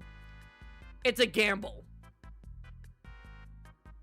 All I'm saying is that Rey Dau has more of a reliable win con than the Skrill. The Skrill, you have to give so much benefit of the doubt for the Skrill and kind of downplay Rey Dau slightly for it to even work. Meanwhile, Rey Dau's is just way more simple and it almost makes sense. I mean, it makes sense.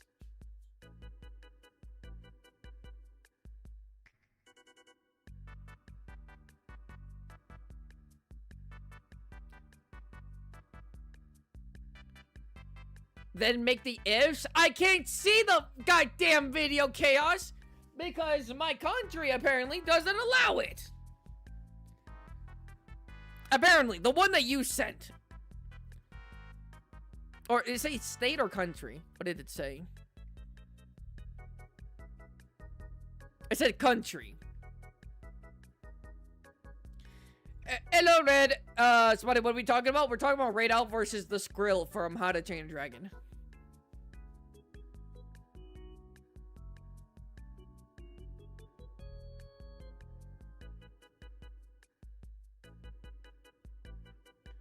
I love how this battle of hype moments, this is a battle of hype moments and aura. Yeah, I hate it. That's why I don't like when people are like, Astalos wins, because it's low-key, like, crazy. It's actually, like, crazy. I'm like, that's not an argument.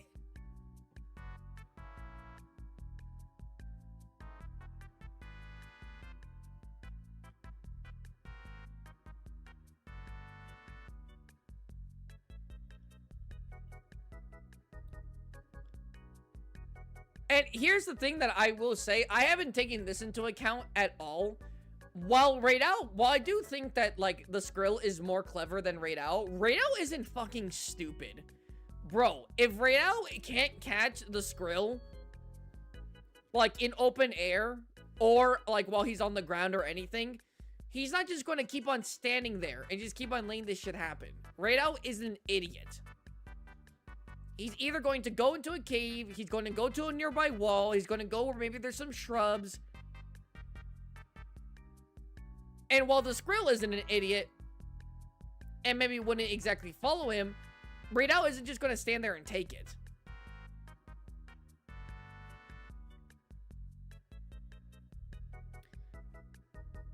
Making an argument for Skrill's thing being weaker, as you said. I mean, yeah. I do believe that it's weaker.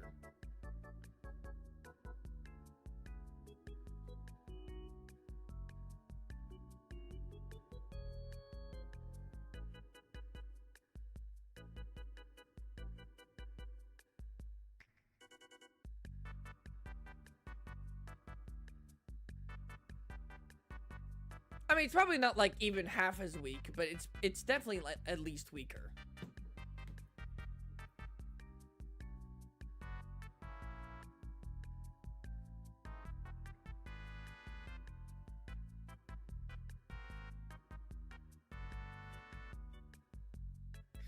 What about the supernova? Oh, I can't tell what the hell happens with the supernova because I can't watch it, apparently.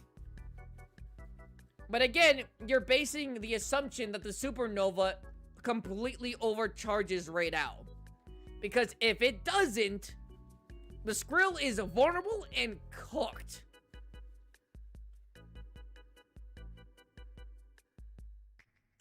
And Rey Dau might be able to release like its most powerful railgun attack ever, point blank on a Skrill. Which the Skrill probably wouldn't die from it, but I'm telling you right now, it would feel that shit. Racing electricity and proceeding to attempt to take it. Oh boy, lunch.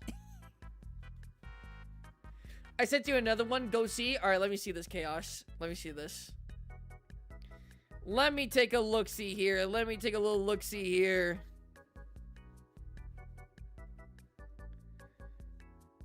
Leave Discord. Yeah, let me take a little look-see here. Let me take a little look-see here.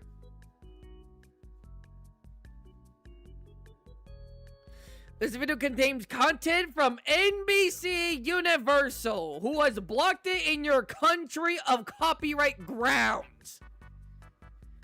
I do not have a VPN.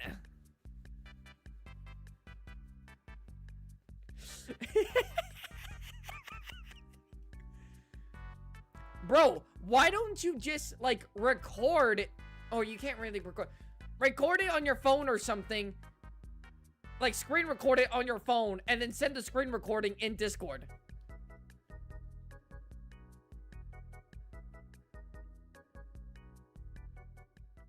That'll probably be better.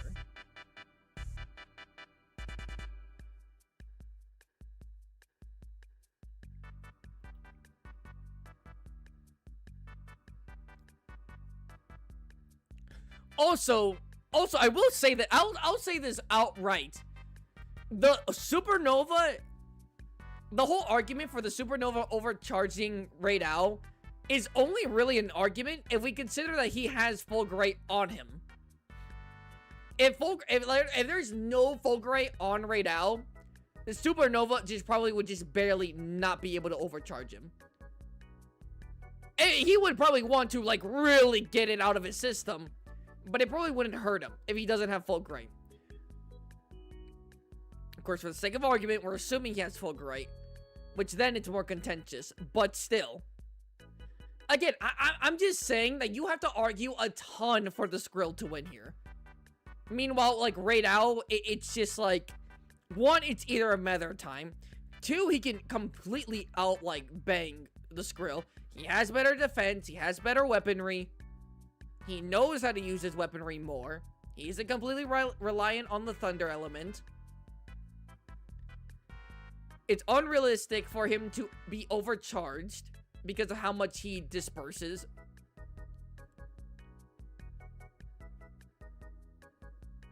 And, like, eventually the Skrill will run out of options and either leave.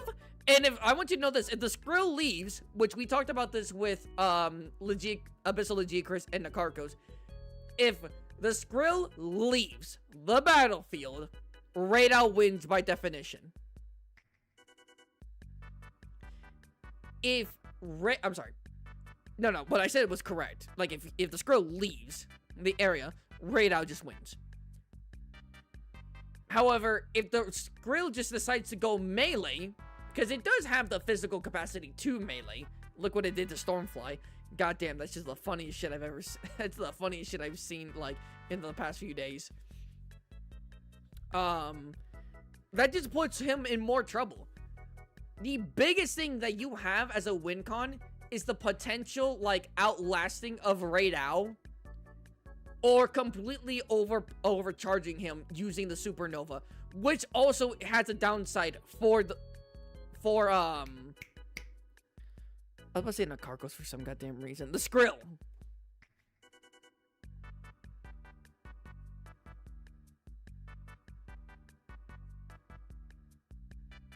You're not telling me why the Skrill is weaker? Oh, you're talking about, like, physically weaker?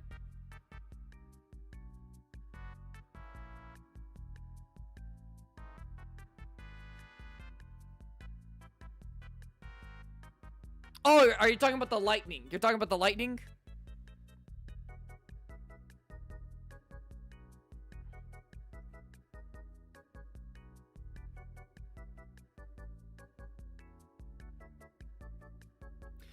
Wait, didn't the Skrill die from the Supernova? Isn't that just a win con for Rey? It doesn't die, right? From what I understand, the Supernova just leaves it, like, very weakened and vulnerable. Well, it doesn't die. Does it fucking die? There's no way it dies. What do I do with defense down? Don't get hit, Frozen. The reason I think why the Skrill's lightning is not as powerful as Rey Dau's lightning. Oh, again, like, Rey Dau's, like, medium attack. Like, medium railgun, right? There's the small little things, the little spurts. There's the medium one, and then it's like, it's full, and then there's, like, Rey Dau's full output. Which unironically isn't even Rey Dau's full output, because he still has room to shoot off more lightning, like, right after he shoots that off.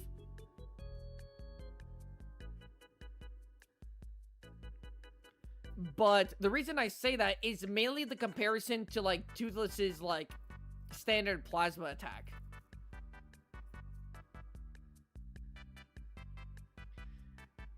Because, I'm not gonna lie, we said that it could destroy a large tree, and that kind of makes sense, but we're also kind of being a little wonky with that, too.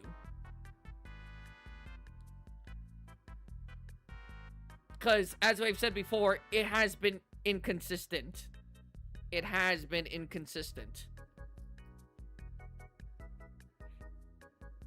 And we don't even know if, like, Toothless was trying to kill the fucking Skrill when it attacked him.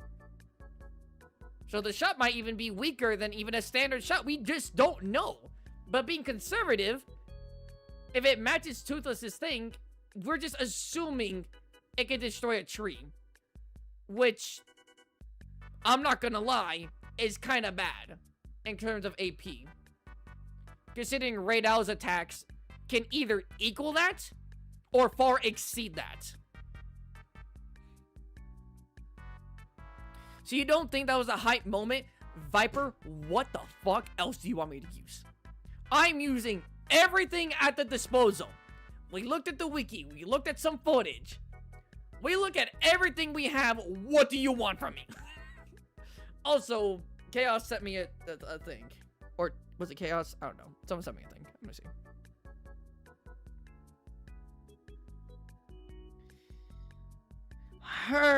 Let me see this.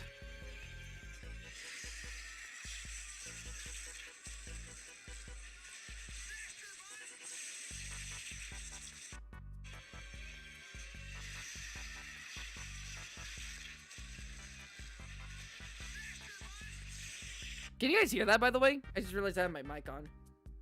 Also, I gotta go to the bathroom again pretty soon.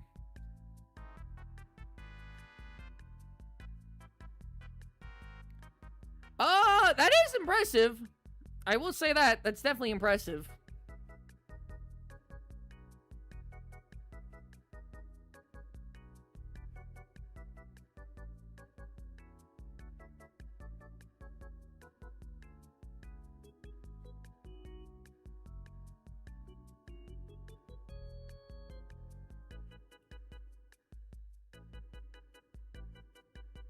I'm just trying to, like, quantify, like, how strong it is. Because, like, I don't see it breaking anything. It's just traveling through the cave. Regardless, so that's still pretty strong. It's just, oh, God, I hate...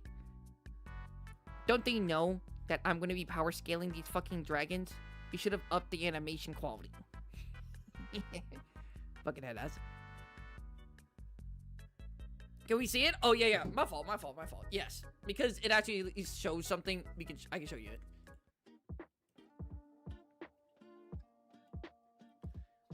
Just give me 1 second to pull it up.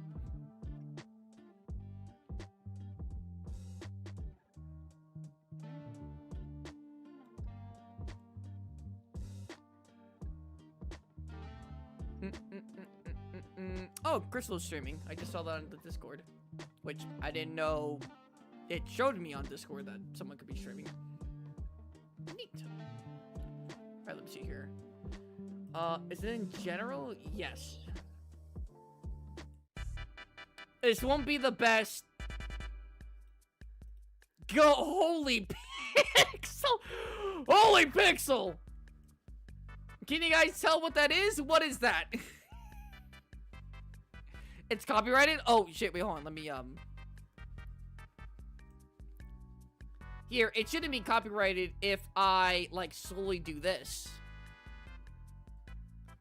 So here, the Skrill is charging up, and then it shoots off lightning.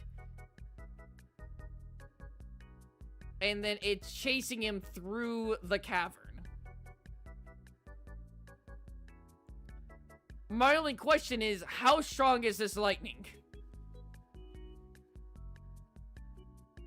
That's my only concern. This is still a lot of electricity, by the way. It's still a ton. There's no disputing that. But how potent is the lightning?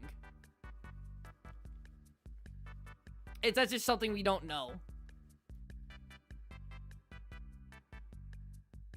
Although, if I were to say that it discharges all of the lightning in its body,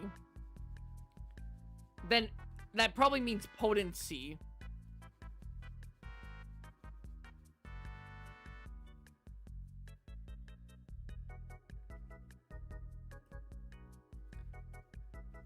Despite this being actually impressive, there's one too many questions for me.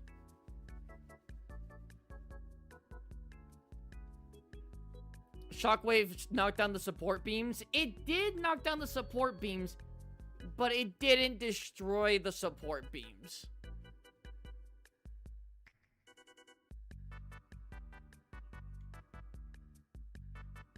It's because of a lot of other media and explosions like that is portrayed as an EMP, but it's probably not.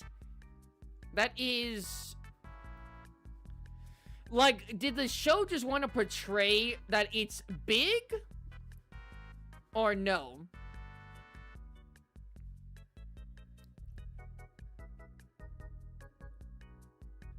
Because here's the issue I have, right? Here's the issue I have with this, right?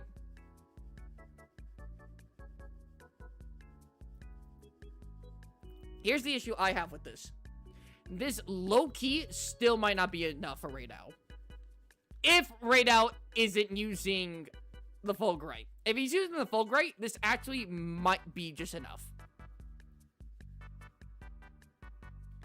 However, there is one crucial little itty-bitty thing that I haven't brought up until now. Even if Rey Dau gets overwhelmed and has over absorption of like lightning in its system, it's not dead. It's going to be knocked down. However, it still holds most of that charge. So it's going to redirect a ton of the lightning in one single point right back at the Skrill, and it can't move. Not only that, it's now weak enough to where it's on the ground. My point, what I'm trying to say, is that this doesn't kill Rey Dau. Even if it overclocks him, it's not killing him.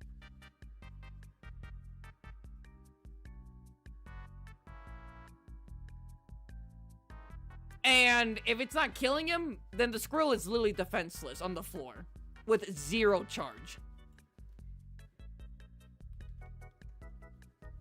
This can break all of the parts on Rey. It could, but it's not killing him. That's the important part. And the Fulgurite wings could always, or the Fulgurite on the wings could always come back regardless of broken wing. Like, if Rey Dau is on the floor spazzing, can't use electricity, he discharged it all into the sky to just get it out of him. Him and the Skrill are next to each other, I still got my money on Rey Dau. Like, if Rey Dau and the Skrill are right next to each other, and they both don't have electricity, I'm on the corner of Rey Dau still.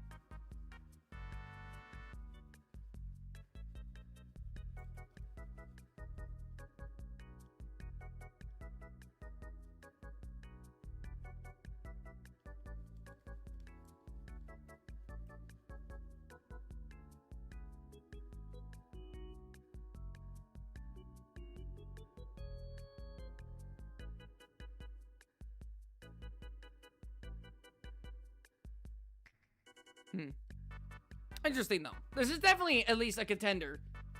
This is at least good to at least have something. At least something. It should be equivalent to Asalos attack? That's crazy.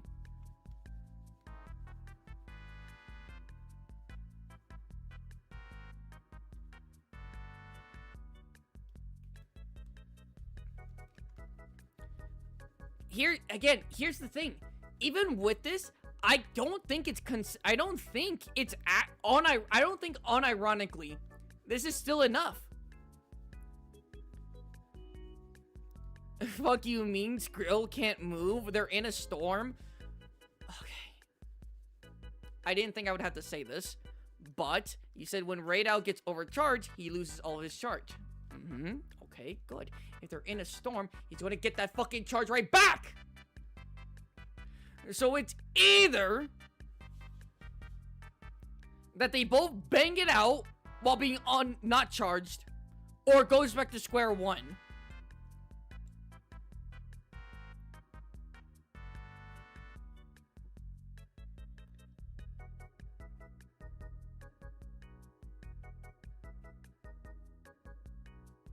And don't think that the Skrill can pull this off twice. If the Skrill has enough to do this twice, Rey Dau's not allowing that shit to happen twice. The moment it gets in close enough, Rey Dau's trying to fucking decapitate that thing. Like it almost tried to do it, like what he did try to do with Arkfield. Went straight for the neck.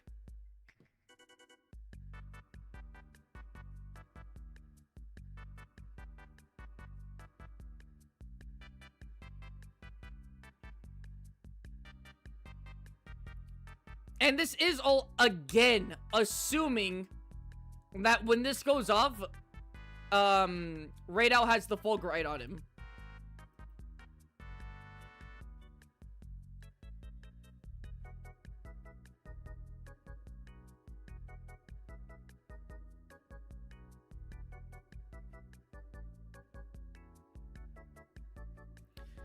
When Arkveld sucked the soul and like all the electricity out of Rey Dau, one single lightning strike was enough to bring him back. I want you all to know that.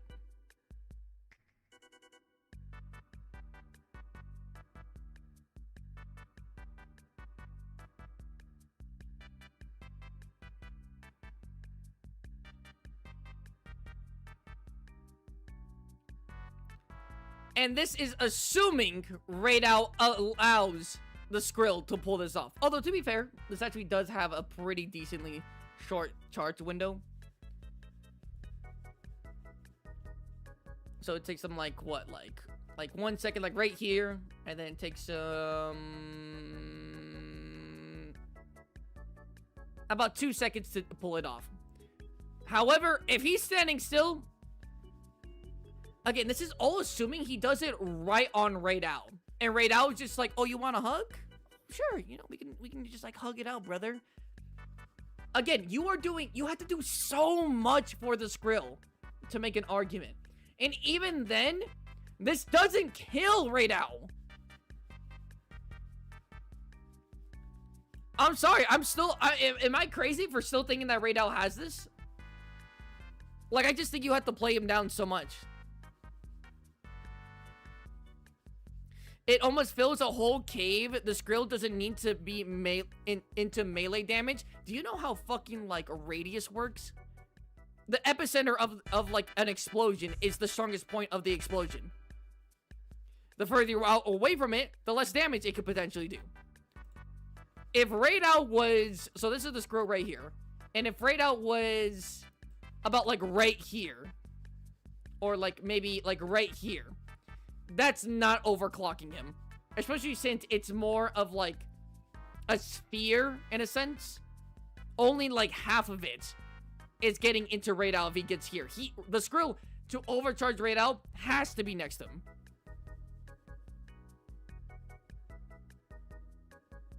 It has to be perfectly next to him. Oh, not perfectly next to him, but, like, the Skrill has to be next to him. I'm sorry, the Skrill is not overcharging Rey Dau. Even if, like, Rey Dau is in, like, half of the way. Like there, where, like, they got away, like, right here. And the lightning's over here. But the Skrill is over here, right?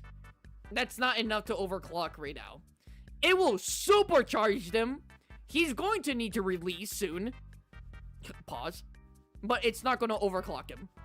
Unless it gets right into him. And assuming he has the Fulgurite.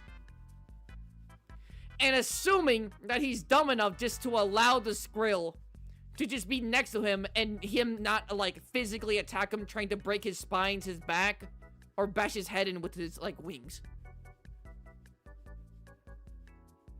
Again, you understand, like, how much you have to do for the Skrill? And again, even if it wins, even if it pulls it off, it's not killing him!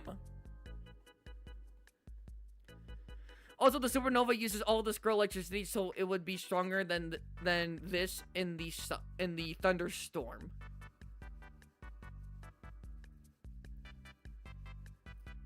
Okay, so you're saying that it would be stronger because he's in the thunderstorm. That's fair. It would be stronger because he's in the thunderstorm. That would 100% be fair.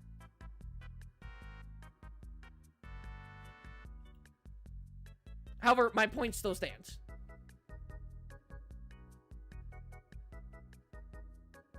My point still stands.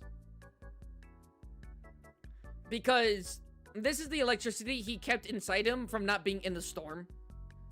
But while he's in the storm, he's going to just be just constantly releasing the electricity that he gains. Again, he would still be intaking a little bit more than what he outburst, because again, his breath attack is weaker than a standard lightning strike. But it's not like he's like quadrupling the effectiveness of the attack. I still stand by that he needs to, 1, get close enough to Rey Dau, 2, have enough time to the point where Rey Dau doesn't just smack the back of the shit of his head, break his spines, don't do anything to him. 3, Rey Dau has to have the Fulgurite on him. And 4, the explosion absolutely stuns him. And assuming it actually stuns him, which I actually do think it would, right?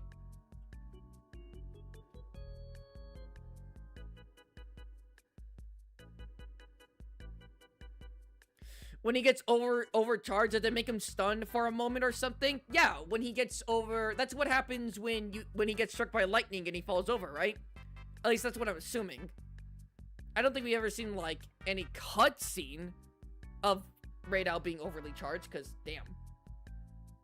But if it is in gameplay, if it is what it is in gameplay, where basically Rey Dau gets hit by lightning and he falls over, then yeah, he just like trips and he falls over.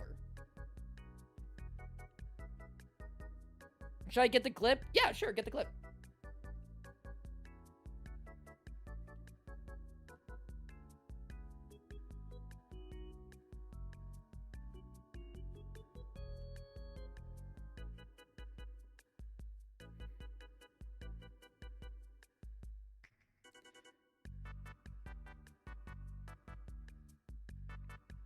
I think it's funny that we've had to buff the Skrill to a Titan Wing just for it to be on par with Rey Dau. I mean, yeah, we've had to buff it. Which, also, keep in mind that buff does come with a speed nerf. I'm not sure if any of you remember that. It does come with a speed nerf. We have all decided that. It comes with a speed nerf. That increase in size isn't free. I want you all to remember that. I have reminded you all of that several times, but I'm going to remind you again.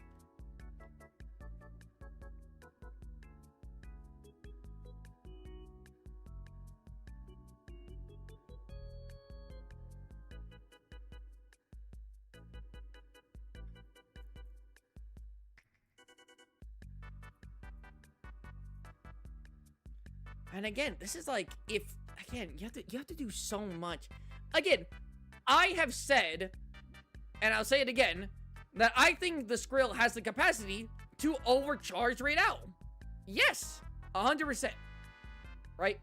My thing, and the reason why I wouldn't give it to the Skrill, is because you have to do so much to give, you have to give so much benefit of the doubt for the Skrill, and almost downplay Rey Dau for, like, the Skrill to have a chance. It's in the general. Okay, let me take a little look-see here. Oh, here we go.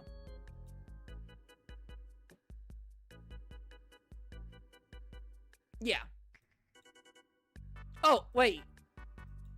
Actually, Wait. Did the hammer knock him down? No. The lightning did.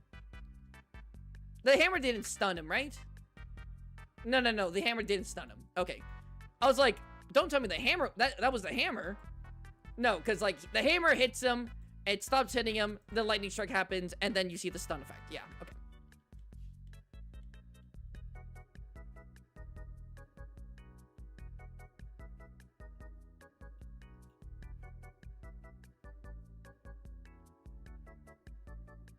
Yeah. By the way, good heavens. What does that say right there? What did that say? Can anyone read that? Hieroglyphs? You can literally see the number. Well, yeah, no, I'm just saying that for some reason I was like, because you were using hammer, so I was like, wait, but you stunned it. But no, like, I just said it right now that yes, the lightning struck him, and now he has the day stuff.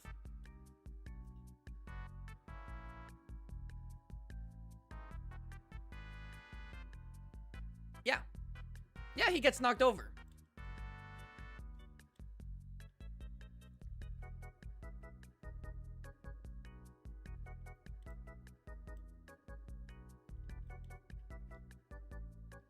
W weapon choice, by the way. Bracky's funny. Bracky sees the hammer and he's like, that's my guy. Yes, sir, that's my guy. I'm not saying he's winning, but he has a chance. I'm not... Okay, what the fuck? Again, I want to all remind you that if literally what you guys said in the beginning of realistically the fucking Skrill wouldn't stay in the fight, Rey Dau already won. But if we're arguing for the sake that he is fighting to the death, then you still have a lot to discuss. I can't believe I've never seen him get overcharged before. I will say that it almost never happens for me. I think I've had it happen one time. The one time.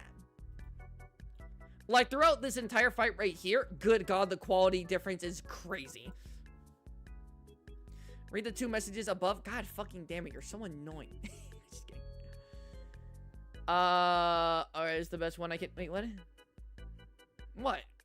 You're getting info on the reach stream. Yeah, I know.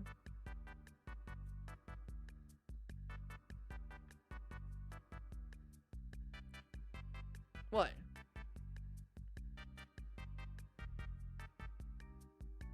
Not in Discord, dummy? Right.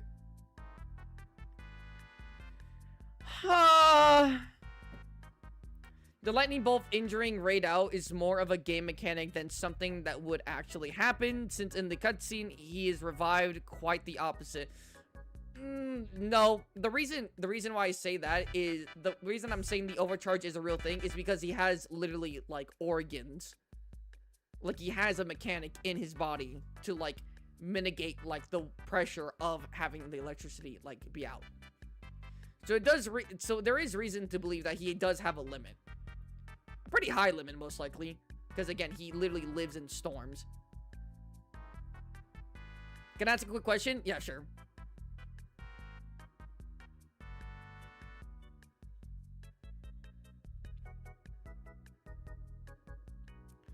No matter who wins, I own the skies with my glaive. You know, fair. I can believe I've never seen him get. Oh yeah, I've already read that. What does the side buff do for the Skrill? It helps the Skrill not get basically like 3-shot. And if the Skrill is bigger, it can hold more charge. And it can distribute like more electricity, since we know that Titan Wings are stronger than their regular counterpart. It just makes sense. So we're basically making him slightly physically stronger, a little bit more durable, slightly slower, more capacity, if he even needed that to be fair, and more output. More room for output. I'd rather him be faster. No, you fucking wouldn't. If you trade everything for just being a bit faster, he's cooked regardless. He's omega cooked. Oh, above him saying, I'm not saying he's winning, but maybe a chance. I read that out loud, Chaos. I did. I probably got sidetracked because ADD. But I did say that. Like, I understand that there is a chance for the Skrill to win. Right? But who is more likely to win between the Skrill and Rey Dau? And I think you have to do so much for the Skrill to possibly win than just giving Rey Dau the win because of just like stat differences and things of that nature. Even with the stat increase, like, we made him bigger. Like, it's still close. It's still unbelievably close. Did you read mine? I'm not sure. Are you talking about the Zoshia gets KO'd and Thunder will Wilk on occasion? Thunder does knockout damage in Wilds? Is that what you're talking about? Because I read that, but I didn't read it out loud.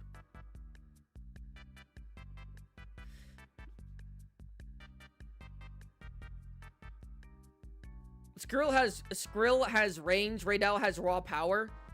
Yes. Like, the Skrill, I will give the Skrill, like, points, like, things that it has over Rey Dau. Things it has over Rey Dau, like, definitively, is stamina and overall more charge, like it can hold more charge, electrical charge in his body. Those two things, I'm very confident, size or not, it has over Rey Dau. However, everything else either is way too contentious to, like, really give either monster, and it's, like, really finicky, or it just straight up is for Rey Dau.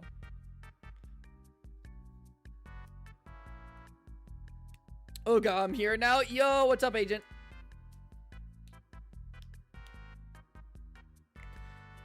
Well, Thunderblight makes you more stunnable, so it's a world-building thing. I mean, yeah. I mean, electricity would probably stun you.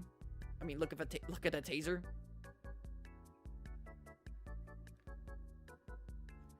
Again, borderline. I think the Skrill has a chance to win. But you have to give the Skrill so much that it almost feels like cheating. I mean, in this entire fight, what have we given Rey Dau the benefit of the doubt of? We've given the Skrill the benefit of the doubt that it wouldn't come in close at all. Never in the fight, almost. That, like, it'll get its supernova off by being close enough to overcharge Rey Dau. That Rey Dau has its Fulgurite when it gets overcharged. So it has technically less capacity in its body to hold the charge. We give the Skrill a size buff so that it can contend physically and kind of more like with thunder power too. What have we actually given Rey Dau? We had to have given him one thing, right? We've had to have given Rey Dau one thing. Right? We've given Rey Dau the ability to well, no, he already has his Fulgurite. It would be really cheating if we just didn't give him his Fulgurite.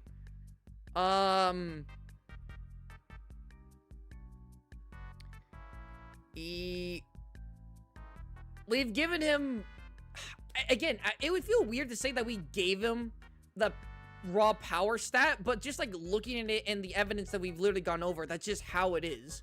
So it's not really giving him that, it's just that he is that.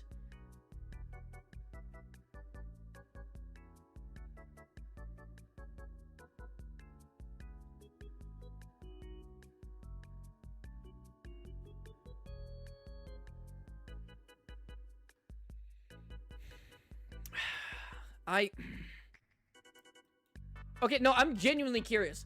What the hell have we actually given Rey Dau the benefit of the doubt of? We had to have given him one thing. Fellas, come on, please. We had to have given Rey Dau one benefit of the doubt. That it's a benefit of the doubt, not he just straight up has proven to probably he just be superior in this one aspect. Again, like power and like physical strength.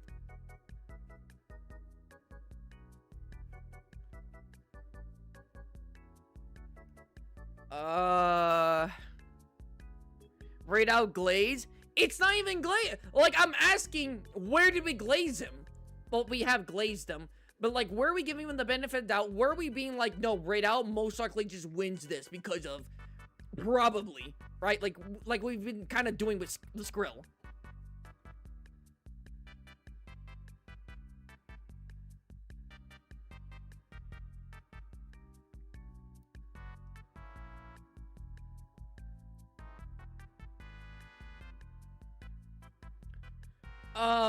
Also, I'm sorry, let me read some of these, things. Let me use Rey Dau, who fought against Arkfeld, became paraplegic. I think it was. If Rey Dau was taken out of the desert, would win 9 out of 10 times. Oh, yo, if, again, we were giving them both of the Shadow of the Doubt. If Rey Dau was, like, not in the desert. If Rey Dau was not in the desert, and neither, like, if they were both just on, like, a field, no clouds, no storms, Rey Dau was whooping ass. Now, because we gave the Skrill a size increase, it won't just get instantly whooped.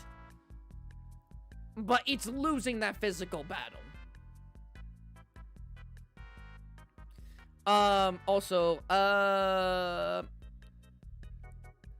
Well, you're comparing a How to Train Your Dragon and a Monster Hunter Apex Predator, so it wasn't fair to begin with without the Titan Wing. The Skrill is like one of the strongest dragons in How to Train Your Dragon. It's like top 20. It's literally comparable to like Night Furies and what are they called? Snow Wraiths or something? Or White Wraiths? I forgot. The White Wraith. Say that again.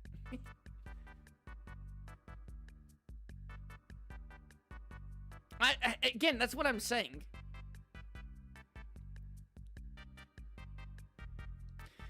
again, I'll say it. I'll keep on saying it.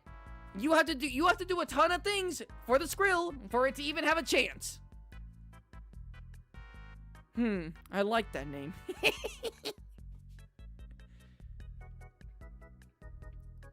How about we try something? Any dragon without pack abilities or alpha capabilities won't stand a chance to anything remotely close to Apex level. Are you talking about regional Apex? But, yeah. Make him arc-tempered? Yeah, how about we just make him arc-tempered? Actually, how about we make him a gold crown? By the way, we haven't done that.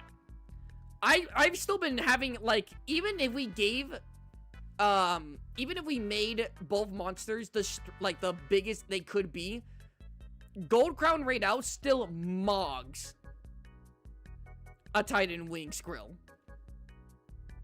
It's better than, it's still, it would be like comparing a small Crown Rey Dau to like an average, like to an average Skrill.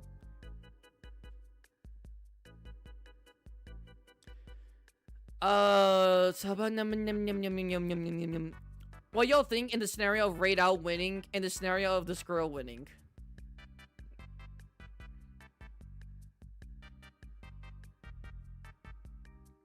I don't know. Oh, but okay, I'm sorry. Like, can you repeat that? Like, what if we just say they both win, so it's a tie, or what do you mean?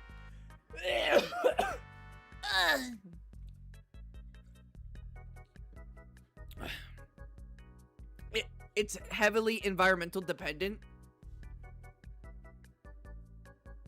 Oh yeah, 100% it's environmental dependent. If we did this shit in the Scarlet Forest, cooked. The fact that there's even water in the Scarlet Forest immediately puts, like, one of the weakness on the board. That's another thing. Oh my god. Like, the main weakness of, like, water and shit and, like, metal and all that we're not even using it for the Skrill. Now, to be fair, like, if we put, like, Rey Dau in the Scarlet Forest, it probably wouldn't be able to get the Fulgurite because of all the dust. I don't know. Would Rey Dau be able to pull off, like, the Fulgurite wings in the Scarlet Forest? Yes or no? Put up a poll? I'll put up a poll. I'm just kind of yapping. Give me a moment. Like, do you think it would be harder? He needs sand? Can he do, like, dirt? Can he do, like, fine dirt? The finest of mulch. Skrill versus Rey Dau drowning in the ocean with no limbs. Oh, if this was the ocean, Skrill is cooked. Even if he wanted to do the fucking supernova bullshit, he'll be completely weakened by doing it. He'll fall into the ocean. He's cooked. So don't even say that. Oh, hello, Letter. I'm sorry for not reading your message. Hello.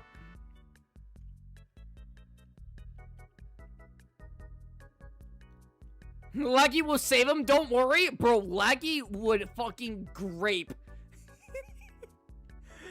Laggy would grape. Okay.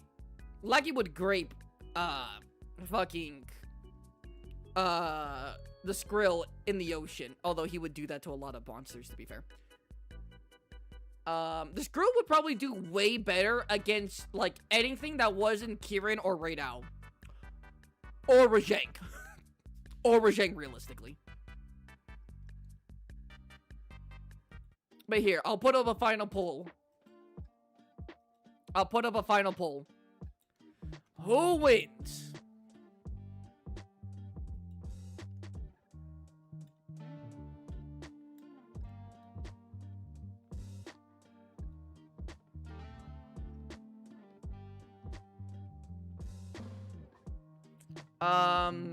Also to consider, in a long-range battle, Skrill has a limited amount of shots to fire. As much as we know for Rey Dau, Rey Dau can fire off consistently. The issue is that we had him in an environment where they were probably both going to get constantly, like, resupplied with electricity. So the shot limit isn't applicable for what do you call it? The Skrill.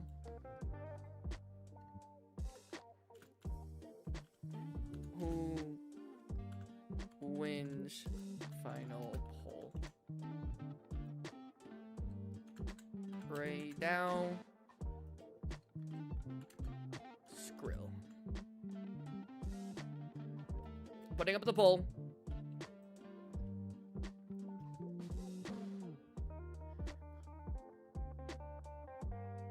Make him fight in a cave.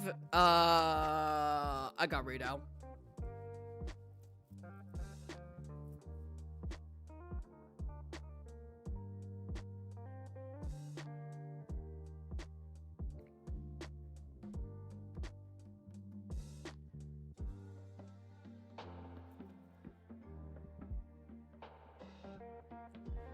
It does kind of suck because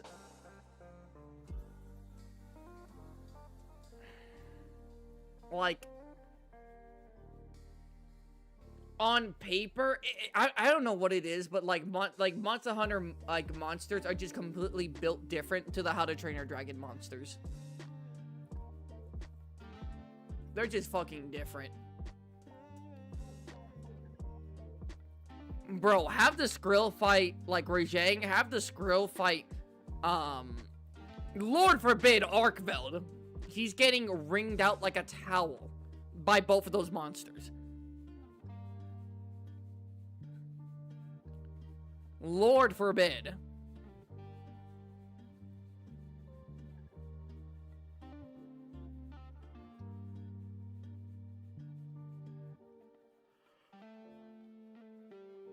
To be honest, Rey Dau was probably the worst opponent for the Skrill because it only goes to physical strengths to win. Even Titan Wing Skrill wouldn't be physically strong enough. It wouldn't, but Rey Dau is probably the best matchup against, like... I mean, who do you think would win? Kieran or... Who do you guys think would win? Kieran or the Skrill? That's interesting. The Skrill could fight Arkveld. Oh, he'll fight him. But unlike Rey Dau, where Rey Dau will probably have to do like a combo piece on the Skrill to do good damage, all it will take is one good drain. All it will take is one good hook around anything on the Skrill. Get those chain whips on the Skrill, cooked.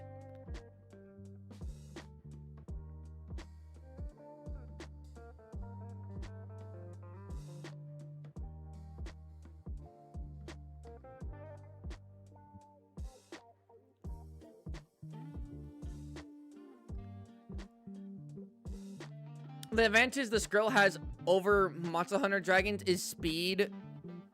So putting him in a fight that depends on physical strength isn't that much winnable. Oh yeah, I mean, the Skrill would probably win against, like, Rathalos. I would even give it against Legiana. Although I would give Rathalos over Legiana, so maybe that's not like an argument or anything.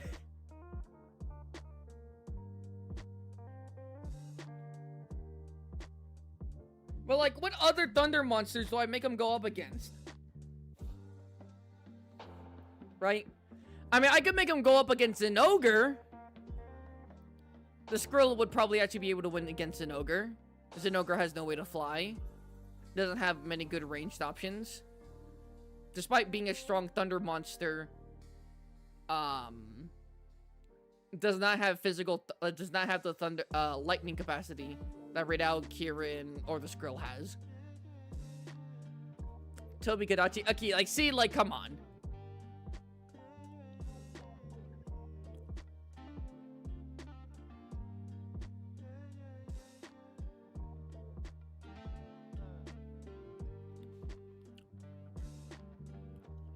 The Thunder Dragon would win against the monster Wheat the Thunder. Yeah. Again, like, when it comes to, like, matchups where it's like, hey, these two monsters are very similar, let's have them fight, it's like, it's just so unfortunate. Valstrax, like, Chameleons versus any poison dragon in How to Train Your Dragon. Valstrax versus, like a Night Fury, not even close. Ones that I would think would be good are the ones that I'm low-key keeping a secret because I still want to do a video on them. The god dude. Amatsu? Ibushi? Dude, Amatsu and Ibushi would literally wipe the floor with like 95% of the dragons from How to Train Your Dragon. The only ones that could like survive are literally like the alphas.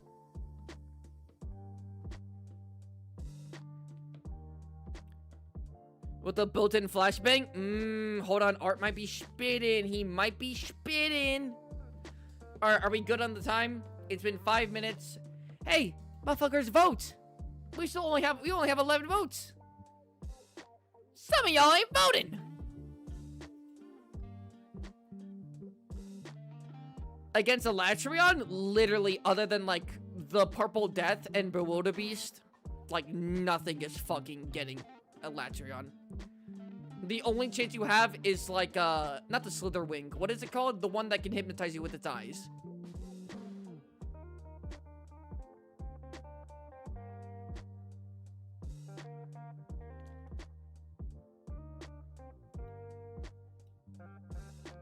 Have Skrill fight All Mother Narwa. Skrill gets turned into a handbag. You don't even have to do All Mother. Just do Narwa. You don't have to do overkill with All Mother, bro.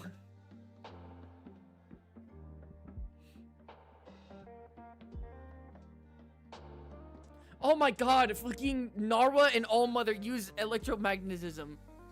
And the Skrill has the metal in its body.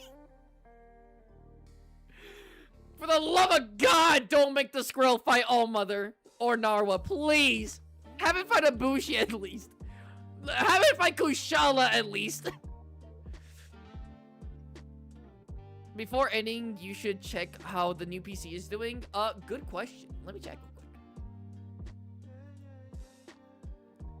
If I go to my Google, or my Gmail. Actually, I should look up my throne too.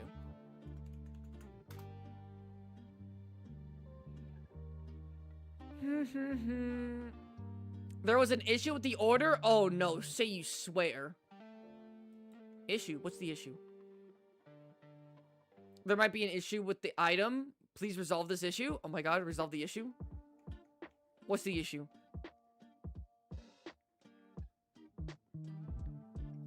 Resolving this issue quickly helps ensure the throne item, issue type. The shipping address of your account is invalid. What do you mean it's invalid? What? My shipping address is invalid.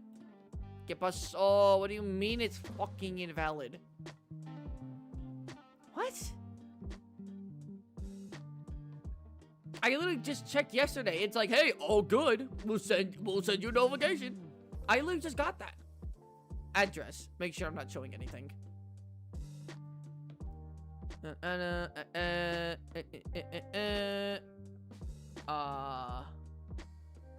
I'll delete that, I guess.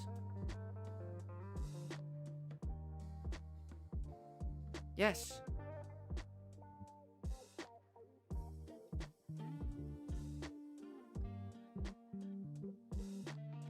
The following options are available to receive gifts.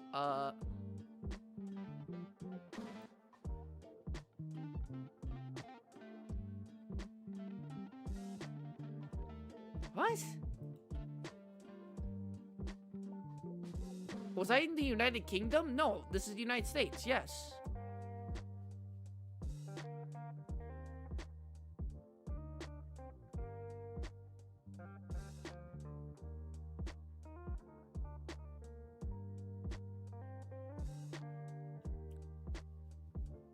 Oh, maybe this?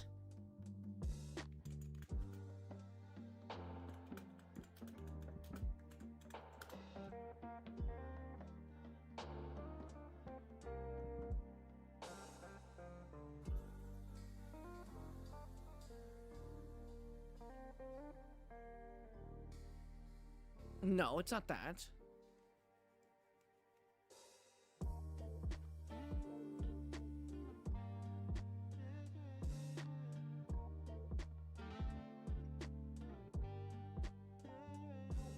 If I save details... What? If I go to my throne... Resolve. Issue. Resolve issue. Update your address. I updated my address.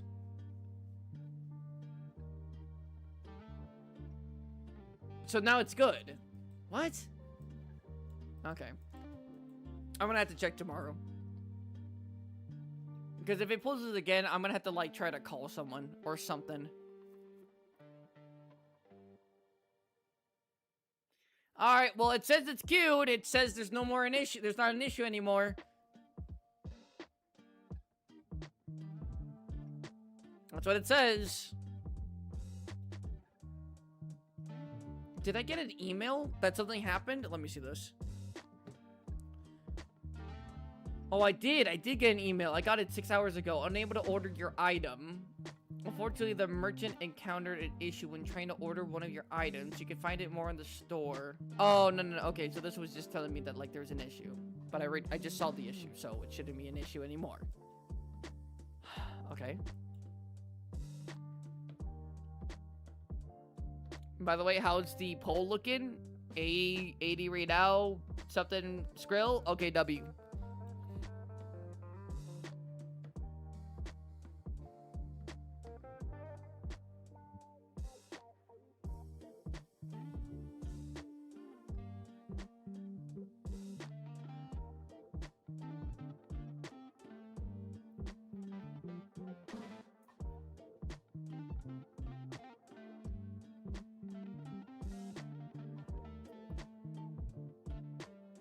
Okay, well, it says it's good.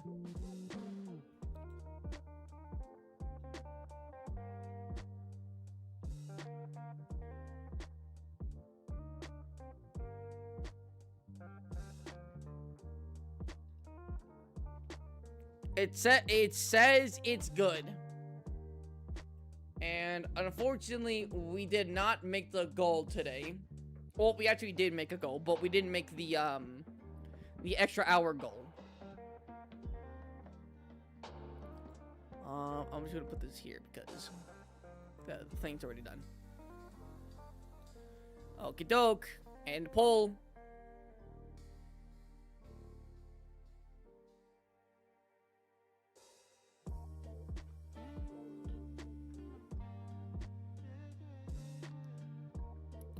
Alright, well, it seems like Rey Dau is the winner in this crossover matchup.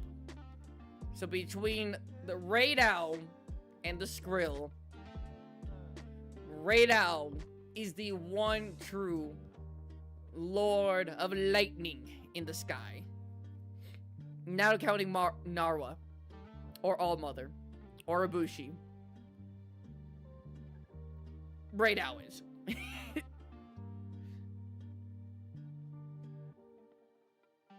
Wonder who met that goal? Yeah, I wonder who met that goal. Oh, wait. Yeah, that's right. Viper, did you want to see something? You wanted to watch a video, right? Because we landed on Pix video. If it's like a 20 or so minute video, we could watch it.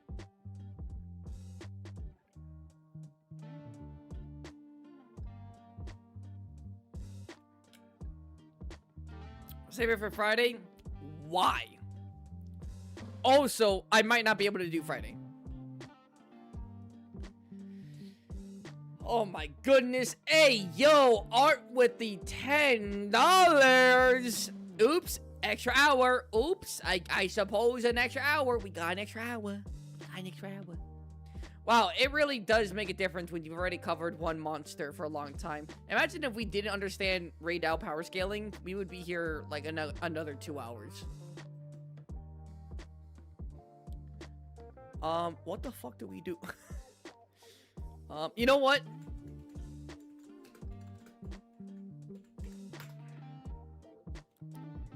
Is there any versus video, like versus, are there any versus videos that we can do in Monster Hunter? Like any Monster Hunter versus video?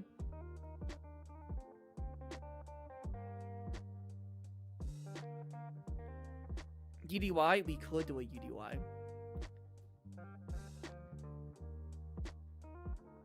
And then save it for Wednesday food break. We could do that.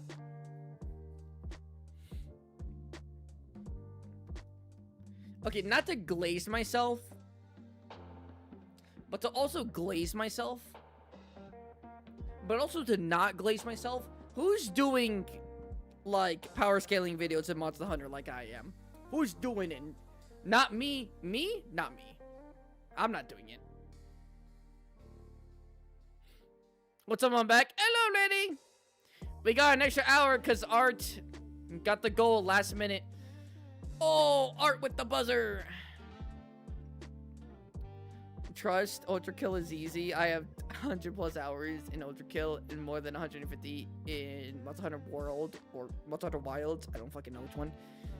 Trust, Ultra Kill is easier. Alright. Legendary Grimlock. You know what? Legendary Grimlock does make some pretty good videos. I love his editing. I love his editing. I just love Legendary Grimlock.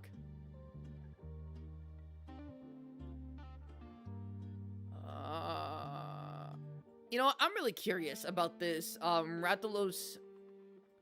Can Rathalos survive How to Train Your Dragon? Is this copyrighted music? Yes or no? Let me see this.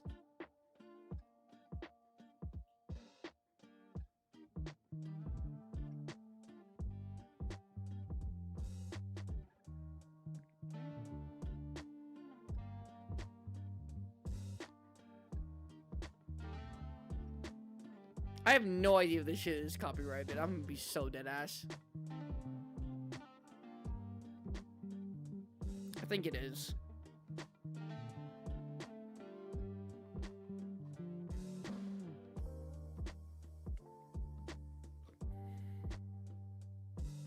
Making your streams longer by force? I can't believe you. I can't believe you would do this.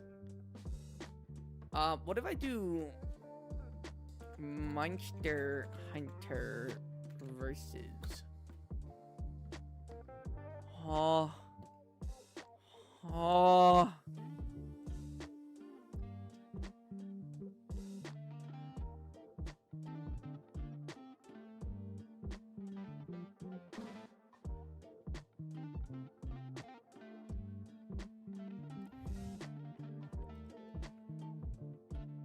No, I'm not gonna chance it. Oh my god, what in the fuck is this?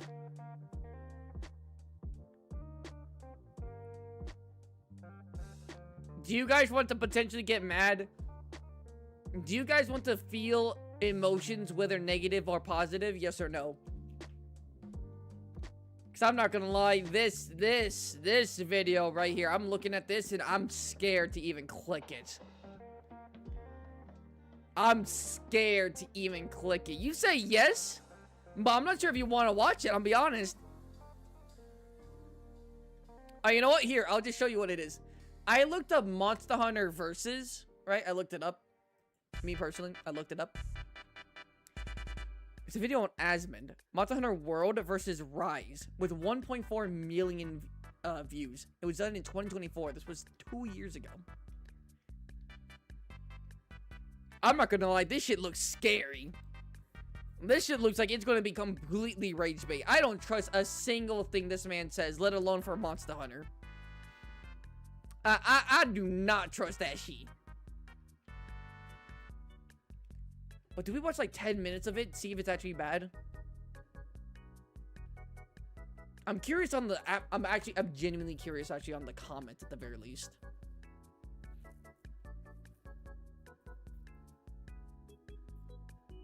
I unfortunately lost the progress I made in Monster Hunter World in 2018 and I had to start over in Christmas. Oh, I'm sorry to hear that, V2. That's one hell of a spoiler. Oh, well, yeah, if you guys haven't played World or Rise, this most likely has spoilers. Is this fuck-ass just reacting to a video? No shot. Wait, I know that thumbnail. Wait a minute. Shut up. Shut up. Shut up.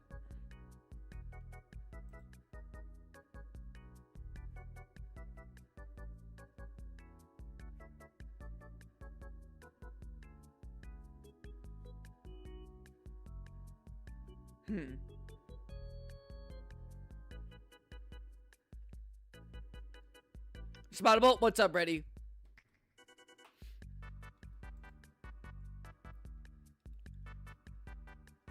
You should watch some stuff from Monster Hunter Slayer Squad.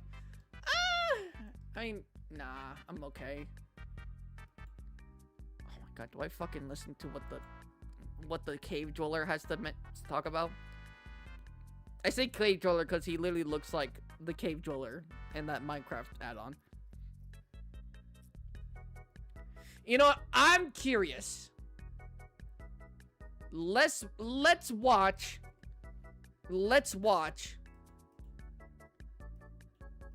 like 10 minutes. Let's see if there's anything like good. Let's see if there's anything of value. If we get rage baited within 10 minutes, let's just see it. I'm just curious. We got time. We don't really got much else to do. Guys, this is my Asmongold. And he's talking about Monster Hunter World versus Rise. But he's actually just reacting to a video because he can't be bothered to actually make an analysis of any kind. But maybe that's too hard. I think he's gonna say right now that he didn't even know that Monster Hunter Rise was a thing. I'm not sure. Let's listen. I feel the radioactive aura. Antonath was my second large monster in Monster Hunter World. Shouldn't actually be Kolo Yak. Actually, who is the second large monster you fight? Is it Kulu? It's not Pookie. Is it Pookie? It's not Toby. And is it Jared? It's either Kulu or Baroth. I can't remember. Kulu? That's Kulu. Okay.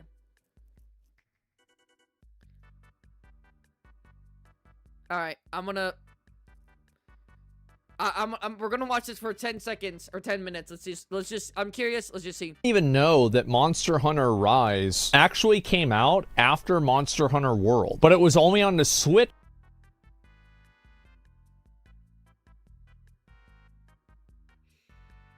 Okay, good start. Didn't even know Rise came after World. Good start. Apparently. In every community that I've participated in, there's always a sizable division between. Holy shit, is it just me or does his eyes look like he got like you know when in like horror movies or like supernatural movies when like the character goes from like looking completely normal to then getting possessed and something happens to their eyes? That's what I'm looking at when I see his eyes. The fans. Yeah. These divisions are caused, usually, by the developer. They will release a game in a series that is significantly different than the ones that came before. This guy is talking about Dark Souls too. He makes a lot of Dark Souls videos. Some fans will like the change, some fans will not like the change, and some will have mixed feelings. By the way, this was in 2024? When did Rise come out? Or when did Rise stop developing? Oh wait, okay. When did Rise come out and when did Rise... When did Monster Hunter Rise my fucking fat ass fingers release? 2021? Oh, dude, 2024? The game's already been out for a long good while. I did think that, but I'll be so honest, it's been so long. So, also let me, like, close this out for a moment. These fans will then congregate into different groups that champion different opinions of what the future of the series should look like. Wait, so 2024? Sunbreak's already out, no? It's been 5 years. Don't say that. I don't want to feel that old. Sunbreak's already out this time, no? Yes, it has to be. 2024? Yeah. Wilds came out 2025. And then I remember there was a whole last year period where there was no Monster Hunter content. Or there was like a Monster Hunter content drought. Yes.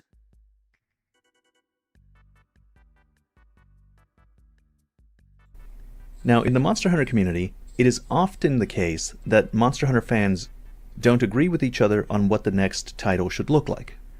In fact, I think that the Monster Hunter community has many more divisions than is... I know what it should look like. This is what my opinion is, as somebody who's played it for 3 days. Okay. Okay. Okay, at least he's admitting, played it for 3 days. Want it to look like Elden Ring and play like that, but just be Monster Hunter. That's Okay. what I want. Yeah, I like the game. Just make another game with better graphics. Just make. Oh no, bro, no, don't tell me, no. I remember so many fucking people were saying that. Why on earth would you make Rise when World has better graphics? Why on earth would you ever make Rise when you can just make another World? I fucking despised that opinion. That train of thought, I hated it. I hate that idea. The same game, but with Bro, leave the video. We gotta give it at least another 5 minutes. Come on. It's only been 1 minute. Holy shit, it's only been 1 minute. better graphics, with new monsters. Like, fuck, with better UI. Yeah, true. Typical. There's the real Better UI. I think World's UI was pretty good. Did you guys hate World's UI? I mean, get rid of this. I mean, you can just get rid of this in the fucking thing. realism and speculative evolution people. The veteran pre-Monster Hunter World fans versus the people that started in World or Rise. Yeah. And surprisingly, the biggest and probably most antagonistic groups are the Monster Hunter World fans versus the Monster Hunter Rise. Okay, we're gonna watch this for like another 5 minutes. If he says something that's genuinely super uber dumb, like what he just said right now, then we'll actually leave this video and we'll instead watch like the video he's reacting to. Yes? How about that? Does that sound good? Because I am curious at least about this video. I am curious about this video. I've never watched it. Yes, yes, yes. Okay, well, just give it a second. Just give it a second, okay? Just give it a second. Fans, What the despite the fuck? fact that they both come from the same generation. Huh? Although the gameplay loop Holy shit, it's like fucking God is shining a light on him. Holy fuck. Bro, you see that? Oh my God, wait, hold on. The gameplay loop remains mostly the same. Biggest and probably most antagonistic groups are the Monster Hunter Like, this is, World like, fans normal? versus the Monster Hunter Rise fans, What the despite the fuck? fact that they both come from the same generation. God's, Although the God's unrelenting love and support. gameplay loop remains mostly the same POV, you're in the oh my God, you're in the hub in Wilds. And it goes from night to day. for all Monster Hunter titles. The experimentation between titles created specific gimmicks and aesthetic differences that spawned different interpretations on what the game's direction should be. Sure. And that's what we're going to talk about in this video. We're going to I talk killed about what him. the different groups are, what they want out of Monster Hunter, It killed him! and what caused these divisions in the first place. In order to fully understand the different groups in the community, and why there is such a range of expectations from the fans on what the next title should look like, we first have to look at Monster Hunter's design philosophy, and how the team at Capcom develops their games. Early in the development of the original Monster Hunter, Capcom shifted from a typical fantasy setting into a more grounded setting, Okay. a setting that had fantastical elements, but that also had ecologically conscious explanations for those elements. And they are so unfathomably goated. Oh, by the way, I think he just paused. Oh, wait, no, that's mine. Whoops. Capcom is so unbelievably goated for making that change. I'm so glad it's not just like another Monster Power Fantasy game. Which, don't get me wrong, it still kind of is. And I don't think the game would have been horrible if it's not that. But just like, just the sauce on the fact that like I could see these monsters potentially being real. Oh my goodness. I think that's a good thing. Yes! I'm not gonna say dab me up. You haven't earned that yet. I like because, like, in a lot of games, I think that you should be able to predict kind of like what's happening. In Monster Hunter Illustrations 1, there are interviews with the development team that discuss this shift in development. The following is a quote from the director.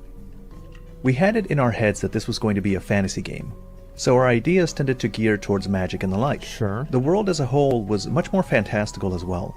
I doubt any of us expect Yeah, fucking having White Fatalis come out of a black hole / black portal. You think that the earlier games didn't really think about ecology all that much? Oh my to goodness. turn out so analog. Do you guys think they would keep that? If they ever brought back White Fatalis, do you think they would actually keep that? Or do you think they would actually try to explain it somehow? Uh-huh. The lead designer had this to say. When we got down to the nitty-gritty of what kind of game is Monster Hunter going to be, really, that's when we dropped the whole magic system. One of the earliest concept movies we created showed a few hunters laying traps and luring a monster. I actually agree with them not really having a lot of magic. Because I feel like, So do I. like the idea of Monster Hunter is like the concept of a mere man taking... It's like a David and Goliath situation. Where it's like if you're a mage and you can just summon a fireball, it like destroys that illusion. Yeah, it's like man versus nature. I think that's like a really good point. Yeah, it's man versus nature. Yes, it is man versus nature. I will agree, but I feel like it's more like the camaraderie of man versus nature. It's not just like multiple nations that hate each other and they're also fighting monsters. It's like everyone is together to support each other and to bring each other up to be better and to fight against the fucking horrors that are the underground monsters. Because what do you mean I have to fight Holderoth, Shara, Lao Shenlong, Geismagorm, the Morens, fucking Dalamadur? What do you mean I have to fight those monsters? A giant Leviathan snake from the ether could just come out of nowhere? Yeah, I'm teaming up with my fellow homies. So I would agree, but I feel like there's a little bit more. But to the crux of it, yeah, man versus nature. And so, like, for example, like, you can't have a sword that's the size of the sword in Monster Hunter, like the Great Sword. But, like, a lot of these other weapons, like, you do have swords, though. You do have hammers, and you have a bow, and you have, like, a spear. And, like, these things... Okay, that's kind of weird. I mean, the only real weapon that's, like, somewhat tangent, like, could actually probably be straight up in the real life is, like, literally the sword and shield. And the dual blades. But that's more like two swords together. You are not holding up. If you thought, like, you're not doing the great sword, you're not doing the hammer either. People use to fight monsters back... Spear? Yeah, what does he mean the lance? Does he mean the insect glaive? Does he mean longsword? I don't know I don't know what you mean by spear. Spear? What would be a spear? The insect glaive has to be the closest thing to a spear, no? In the day that were called bears or lions. And I think that's why the game is... that's why the game resonates with people. It's like what I was saying before about how there's like that internal truth. Where, like, if you add in, like, magic and shit, you lose that internal truth, I would say. To their traps. In those movies, the monsters were always very generic fantasy monsters, like red dragons. Not only were I will also say that, like, I don't think it's a bad thing to have giant, like, unrealistic, like, stuff in your video games, magic and all that, right? That's the whole point of, like, video games. It's to be... In a sense, it's supposed to not be real life. You're not really supposed to be real life, right? Now, people do like realism, but a lot of people play... Like, I'm not playing Halo for the realism, right? I'm trying to go into there being an overpowered Spartan human being. Android, robot, whatever. And kicking alien ass. You know what I'm saying? But what's interesting about Monster Hunter is that they put so much genuine thought into the lives and the ecology of the monsters that, like... If you were to have magic in the main series and all that, it would feel so out of place. they archetypal dragons, we also had them climbing out of the depths of ancient ruins, where they had no doubt been napping on a huge treasure hoard. So the game itself didn't have a strong connection to nature at first. Is the grounding? Yeah. So, Monster Hunter, early in its development, made a choice to lean away from the generic fantasy they had been working with. This shift... Somebody says my grandpa killed a Rathalos. The funny thing is that how many of you guys have heard stories from, like, you know, your grandpa who knew some guy that shot down, like, a giant fucking bird? Or... No, actually, I don't think my dad... My dad was in the military. He's retired. I don't think he ever told me a single story. Not saying there isn't a story. I think you ever told me that, though. Saw a giant fucking bird. I have seen a giant fucking bird. I will tell you that though. Yep. Yeah. Wait, what point are you making here? That's what's so cool about this shit. That you're the person who your grandfather told you, or your dad told you about someone he knows who did this awesome thing. And in this game, you're the guy who did the awesome thing. Is that what he's trying to get at? Development would become their greatest asset, and make the Monster Hunter game world that we know today. What the fuck is he on about? I This don't unique know. setting allows Monster Hunter to stand out next to other fantasy game worlds. Yeah. Looking into the designs of the monsters Smash. in the series, we can see that the developers deliberately chose designs that made practical sense in a simulated ecological setting. Sure, with the goggles. Quote, every monster has a With the bunch of ideas goggles. incorporated into each part of its design, in order to give the player a better sense of how it lives within the game world. For instance, the hard-looking skin on Olagambi's arms was designed to help it brake and change course while gliding, in addition to being resistant to damage. It would make me happy if And players... this is a super important positive thing. Like, I am a huge fan of this because, like, from my perspective, I think that you should be able to logically deduce weaknesses and vulnerabilities in a game, and playing the game through the lens of, like, physics and sense should reward you in the game. Like, oh, you want to do a lot of damage to the monster? Hit it in the head. What happens if you hit the tail a couple of times? It falls off. Exactly. Yes, that's what... So, like, it... Okay, well, that's pretty surface level. I'm thinking more like, if I shoot water into Anjaneth's face, it knocks over because I'm, like, drowning its sinuses. I know, that's how I think of it. I know that's not actually how it is. Or if I, like, break the part of a Gypsrose's head, it can't flashbang. Same thing with Tsuyaku. Or if I cut off a Glavenus's tail, like he did say. Glavenus doesn't, still has its tail, but it doesn't have the sharp end of its tail. You know what I'm saying? If the whole thing about Nibblesnarf is that it eats anything in front of it, if I place a bomb, will it eat it? Why do we hate this guy? Oh, I don't hate this guy. I don't hate anyone. That's a whole ideology thing with me. But, like, it's just that this guy just has a lot of certain takes. And a lot of it is very surface level. He doesn't do critical thinking. He has said himself he doesn't do critical thinking. Because why do critical thinking if you can just use, like, logic and common sense for everything? He has legitimately said that. I'm not capping. I'm not capping. And so, yeah. rewards people for being smart. Wait, that's the thing with Anjaneth? Yeah. Have you never done, like, the little moss, like, those little water moss slinger things? Or use, like, a water weapon? Or I've used, like, water bullets. And if you hit Anjaneth's nose when it's enraged, and, you know, it's all, like, all flamey and all that, it'll cause Anjaneth to fall over. Because you're, like, dousing its flames on its nose and all that, on its sinuses and all that, and you're making it topple over because of that.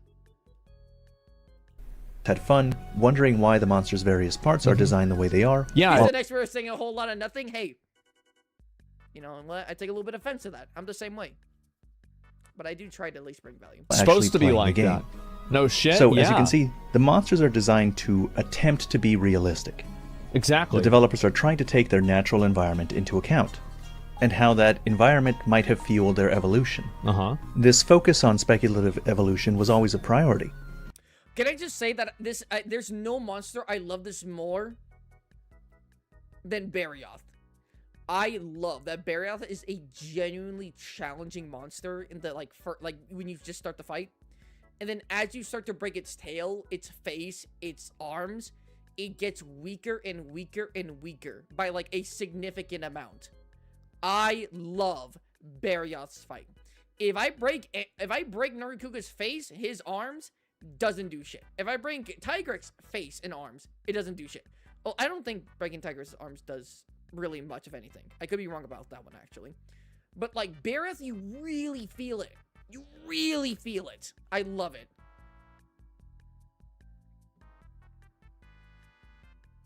Spot says, where's that form sentences? He makes He makes sound. I do be making sound. That is correct. You can see in this artwork that they were always trying to make a unified family tree. Who is that? Is that the motherfucker who came out of the primordial soup? Shelled lizard was able to survive better than most, protecting itself with its hard shell. ¿Qué pasó? It turned into Gravios. That's Gravios, right? That's not Uragon. Is that No, it has fucking wings. That's Gravios. That has to be Gravios. That's some kind of fucking Kezu? I have no idea. Or those vultures. Genkaku. That's probably Gypsros. I think Rathian. Or Rathalos. Diablos. Can't tell because this guy's in the way. Where most wyverns evolved from a shelled lizard ancestor. Oh yes, my favorite monster. Shelled lizard. Sure.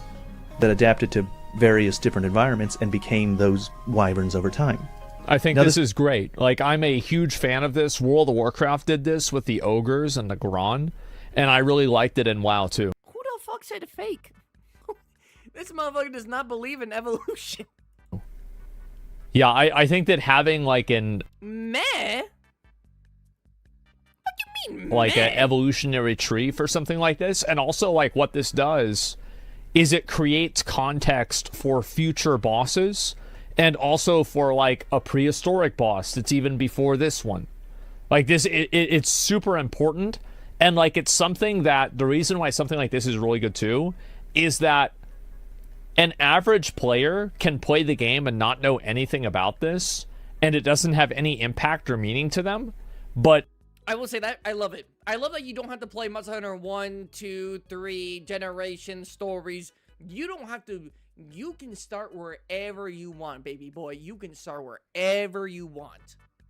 I love that. It's like, hey, what Monster Hunter do you think I should start in? I'm like, well, there's some good options, right? I think like GU is good.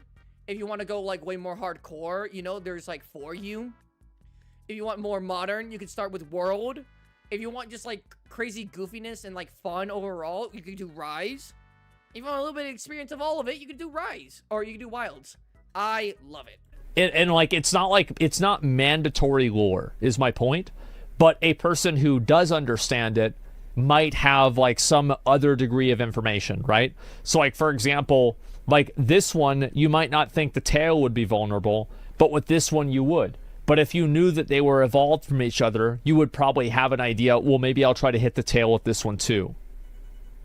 So it enriches the baseline experience for a veteran player, while at the same time not being overbearing for a new player. Yes, I should 100% cut the tail of a Duramboros. I say, as a gunner. Oh my goodness. I will say it's very satisfying actually cutting off a monster's tail with just using bullets. That cut, I feel like an anime. I feel a tinge of weeb in me. This is probably... Bye. Oh, you leading, Ash? Bye-bye, Ash. We're probably just gonna watch a few more of this, like a few episodes of this, a few more minutes of this, and then we'll just watch the other guy's thing. not canon, or is at least no longer canon. But the point is... Oh, wait, no. All right, I'm gonna sleep. Bye, everyone. Oh, Chaos is leaving. I'm sorry. Bye, Chaos. I'm sorry. I thought Ash was saying bye. My fault.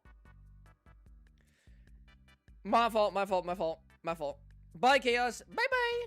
They wanted things to make sense. They were trying to have reasons for why the monsters were the way they were. The following is a staff comment for the Monster Hunter Illustration 1.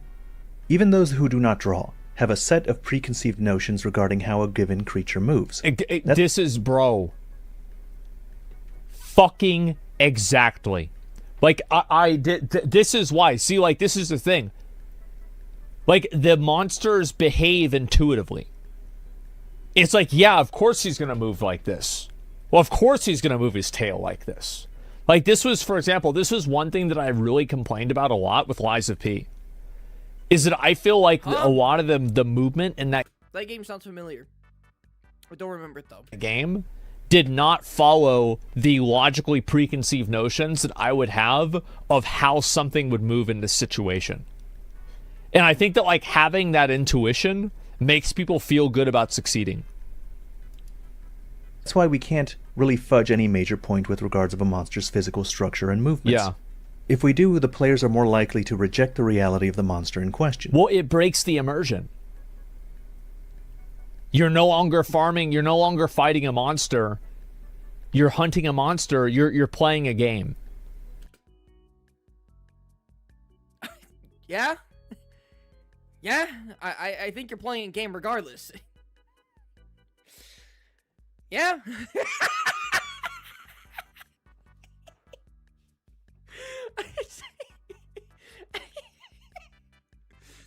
Hold on, he might be cooking here. He might be cooking. Breaks the immersion.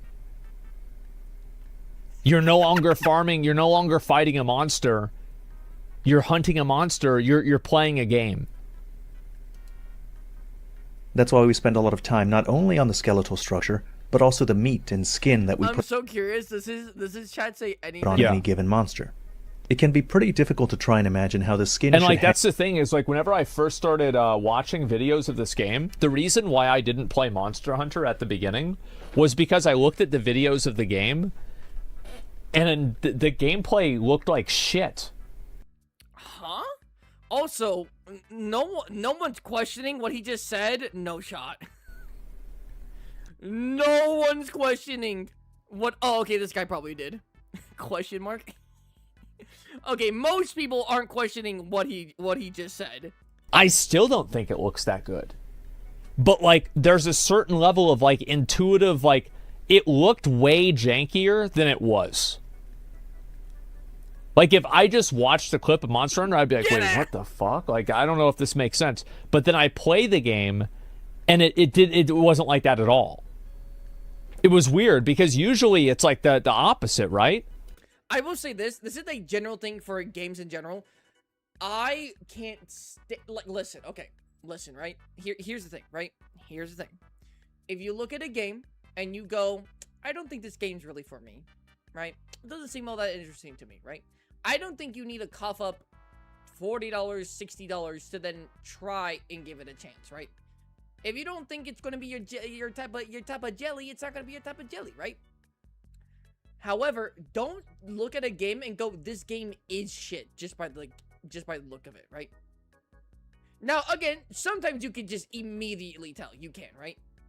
But if you base all the games that you're seeing purely on like how someone else plays and go like, yeah, this game's just complete garbage. I don't think that's good. Like, I play way slower. I play way differently than most people in Monster Hunter. I would hope that if you looked at me play Monster Hunter and you said this game play that shit, I would hope that you would maybe reconsider on your idea. But yeah, with this game, that's what it was. It was extremely janky back in the first games. No, I'm talking about when I've seen videos of like this game. Janky, bro. You played it on a brick. You played it on a brick. Janky, that's just how games work. And Rise. hang off of a certain fictional creature. But as I look back through the illustrations for the game, I can see how we improved as we went along, and that makes me happy. So here they admit that they were trying to make the monster move in a realistic way. That's important. That both its appearance and its movement were a priority. Yeah. And they wanted to avoid the player rejecting the reality of the monster in question. One of the best things about Monster Hunter is how it's not just visual and flavor text. These design choices often have gameplay implications. Like the Lagambi's arms, they're more resistant to damage because they were designed to help it stop and change directions while sliding on the ice. Another example that shows that they care about this. It's also how the monsters attack each other. Like, all these little things just add a lot to immersion. Even recently is Zitsuyaku. The following is a quote by Fujioka. "We wanted Zitsuyaku to be a grounded monster. That goes for its flash, too, which is different from past iterations, because it doesn't affect the whole field. We made it possible for the player to identify safe areas, because the zone in front of the ear flap lights up while I don't think he likes Sitsi. I don't think he likes Sitsi. I don't think he does. This man saw here Suzuyaku, saw the background footage, he was like, oh no. Everything behind the monster This is safe. cocksucker, We yeah. added shells to its nest to Bro, who actually hates Sitsi? There's no way you actually had trouble with Suzuyaku. Suzuyaku is like the biggest cakewalk. Like, I have more trouble with Kuluyaku than Suzuyaku. increase the flash's effect, so it's a challenge on its home turf. I really like this detail. Zitsuyaku has a inherent inclination to collect reflective shells that increases the potency of its natural weapon when having to defend its home turf. And this is an adaptation that translates into the environment and the gameplay. Hirochika Nagaki in the Monster Hunter Illustrations 2 says, "For the Monster Hunter titles, I try to capture a sense of living creatures in the designs. That's the theme I follow. I take into consideration not just the thought of making them look cool, but also their dignity as wild creatures, and elements that would facilitate play as a game." I think it's impressive how also, like, they make you kind of feel sorry for the monster as it's limping away. And you're like, nope, I'm gonna still cut your tail off. But you do feel like you're a bit of an asshole. You know, that's impressive. I like that. Me personally, never felt that with Rajang. I see Rajang limping away, I get an evil grin on my face. I see Rajang... Now, I see Saragios. I'm not killing it. I'm capturing him.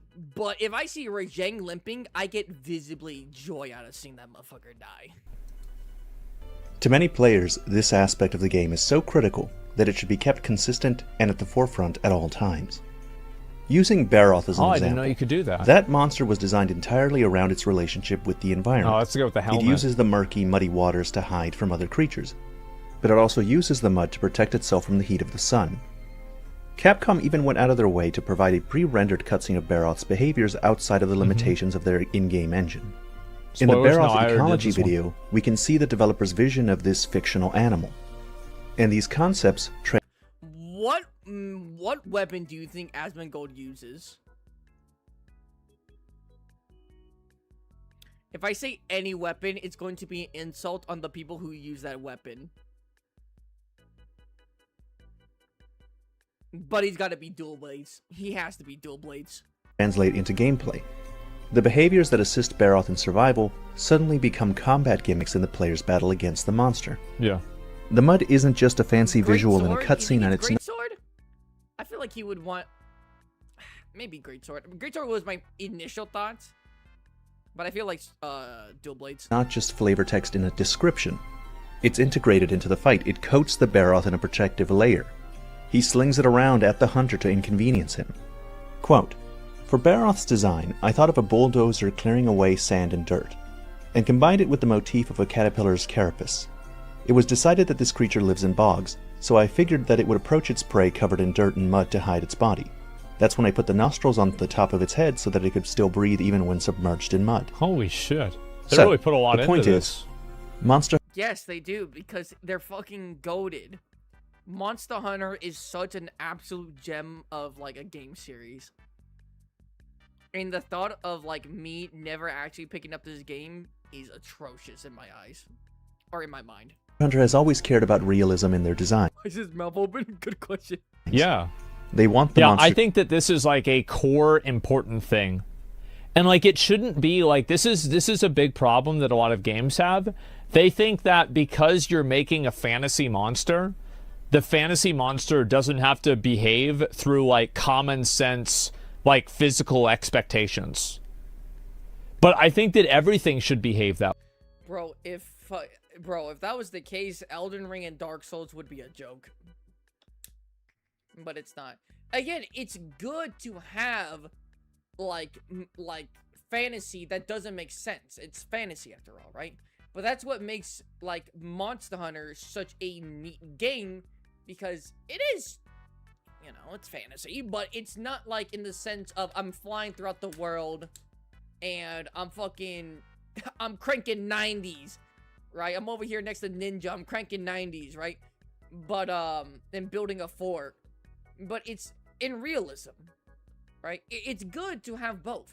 It's really good to have both. I don't think it should be one way or the other. I think because you have both, you can appreciate each side because the other side exists. Does that make sense? Does that make sense? Let's leave the video spot. It's already long enough. You know what? It's been 14 minutes. You're so right. Let's go watch this video. That way. Shut up. Shut the hell up. Introducing new Kinder Bueno frozen cones. Irresistibly Damn it, now I want ice cream. bueno. Rock your taxes in 3 easy steps. Snap. Okay, so the actual video is why are Monster Hunter fans so divided? Leave a like. It's by Reddit I hope I said that right. And he was at 14 minutes, so we would be at like 8. Here we go. Realism in their designs. They want the monster designs to reflect its relationship with its environment. And if possible for that... Go be back later. Okay, bye, ready. Bye-bye. The guy makes Panda look smarter in comparison. He lost the ability to breathe through his nose, so he is a mouth breather. Relationship to be Guys, calm down. Calm down. Come on. expressed even in the gameplay, even in the hunt itself. However, Monster Hunter is also not afraid of adding some monsters that aren't grounded in reality at all. In fact, this is a deliberate part of the design process. When asked about the inclusion of blatantly fantastical monsters... Oh, yeah, like Elder Dragons. Again, it's great because having fantasy... Because the world still does have fantasy. Like, what do you mean? Like, you're gonna look at me like Kuliyaku. It's like, oh yeah, he's a big dodo bird. He's a bird. He's a bird. And then you look at Yamasukami and you're like, why is that head floating? Why is there a big green floating octopus head? What the fuck is that? But that makes Yamasukami so much cooler because it's not grounded really in reality. And even then, the Elder Dragons are still sometimes grounded in reality. Like, Kushala's pretty cool. I like Kushala. Next to the more grounded ones, Kaname had this to say. When you create a world full of mythical creatures like the Kirin... Oh, the Kirin and Rey don't seem to share structural similarities to Rathalos. How did this design come about? The entire world starts to feel like a very fantastical place with no basis in reality. Our focus for the world of Monster Hunter was to create a place that would feel like it could be real. By tossing in a decidedly fantasy-themed creature into this realistic world, it made the Kirin stand out in the player's eyes, and we hope that such an unexpected surprise will make the world a more exciting place for them to explore. That's why we made the decision to include creatures like Kirin. In a different staff comment, he says, with Monster Hunter 2, we intentionally tried going with a more fantastical feel to our designs, and added new ancient dragon types. We also hoped that this new infusion of ancient dragon monsters would help make existing monsters like Rathian and Rathalos seem more realistic as far as this world was concerned. And it does. It really does. Cause like, think about it like this, right? Two monsters that kind of have like a same-ish vibe are like Chameleos and Pookie Pookie, right? You get like you can get a vibe that they're somewhat similar. Of course, they're nowhere near closely related to each other. But like silly, but like goofy, silly, long-tongued, dragons, right? I know Pookie Pookie's a bird wyvern. Shut the hell up. Right? But then you see Chameleos, and that guy makes no sense. But also, if you look really into it, somewhat sense. But he makes a lot less sense than someone like Pookie Pookie. He makes Pookie Pookie look way more realistic, which is cool. So, the purpose of Elder Dragons and other less realistic creatures is to provide a contrast. Damn, you kinda got that Their shit on. inclusion You got into that a shit on. mundane world makes that world seem even more realistic in comparison. The Elder Dragon's fantastical nature is reflected even in the game's lore. To the characters, these archetypal fantasy dragons are so unusual that they can't be categorized as normal monsters. Now, in a different quote, I'll DM you after stream. Okie doke. Economist says, still, we did manage to put together the feline and velociprey while we were working on the larger dragons.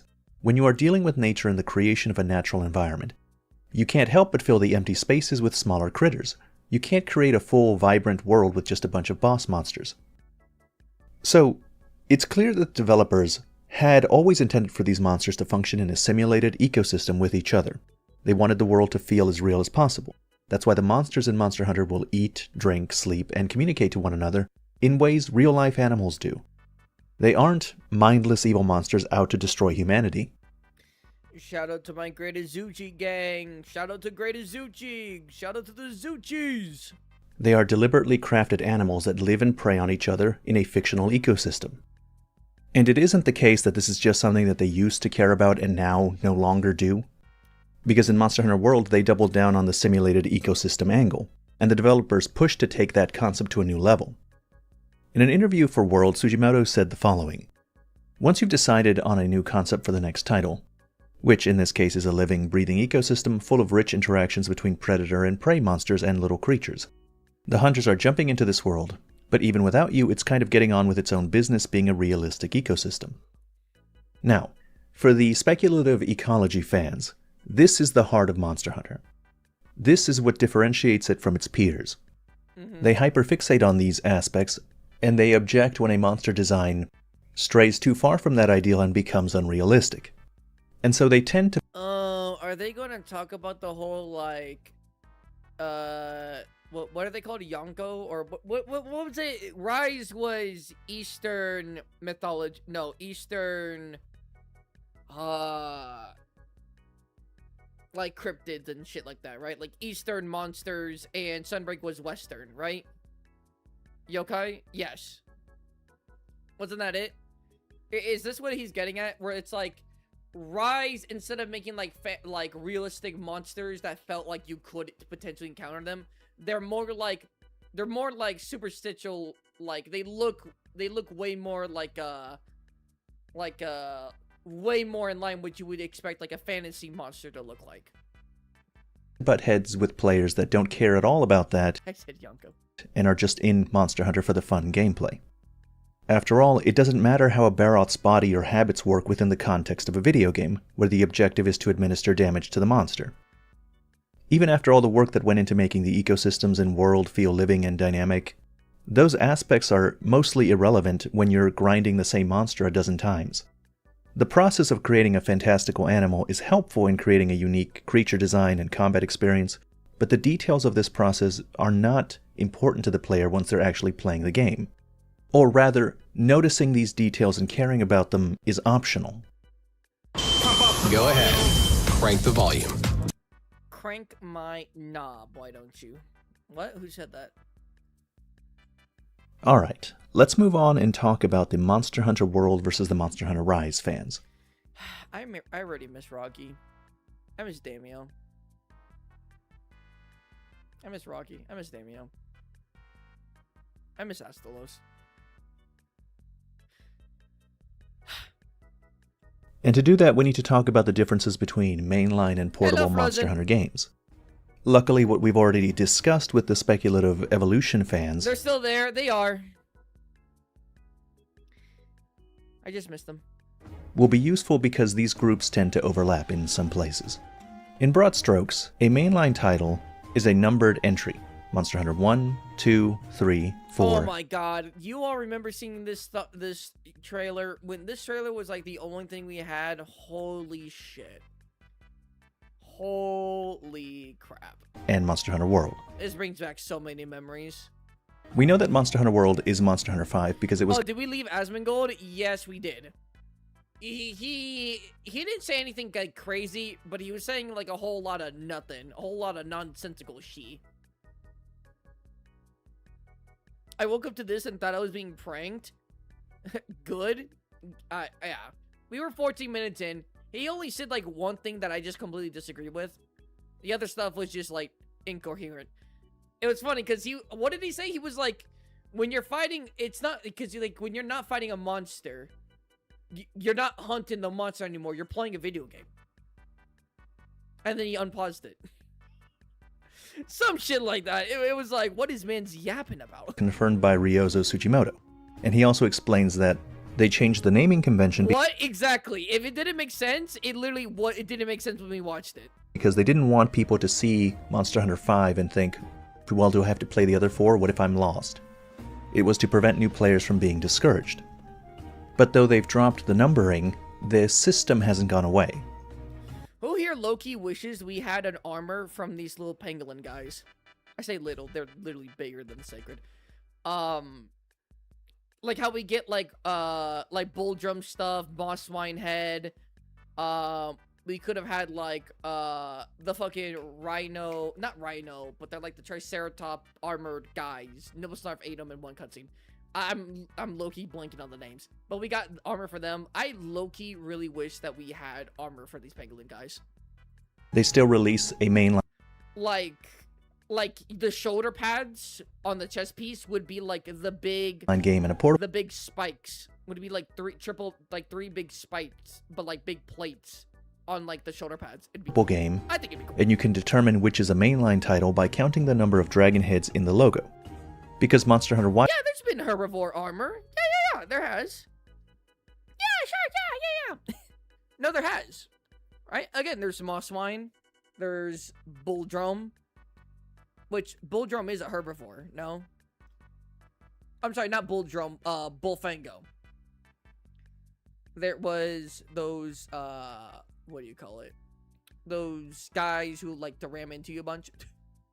I forgot. They're like rhino triceratop dudes.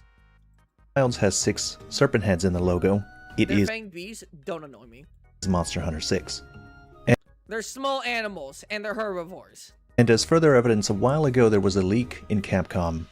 That leak revealed that internally they're still using the numbered naming conventions for Monster Hunter 6. Are we still checking the Rathalos versus How to Train Your Dragon spot? Nah. Probably after this, we'll probably just like talk for like another like 10 or so minutes, and then we'll skedaddle. Now I mention this because the mainline and portable games have distinct qualities. Typically, mainline titles put more focus on narrative storytelling, and by extension, the developers also focus more on world building and thus fantasy ecology.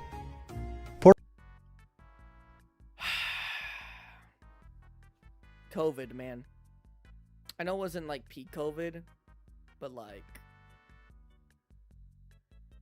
COVID, after COVID, the drought, seeing like the wilds here, having this first cutscene or this first introduction to wilds, this does something for me. I'm not gonna lie. I think this probably has more of an impact on me. This might sound crazy than it did for the world trailer. Portable titles are less concerned with that. They put more focus on the gameplay loop, experimenting with player actions and their dynamics with the monsters. They tend to be more experimental and disregard previously established norms. Holy shit, it's Rathalos! Guys, remember when I said that I thought this thing right here was from a giant, like, serpent underground that wasn't Delamadur, and it was going to have, like, a big-ass turf war with a giant, like, thunder serpent in the sky, and that's why the color of the lightning was different, because it was from the thunder serpent. My fucking fanfiction. Mainline titles tend to have a more nuanced narrative, focused on character dynamics and uncovering the mysteries of the ecological world. As for gameplay, the mainline titles tend to have slower, heavier, more methodical, more grounded combat. Portable titles tend to be flashier, faster, more experimental. Maybe most critically, mainline titles try to keep the ecological aspects in the forefront. It's incorporated into the overall art direction, and as a result, the art direction will appear more down to earth, more mundane, grittier. The portable titles are less interested in that. Both the characters and the locations will be louder and more expressive. My baby. Like, top 2 favorite amphibian ever. And their monster designs are often less interested in adhering to the realism goated armor, goated looking armor too, that Monster Hunter is known for. Now, these tendencies I'm describing are not absolute. The design direction of both the mainline and portable games will bleed into each other. Oh my goodness, I just realized he's using bowgun, but he's using like aerial. I've never used that shit ever in my life. Sometimes. And there are clear exceptions to all the things that I've said. But generally, it is the case that the games differ in the ways I've described. With all of this context, it should be easy to see why there's so much online contention between fans on which direction the series should go. Radically different art direction and gameplay changes between releases will generate wildly different interpretations of what Monster Hunter is and what it should be. When Monster Hunter World released, it was and continues to be its best-selling game of all time. It jettisoned the series into the mainstream. It's no exaggeration to say that most players were new players that had never touched the series. People that... True. I remember seeing so many people saying, I tried Monster Hunter World and it's Game of the Year or something. I remember seeing VTubers, like big time streamers, fucking YouTubers who have never touched the series ever, going, I played Monster Hunter World. I remember so many people hopping on it. And I'm like, guess what? The series was always great. To be... you know, truth is, kid, the game was great from the beginning. Had been with the series for a long time and understood this difference between mainline and portable. Worked on Bowgun, OP, and Rise. Yes! They fucking nerfed it! They went from giving me, like, the best feeling heavy bowgun it's ever felt, ever. The delicious feeling of heavy bowgun in Rise and Sunbreak. To then a horrible, low-key horrible feeling in Wilds. It only got better because I actually started understanding it, but it just isn't the same. Game were the minority. And so when Monster Hunter Rise was released, it appeared as a departure from everything World had set out to do. Even now, there are a huge number of Monster Hunter World fans that... I miss Garangolm. Out of the three lords, give me Garangolm. Wait, no, hold on. That's kind of cap. Give me Malzeno. But Garangolm's a good second. Listen, Malzen. Listen, Lunagaron. I love you. But I really love Garangolm's weapon and armors. I really do. Actively dislike Monster Hunter Rise. And even if they didn't outright dislike Rise, they certainly didn't want it going further into the Rise direction. They wanted the next Monster Hunter game after Rise to be more like Monster Hunter World. The real source of this conflict, I think, is that it wasn't clear that Capcom and Monster Hunter would continue in this mainline portable direction. The release of World began the 5th generation of Monster Hunter, and it changed so much so drastically that it made the future uncertain. There was a fear that Rise represented the permanent future of Monster Hunter as a whole, that the games would become much faster, less realistic, less interested in the monster ecology, more interested in rushing you from one fight to the next, and less interested in the preparation and hunting simulation aspect. Do you guys agree with that?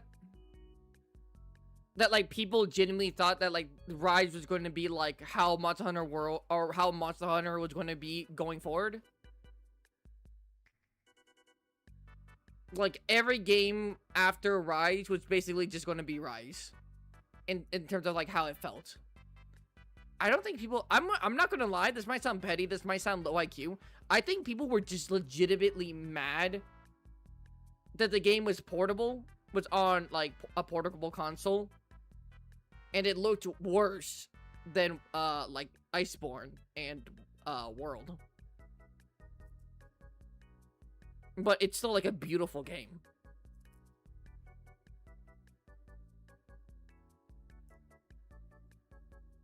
Because the people who made... Wasn't the people who made World and the people who made Rise, like, two different teams? Weren't they two different teams? I swear they were. Like, the people who made World didn't all just jump on to making Rise, right? No. Yeah, there were two different teams, yeah. So, like, I don't understand why you wouldn't... Yeah. Oh my god, and then you remember when Wilds came out? Remember when Wilds came out? Wilds was literally, basically, World 2.0. There's so much world coded into Wilds, it's crazy, and people, for some reason, hated this game at first. Again, though, the performance issues, completely valid. But, like, people were genuinely saying that the roster was ass, endgame wasn't good. It's like, dog, the game just came out. The game just came out. Now that the trailer for Monster Hunter Wilds confirms that it is, in fact, Monster Hunter 6, and that they are going to keep the mainline portable distinction, I suspect that the World and Rise fans will have less to be antagonistic over. Huh? You like that one? Wait. There is one video I want to rewatch, because I low-key just want to rewatch it. It's going to be one of my videos, but trust me, this isn't like a selfless, like, this isn't like a selfless, plug. Alright.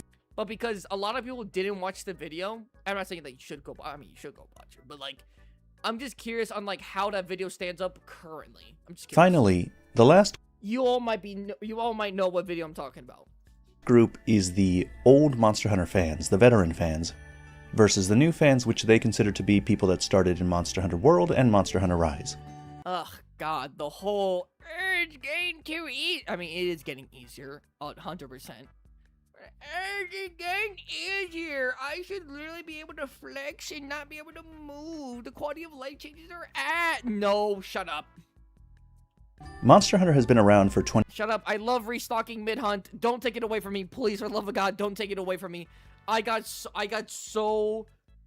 so, like, just silver platter, silver spoon in my mouth because I got to be able to restock mid-hunt for ammo. I don't even care about the potions. Just let me restock ammo. I wouldn't say easier. I think less clunky is more accurate. No, it's definitely less clunky. But I think slightly easier is... Like, it definitely wasn't forgiving. Like, do you think Monster Hunter 3... Like, Monster Hunter Rise is as, like forgiving as... Like, Monster Hunter, like, 4 or something? It's not. But it's with the implement... Like, they give... It's just simply them giving you more as a hunter. Before, they purposely, they completely limited you. Now, they're giving you everything. But it's more like quality of life changes that, like, where it feels like, okay, now, because I was in the dirt, I was in the mud, I was making it through the mud, I was struggling. Now it feels like we're giving everything. But in reality, we're actually not giving, like, a ton of things. It's just that we were so used to, like, clawing our way through mud and dirt and earth. Where it was like, now it feels easy. years, and there's a vocal minority of veterans that are upset by the overall... I mean, for the love of God, you can literally fucking block the same way you can block with a lance with greatsword. It low-key actually makes sense, but for the love of God, you couldn't do that. Could you? Could you actually... Wait, hold on. No. In the old games, could you just, like, straight up block with the greatsword? I don't think you could. All changes in the game's development. Block, not like dodge maneuver. Block. Like how you can with the lance. Since the earlier entries. Older fans have been clamoring for a return to form for a long time. And their group tends to overlap with the mainline fans and the speculative ecology fans. I didn't know that. Wait, you could, as a greatsword in like, for like old gen and all that, you could just straight up block? I don't remember that. Fuck, you mean no? No? Yes, you can? And when sword and shield fucking makes sense, it's literally sword and shield. But like great sword in wilds, you could just block. Like a lance. Just block. Almost no repercussions. It wasn't like that in OGen, was it? Again, I never used greatsword in OGen. I never used anything other than bowgun in OGen. Fuck me, there wasn't even a shield in OGen. But I don't remember that. I could be wrong though. The veteran fans Maybe I gotta watch more Rage comics. Rage gaming videos. that I'm describing aren't just anybody that likes the old games. It's specifically the people that like the old games and don't like the new ones. They believe that too much of the old design was abandoned with Monster Hunter World, and Rise just exacerbated the problem. They weren't satisfied with Monster Hunter World because they believe that the clunkier design choices of the earlier titles managed to enhance the hunting simulation experience. The technical limitations in the old game... No, the technical limitations were like... We think of them like back fondly a little bit, but like... Imagine if we still had this in, like, games in 2026, hell no. Created specific art directions and gameplay design choices that have since been gentrified to keep up with what's considered standard for AAA titles. Players that played the first 4 generations will be fond of gameplay mechanics that are now considered outdated, sluggish, or confusing.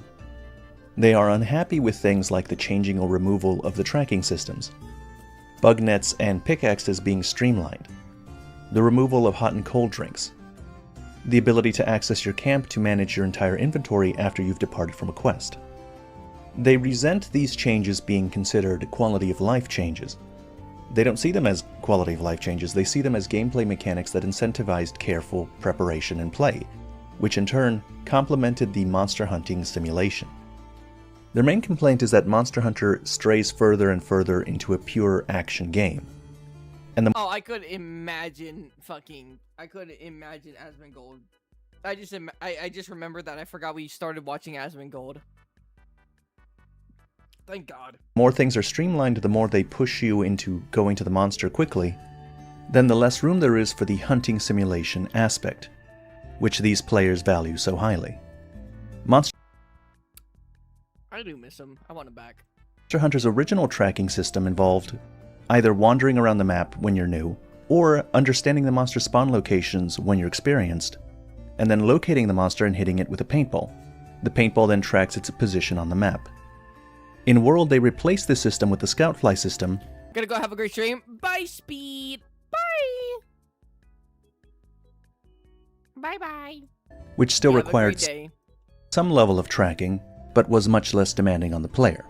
In Rise, the tracking system was removed completely, and now the monsters are always visible on the map. The veteran players were upset with this change because it streamlines a massive part of the hunting process. Similarly, Monster Hunter World introduced a base camp that lets you manage all of your items. This, along with the fast travel to these camps, grants players access to everything they've ever collected, essentially giving them infinite healing, infinite potions, infinite of any material that they've farmed. You want to put all... Actually, it's not infinite. You only have so much of anything. It removes any of the tension you might have experienced by hunting a monster and noticing that you're running low on mega potions, because you can simply disengage and go get more. They also appreciate the slower, more methodical combat found in the older titles, and even how long it takes to heal and how long you're stuck not being able to move while you're doing it. Many of these old systems like item management and tracking systems slowed the game down and required the player to put extra care into all of their actions. They needed to be 100% sure they were ready to depart on the quest. The veteran players that enjoy these systems see them as part of the overall game experience that makes Monster Hunter what it is. Now, the interesting thing about this group is that it's not a monolith. Individuals in this group will Damn, Rocky Loki got hands. overlap with the speculative ecology fans, the mainline fans, and even the Monster Hunter World fans. And they believe different things to different degrees. Some want a complete return to tradition, but some just want to get rid of the infinite camp restocks and a more involved tracking system. Some want a general increase in I will say, when it comes to, like, if I had to kind of, like, take away one thing from mainline series, it actually might be being able to take whatever you want in a camp.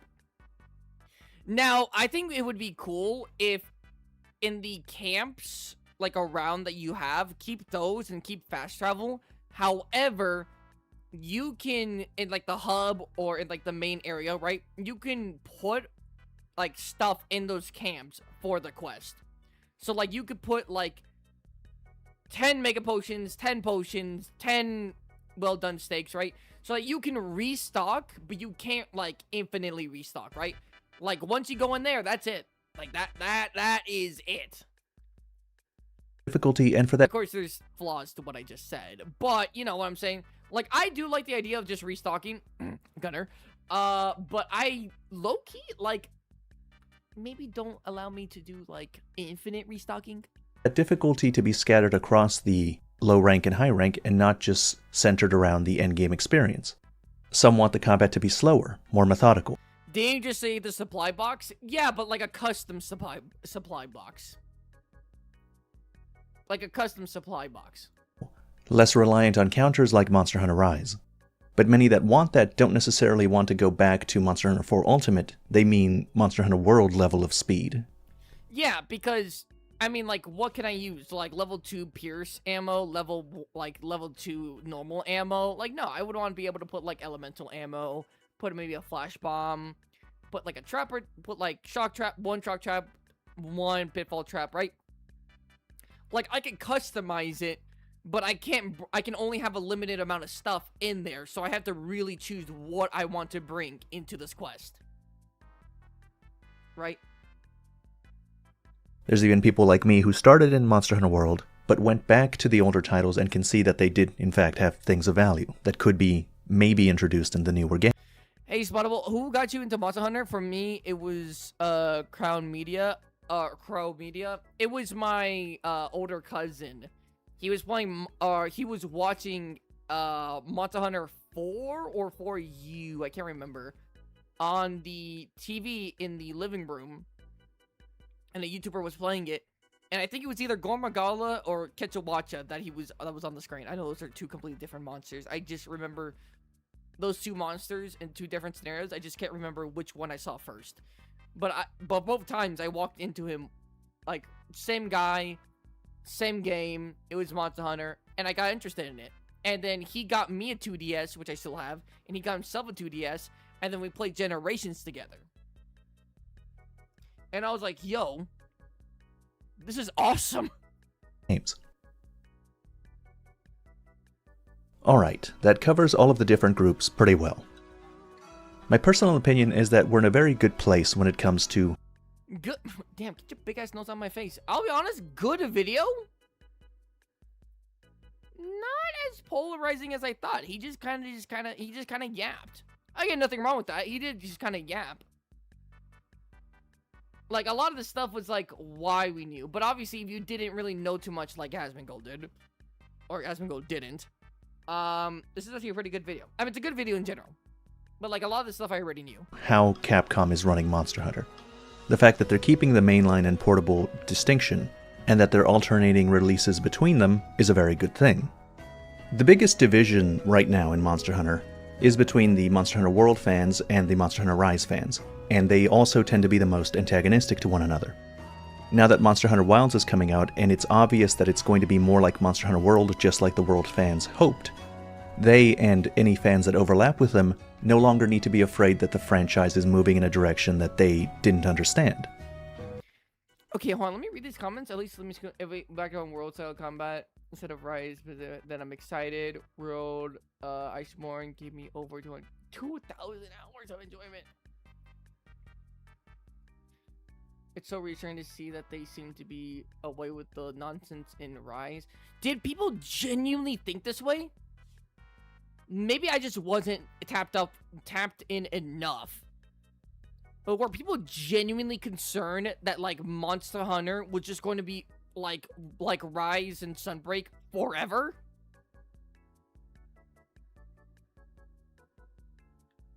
Yeah, oh yeah, it was crazy. I didn't realize that. I saw more of the negative stuff about, like, the art style, graphics, and the fact that it was on Switch. That the franchise is moving in a direction that they didn't understand. I suspect that both the World... Rise in Sunbreak is amazing, but you know, a lot of people fucking hated Rise on launch. And to be fair, I could kind of see it. Rise at launch, kind of doo-doo. Rise endgame, kind of ass. AKA, there wasn't actually an endgame. There wasn't really an endgame. But now that Sunbreak's out, people think so much fondly of, like, Rise in general. They're like, oh my god, I love Rise. It's like... But do you remember how it was when it first came out? And Rise fans will gain a new appreciation for each other's game now that they can treat the mainline and portable releases as palate cleansers. Instead of viewing them as existential threats, they'll see them as just a way to pass the time while they... The nefarious Basil in the background. Wait for the next Monster Hunter game of their preference. Okay. We're almost going to end stream. In fact, maybe we should end stream, but there's one thing I had to look up. There's one thing I have to look up. Or not look up. But there's one thing I have to... We're gonna watch this.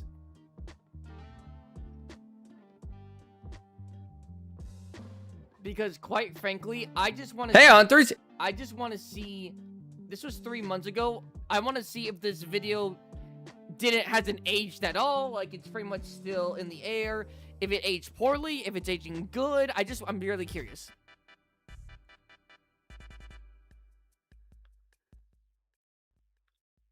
For all of you who are wondering what this is my title update for Could Save Wilds, and here's why. Of course, I didn't think it would need a save Wilds. That's more of a hyperbole. of a title. Gang, turn down the volume a bit. Oh shit, my fault.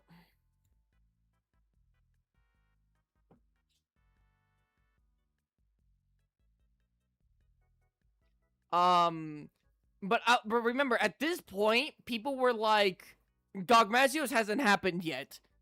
And people were still having issues with the, with like, not graphics.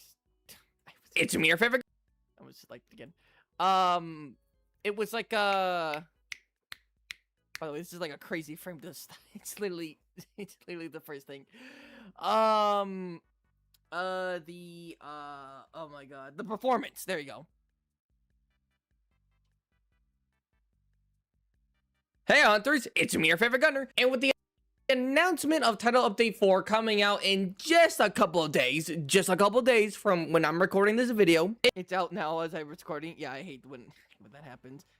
Guys, it hasn't come out yet, and as I'm making it, it came out. It makes me realize how many people are really excited for this title update. Because, yeah, I knew people were going to be like, oh, Gogmazios, cool, he's coming back. But no. Like, after, like, actually, like, looking at how many people are talking about Gogmazios, I'm like, yo. And just about Gogmazios, too. There's going to be Arc-Tempered Jindahad in Title Update 4, and I didn't even know about this. I didn't even hear about this until I watched, like, the video that Monster Hunter released. Now, there's going to be eventually in the festival, I'm pretty sure it's going to be in the festival. It actually wasn't in the this was the last title update. This was like last title update. I was just completely wrong about this. I just misunderstood the information. I saw the information that we all saw. I think we saw this literally on stream, but I just completely misinterpreted it. Tempered Arcveld, which again I didn't even know about. I knew Jindahad was going to get Arc-Tempered form. I didn't know Arcveld was going to get one. So to say that people are excited for Title Update 4, like it's a complete understatement. This video is just going to be me pretty much yapping about Title Update 4 and my thoughts in general about the future perception on Wilds in the future after Title. By the way, is the volume good? I'll turn it up slightly.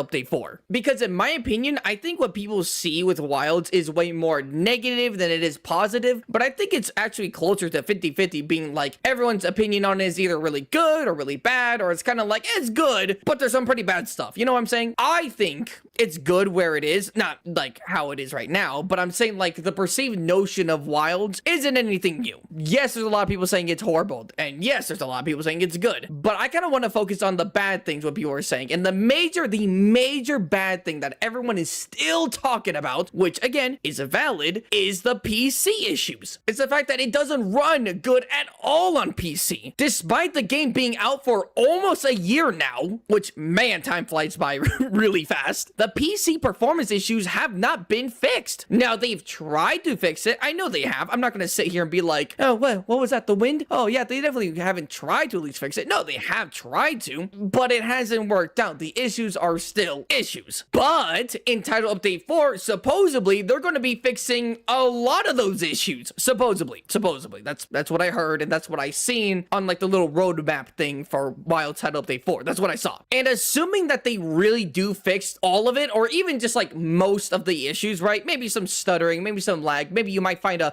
polygon Gravios for like a few seconds and he goes back to normal, right? Maybe it might not be perfect, but assuming they fixed most of it, aka being like crashes, lag spikes, can't even goddamn run the game, yo, this is going to be massive for Wild's reputation. Because while I think Wilds is a great Monster Hunter game, like on paper, it's like the game itself, it's so good. Like it deserves its own video. And honestly, I'm already kind of late to talk about how great Monster Hunter Wilds is. Should have done that in like the first month it came out, but again, that's not here or there, right? We're not talking about it in this video, but I believe it's a great Monster Hunter game. I've seen what Monster Hunter is able to give with older games and semi-newer games, like, right? Like with World and Rise and all that. And I'm telling you right now, Wilds is a great game. The best? No. But is it pretty darn good? Hell yeah. But a lot of people still don't believe that because, again, the PC performance issues.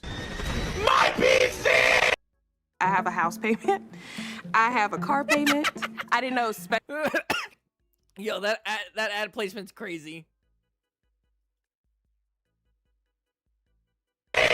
So if those get fixed, what's really stopping people from really looking at this and being like, yeah, the graphics, great. The story, great. The sound design, phenomenal. The monster variety, banging. The fact that Gore Magala is in the game and him being in the game has repercussions in the world and they actually address it, amazing. There are frenzied monsters. Like, this game's great. This game's great. But again, people still don't believe that because of the performance issues. So assuming they do fix the performance issues, a lot of it gets fixed. What does that mean for Wild's future? And honestly, I feel like I don't even have to tell you because it's already like happened. Like, we've already seen this song and dance before with other Monster Hunter games.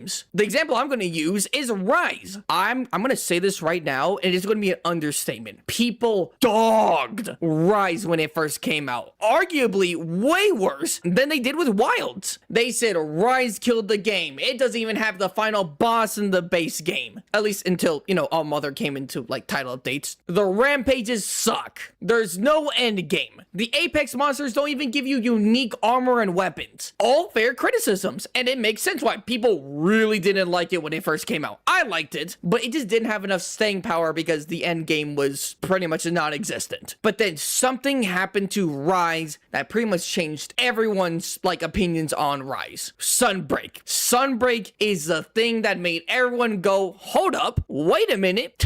I guess Rise isn't that bad. Because it's not an understatement to say Sunbreak saved Rise. The expansion for Rise saved the base game. Because now you don't have to worry about there not being a lackluster end game in base Rise because you can immediately go to the expansion. And now if you ask people's opinion on Rise, everyone's like, oh yeah, Rise, I had a ton of fun playing that. It's I almost see no negativity for it anymore. And I believe that's what's going to happen with Wilds. Again, assuming that they fix the actual performance issues, the same song and dance is going to happen again. I'm going to tell you exactly verbatim what's going to happen. You can say I'm coping. You can say I'm, I'm a little bit cuckoo for Cocoa Puffs. You know what I'm saying? But listen, I've seen the patterns. I've played these games before. Literally, I played these games before. This is me having faith in Capcom from what they are able to do with other games. So this is how it's going to go. People don't like Wilds, right? PC, yucky. Despite everything that's good with Wilds, people don't like it. You know what I'm saying? People don't like it. Title updates are coming in. Okay, you know what? A little bit more staying power now, right? But the PC stuff, still yucky. But then Title Update 4 comes out, and they fix the issue. Not only did they fix the issue, Title Update 4 came with 2 Arc-Tempered monsters in the form of Jindahad and Arkveld, and the first... Only one Arc-Tempered. Only one Arc-Tempered. Only one Arc-Tempered. First ever Elder Dragon in Wilds being Gogmasios, a beloved Elder Dragon. This title update bangs. Everyone's happy, everyone's content, and because they fixed the issues, now people who didn't play Wilds and just got the game and tried it and they were like, I can't play it because I literally just can't play because of the issues, are going to come back to the game being like, okay, I'm hearing good things about title update 4. Apparently they fixed the issues. Let me try it. They're going to try it. They're going to be able to play through it the campaign and endgame with no interruptions because again, the performance issue got fixed and they're gonna go, holy crap, this is actually a good game. Which again, this is why I've been telling you motherfuckers, people are like, performance is key, performance is everything, yada yada yada. But some people are still gonna be like, I don't know. You're right. I played it a little bit. It just wasn't really for me, right? Okay, right? It's going to be like that. There's still going to be some doubters. Still going to be some haters. There's still going to be, what I'm saying, negativity, right? There's still going to be that. And then the announcement for the expansion for Wilds comes out. People are getting hyped. People are coming back to Wilds, trying to prepare, trying to grind for the expansion. There's going to be a surge of people, and then the expansion comes out. And it's then the people who didn't come back to Wilds, maybe they don't have a game back to play, and people are going to be like, okay, right, I want to play the expansion. I hear so many good things about it. YouTubers are glazing it, okay, like how they did with Iceborne and Sunbreak, right? Now I got to play Wilds back again, right? And people who didn't get the game initially because they heard everyone bad-mouthing Wilds because of performance issues, because because of this, because of that. They're going to buy the base game of Wilds, play through all of it, realize that it's peak, and then go into the expansion. And it's going to be a constant cycle of just positivity after positivity. And then 8 games later down the road, people are going to look at the new Monster Hunter game, say that it's dead on arrival, say that it's killing Monster Hunter, and then point to Wilds, being like, why can't you guys be like Wild? It was such a perfect game, and they're going to list everything without even remembering the negativity that they had. That's what's going to happen. That's going to happen. That is what's going to happen with Wilds. I guarantee it. I bet my left sock that that's what's going to happen. Again, though, this... Out of curiosity, how do you think my prediction is going so far? I think so far, my prediction is on point. So far, my prediction, I think, is on point. Title Update 4 came out. Title Update 5 came out. Performance got fixed. Like, by like, a staggering degree.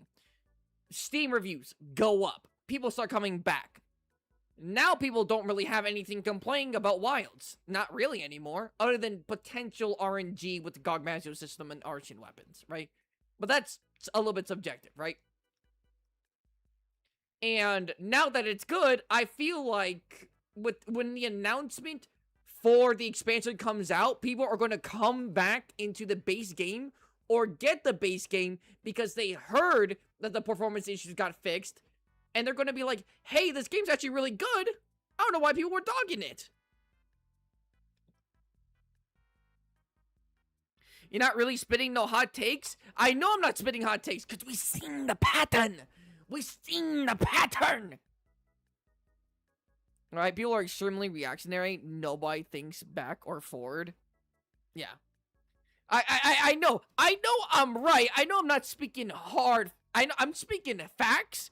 But they're not hot takes. You know what I'm saying? This all literally depends on if they actually fix the performance issues. Because GOG Magios could bank. Arctech, that is true. If they did not fix the performance issues in Title Update 4, everything would be for naught. But they did. From what I hear. And I don't really have performance issues. So, yeah.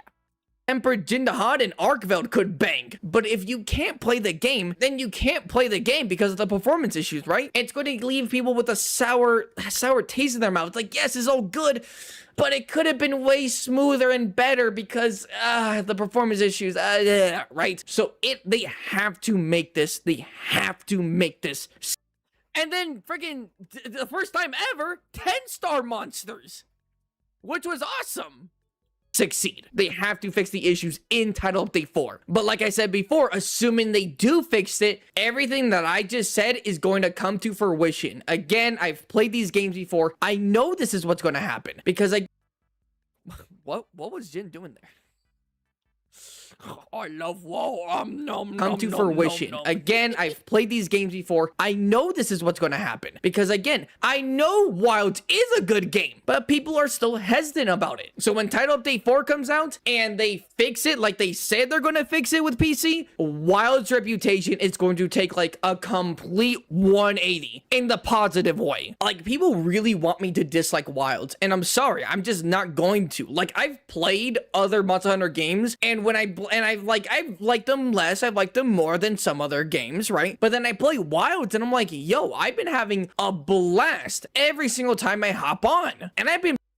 Yeah, I'm not sure if you guys have ever, like, seen some of my comments, but, like, anytime I would say, like, Wilds is a great game, I would always get comments being like, cap. Or, not a great game. Or it's like, it's not a beautiful game, can't play it, or something like that. I got a ton of comments. Throughout multiple videos, of course. Not just like through one video, or it's all happening every single video, but a lot of comments throughout multiple videos. Playing it for like weeks straight on stream. Does it have its issues? Yes. But at the same time, they're like trying so many new things with Wilds that like I just kind of chalk it down to just like being experimental, right? Now, I won't say that the game's perfect and that it's the best Monster Hunter game, right? No, it's not. But I think it has like the potential to be like one of the greats. But yeah, that's gonna have to wrap up this video. Shut up, Spottable. No one cares. I'm just kidding. I still think it has the potential to be one of the greats. Like World, I think it has the potential to be one of the greats. It's a canon event. I want to believe they will learn, but they won't. They won't. It's... God. It's annoying. By the way, this only had 3.7k views in 3 months. Some of you might not have watched it. What do you guys think about the video? Like, overall. It's had 3 months to cook. Wild is done. What do you think? Leave a like. You're so fucking right. Hey, Hunters. It's me. You are so fucking right. Leave a like.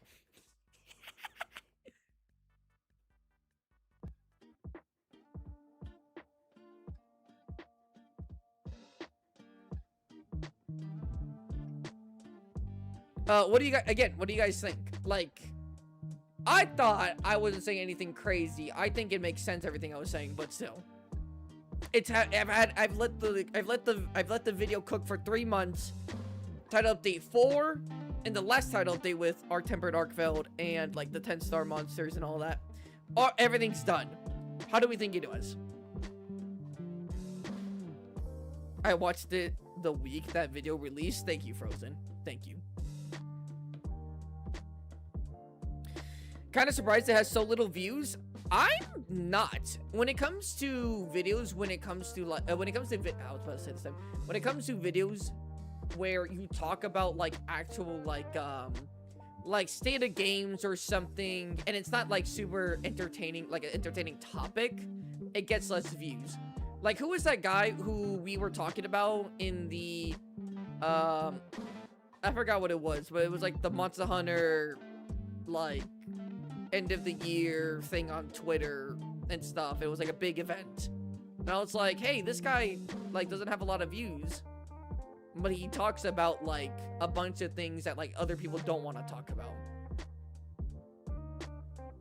So yeah, because like if you look at this 3.7, when was my I mean, hell, even my I'm done, even like my update video got like 11. Even just like a random reaction video got at least 5 points something. I don't even remember the last time I got like under 5k. Oh, here we go. This one. This one was 5k. This one was 3k. So other, like this, like a year, like this, like it took me, it's like all of these to get this. So yeah, it's just because of the type of video. People don't really care too much. But you know what? I'm gonna have it in my inventory, my little back pocket. I'm gonna have it in the channel. So that if anyone disagrees with what I'm saying, I'm a goddamn prophet.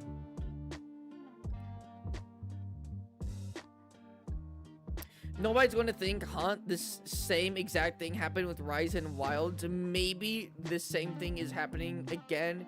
I'm reacting too quickly and instantly, no matter how obvious it is. Yes, it's not even Rise either. It wasn't just Rise, it was World too. Again, I didn't see as much of it in the beginning, but World actually got backlash too, despite how fondly people think of it, and despite it being one of the best Monster Hunter games ever. Like, the beginning was rough. It was rough. I don't know what that was. It's why I don't really care too much about Monster Hunter game drama. I don't either. Oh my god. That lady grinds my gear. What was her name? Valhazak? Okay, that's a joke. But her name started with a V. She was the orange hair lady. We talked about her on the marathon stuff too. She talked about Wilds and like the performance issues, and she was clowning the game. And like up until now, I'm like, oh, did she ever make an update video on Wilds? Now that it's actually doing good, the Steam reviews are great, everything's great, it's doing good number. I said, has she done anything? No, she hasn't. Curious. I actually forgot her name. I just remember I like called her like Val one time, and I was like, oh, Valhazak, haha. But I legitimately forgot her name. I would say there was one benefit to overreaction in the community. What was that? when there is outrage, Capcom is significantly more likely to listen to said outrage. Yes, again, outrage is a little finicky because didn't developers get death threats from Wilds or from people because of the Wild, like the whole Wild thing in the beginning? Or was it the CEOs who got death threats? Who got death threats? I forgot. Because of like the whole Wild controversy when the game first was like coming out. For you has the best story and GU the best gameplay. I actually like Sunbreak more than like GU. Again, that could be recently biased, but like almost nothing tops gameplay for me than Sunbreak. Sunbreak is it's so fun.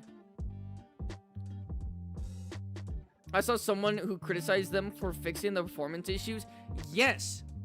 Remember in, what was it, title update 1 or was it 2? I think it was 1.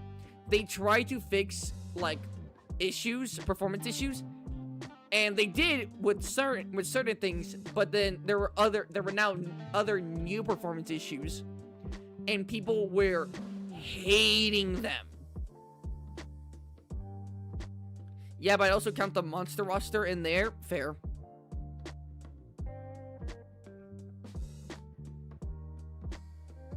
But if people just were just content with bad performance, then it probably wouldn't get fixed. That's true. Like, there needed to be an uproar, no matter what, for the performance issues. However, I think people were the people who were just genuinely sending like death threats to the people making Wilds, I think was crazy. It was. Wait, was it okay, I actually need to know. Was it developers, or was it like Capcom CEO people? I can't remember. Or was it like game director for like Wilds or something? Am I tweaking? They had to speak up on social media. Yeah. That was taking way too far. Oh my god, I remember. That was a thing that legitimately happened, right? That wasn't rumors. That wasn't like fake news or something, right? That actually happened. The whole death threat thing. Right? I just got some deja vu. I feel like I've said this before. I saw the whole thing. You know what? Her new name's Valhazak. Screw it.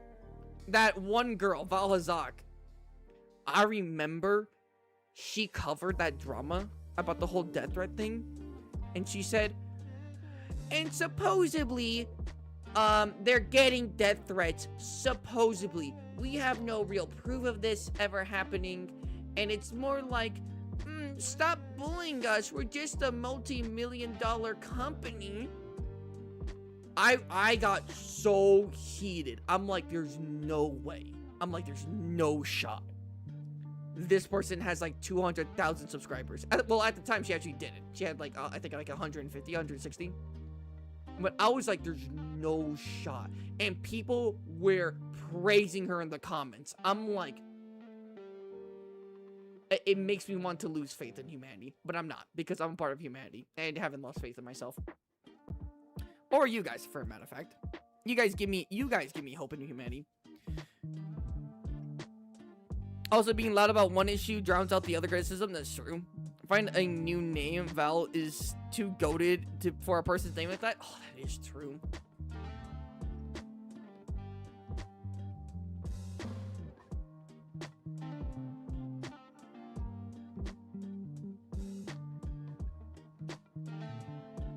Crystal Beard. No, Crystal. Bearded Uragon. We'll just say that. I don't want even Crystal's name in the same sentence as that woman.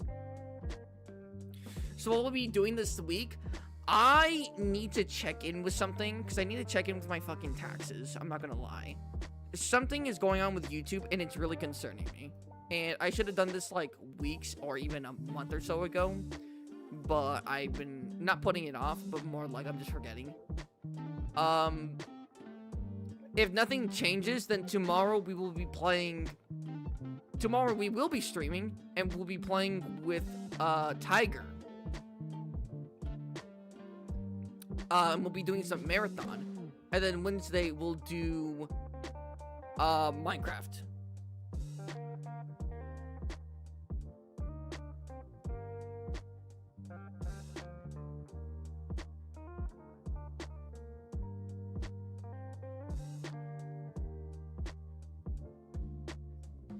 Friday?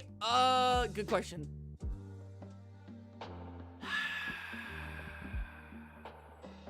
I'll make a poll on my community tab if you would rather it be Minecraft or a Monster Hunter Yap day, like how today is. Where we just talk about anything Monster Hunter related. But we don't, like, play Monster Hunter. We just, like, talk about it.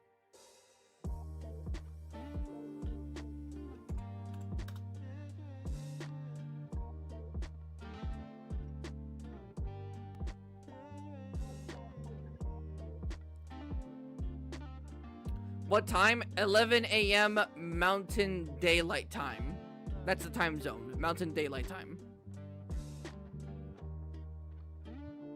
Daylight is a part of the time zone, by the way. So Mountain Daylight is the time zone.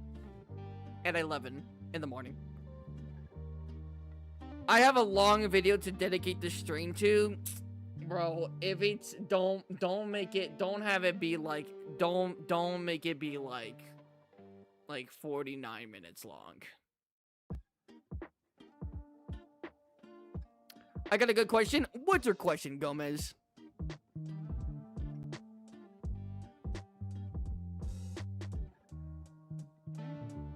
You can play Minecraft while yapping about Monster Hunter? Nah, I'd rather have the day be centered around one thing. It could be 48 minutes and 59 seconds long. Damn, that could be it. You're lucky because it's an hour more. We're not watching that. It could be a Rage Gaming video for all I care. It could be an Oceans video for all I care. We're not watching that.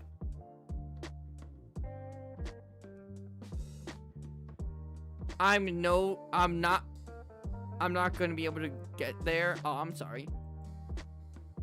She could have had you on the stream. Or wish you could have seen you in the stream.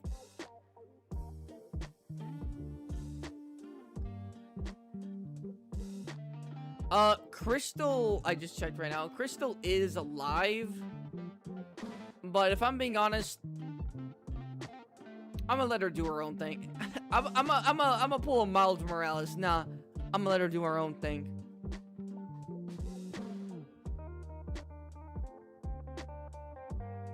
Especially since she's collabing right now, so I'm gonna let her do her own thing.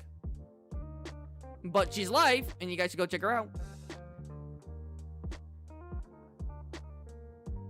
What if it's a fantastic video? Viper, you send me the video of what you want me to react to, and I'll see if maybe I'll think about it. Like, really, really good? How good could it possibly be?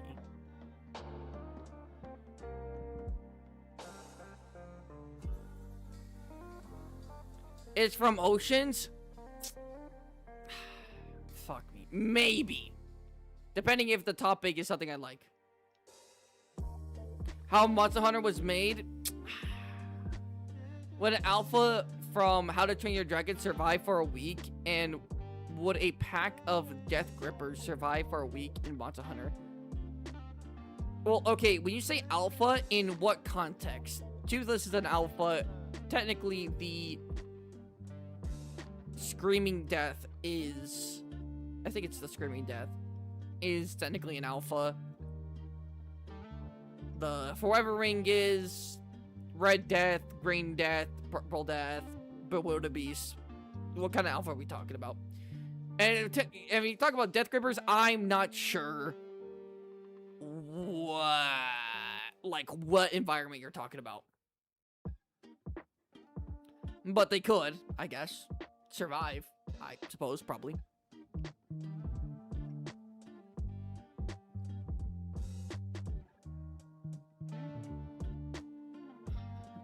That's really good. I'm gonna have it up. Or Red Death, even though it was like a dictatorship. Yeah. You can either like control monsters. have them follow you through fear or through like pure mind control, or more. It's either like fear, mind control, or like respect.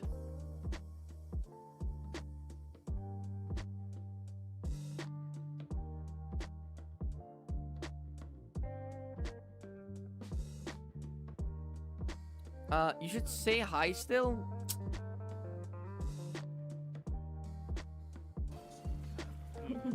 I don't know. I don't think I'm gonna let her. I'll probably go check in on her stream a little bit later, but I don't want to bother her. What is it? No one talks about Purple Death. I gotta go. Good night, everyone. Good night, Frozen. Chromata has some good Monster Hunter vids, but they're like 5 to 7 hour longs. Hell no. I feel like the Screaming Death would survive the longest. The Screaming Death would do pretty good until it encountered the wrong motherfucker at the wrong time. The Screaming Death could go against like just like a normal Apex probably, just because of like how durable it is. Which it's basically like charging like a Diablos, but it can fly and go into the ground and scream and shoot a dozen fireballs at one time. And can command other little guys to follow it through fear. Yeah, the Screaming Death could probably do pretty decent. Isn't the Screaming Death just Ibushi on crack? No! The Screaming Death is not Ibushi on crack. Ibushi probably just wipes the floor with the Screaming Death. I'm not gonna hold you. That's because Purple Death has never shown up in a movie, so only real How to Train Your Dragon know about it. Yeah, it's only been the comic. I still need more clips of the compilation. I'm aiming for 4 to 6 minutes. I'm sure you can get 4 to 6 minutes clips of me throughout the years. I'm sure you can. Unless you're just doing, like, stream. Then, yeah, it probably will take you a little bit longer. I feel like he would win because he's a boulder class. He would have... He was also a baby in the show and has a machine gun for a mouth. I'm not sure what you mean by win, because you said would it survive? Unless you say surviving is winning, then it can probably win. Yeah, if surviving. Now I'm doing a video too. Oh, okay. Oh my goodness, guys. Oh god. Oh my god, my back. Cheese is in Crystal's chat. I just saw that right now because I didn't close out the tab. Jeez, what you doing there, silly? You big silly willy. Nuh-uh. What do you mean, nuh-uh? I can literally pull you up on stream right now and show you. You're saying you? Just saying you? Right here? Cheese wheel 1273. That's not you? That ain't you right there?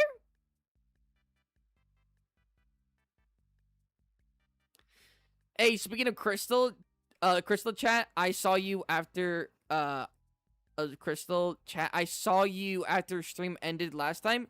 Yeah, sometimes I just like, you know, sometimes I just, like, come in and I say hi, give a little bit of support, and then, like, leave to, like, do stuff. And then, like, come back maybe, like, a few hours to check in on her.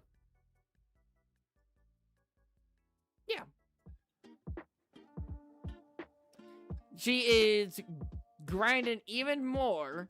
What's her follower count at? And she's almost at 360. Guys, I think, like, last month, she was at, like, almost 300. She's moving up.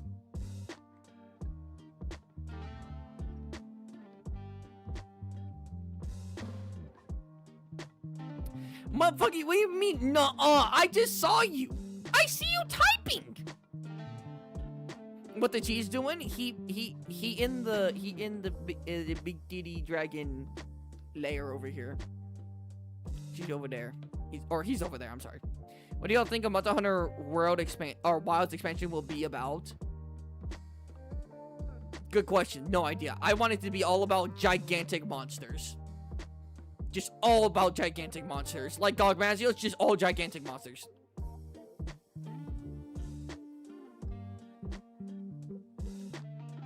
But that's gonna have to be it.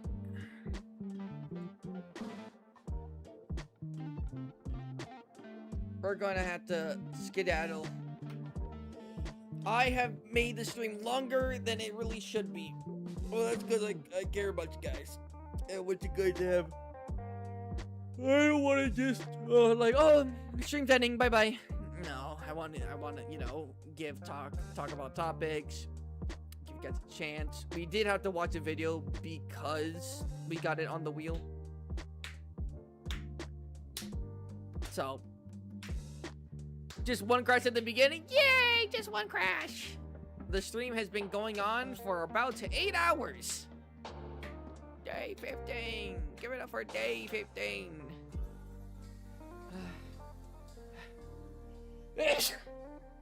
Oh, bless me. Goodness gracious. Yeah, so if nothing happens, if nothing changes tomorrow, we will be streaming Marathon with Tiger. With Tiger. So keep a lookout for that. I'll let you guys know, and I will post a question on the community tab, aka the community post. I'll do a community post saying what would you guys want me to do on Friday. Researched you a bit today, a little bit with the whole like the supernova. Did you check the Discord about the I'm just kidding. You guys didn't really annoy me that much. You guys did the average amount of annoyance. Might have a track meet? Go do your track meet. Ready? Bless you. Thank you.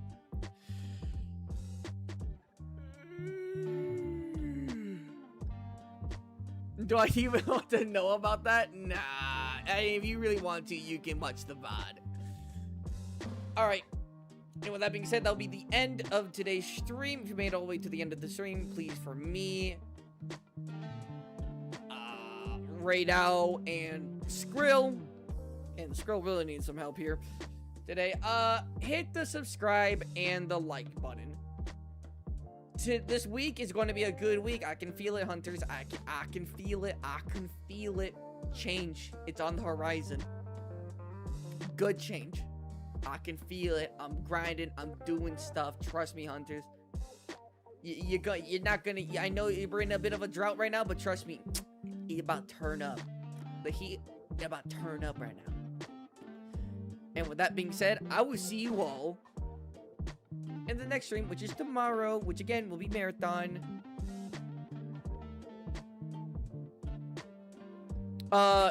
Wait, after we get more Minecraft, so we can choose to continue or not.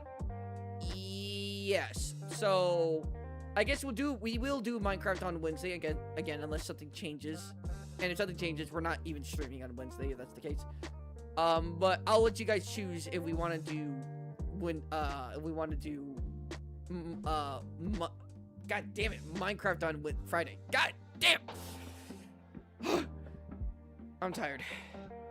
Yeah, see you guys tomorrow. Have a great night. Sleep tight. And you might catch me in Crystal's stream in like an hour or so. Bye-bye. Oh my goodness. Hey, Swaddle, what other dragons would win against Toothless? Oh, fuck me. Like, almost all of them. Like, literally almost all of them. I'm not even gonna hold you. Toothless maybe wins against, like, 2, maybe 3 other Elder Dragons tops. Oh my goodness.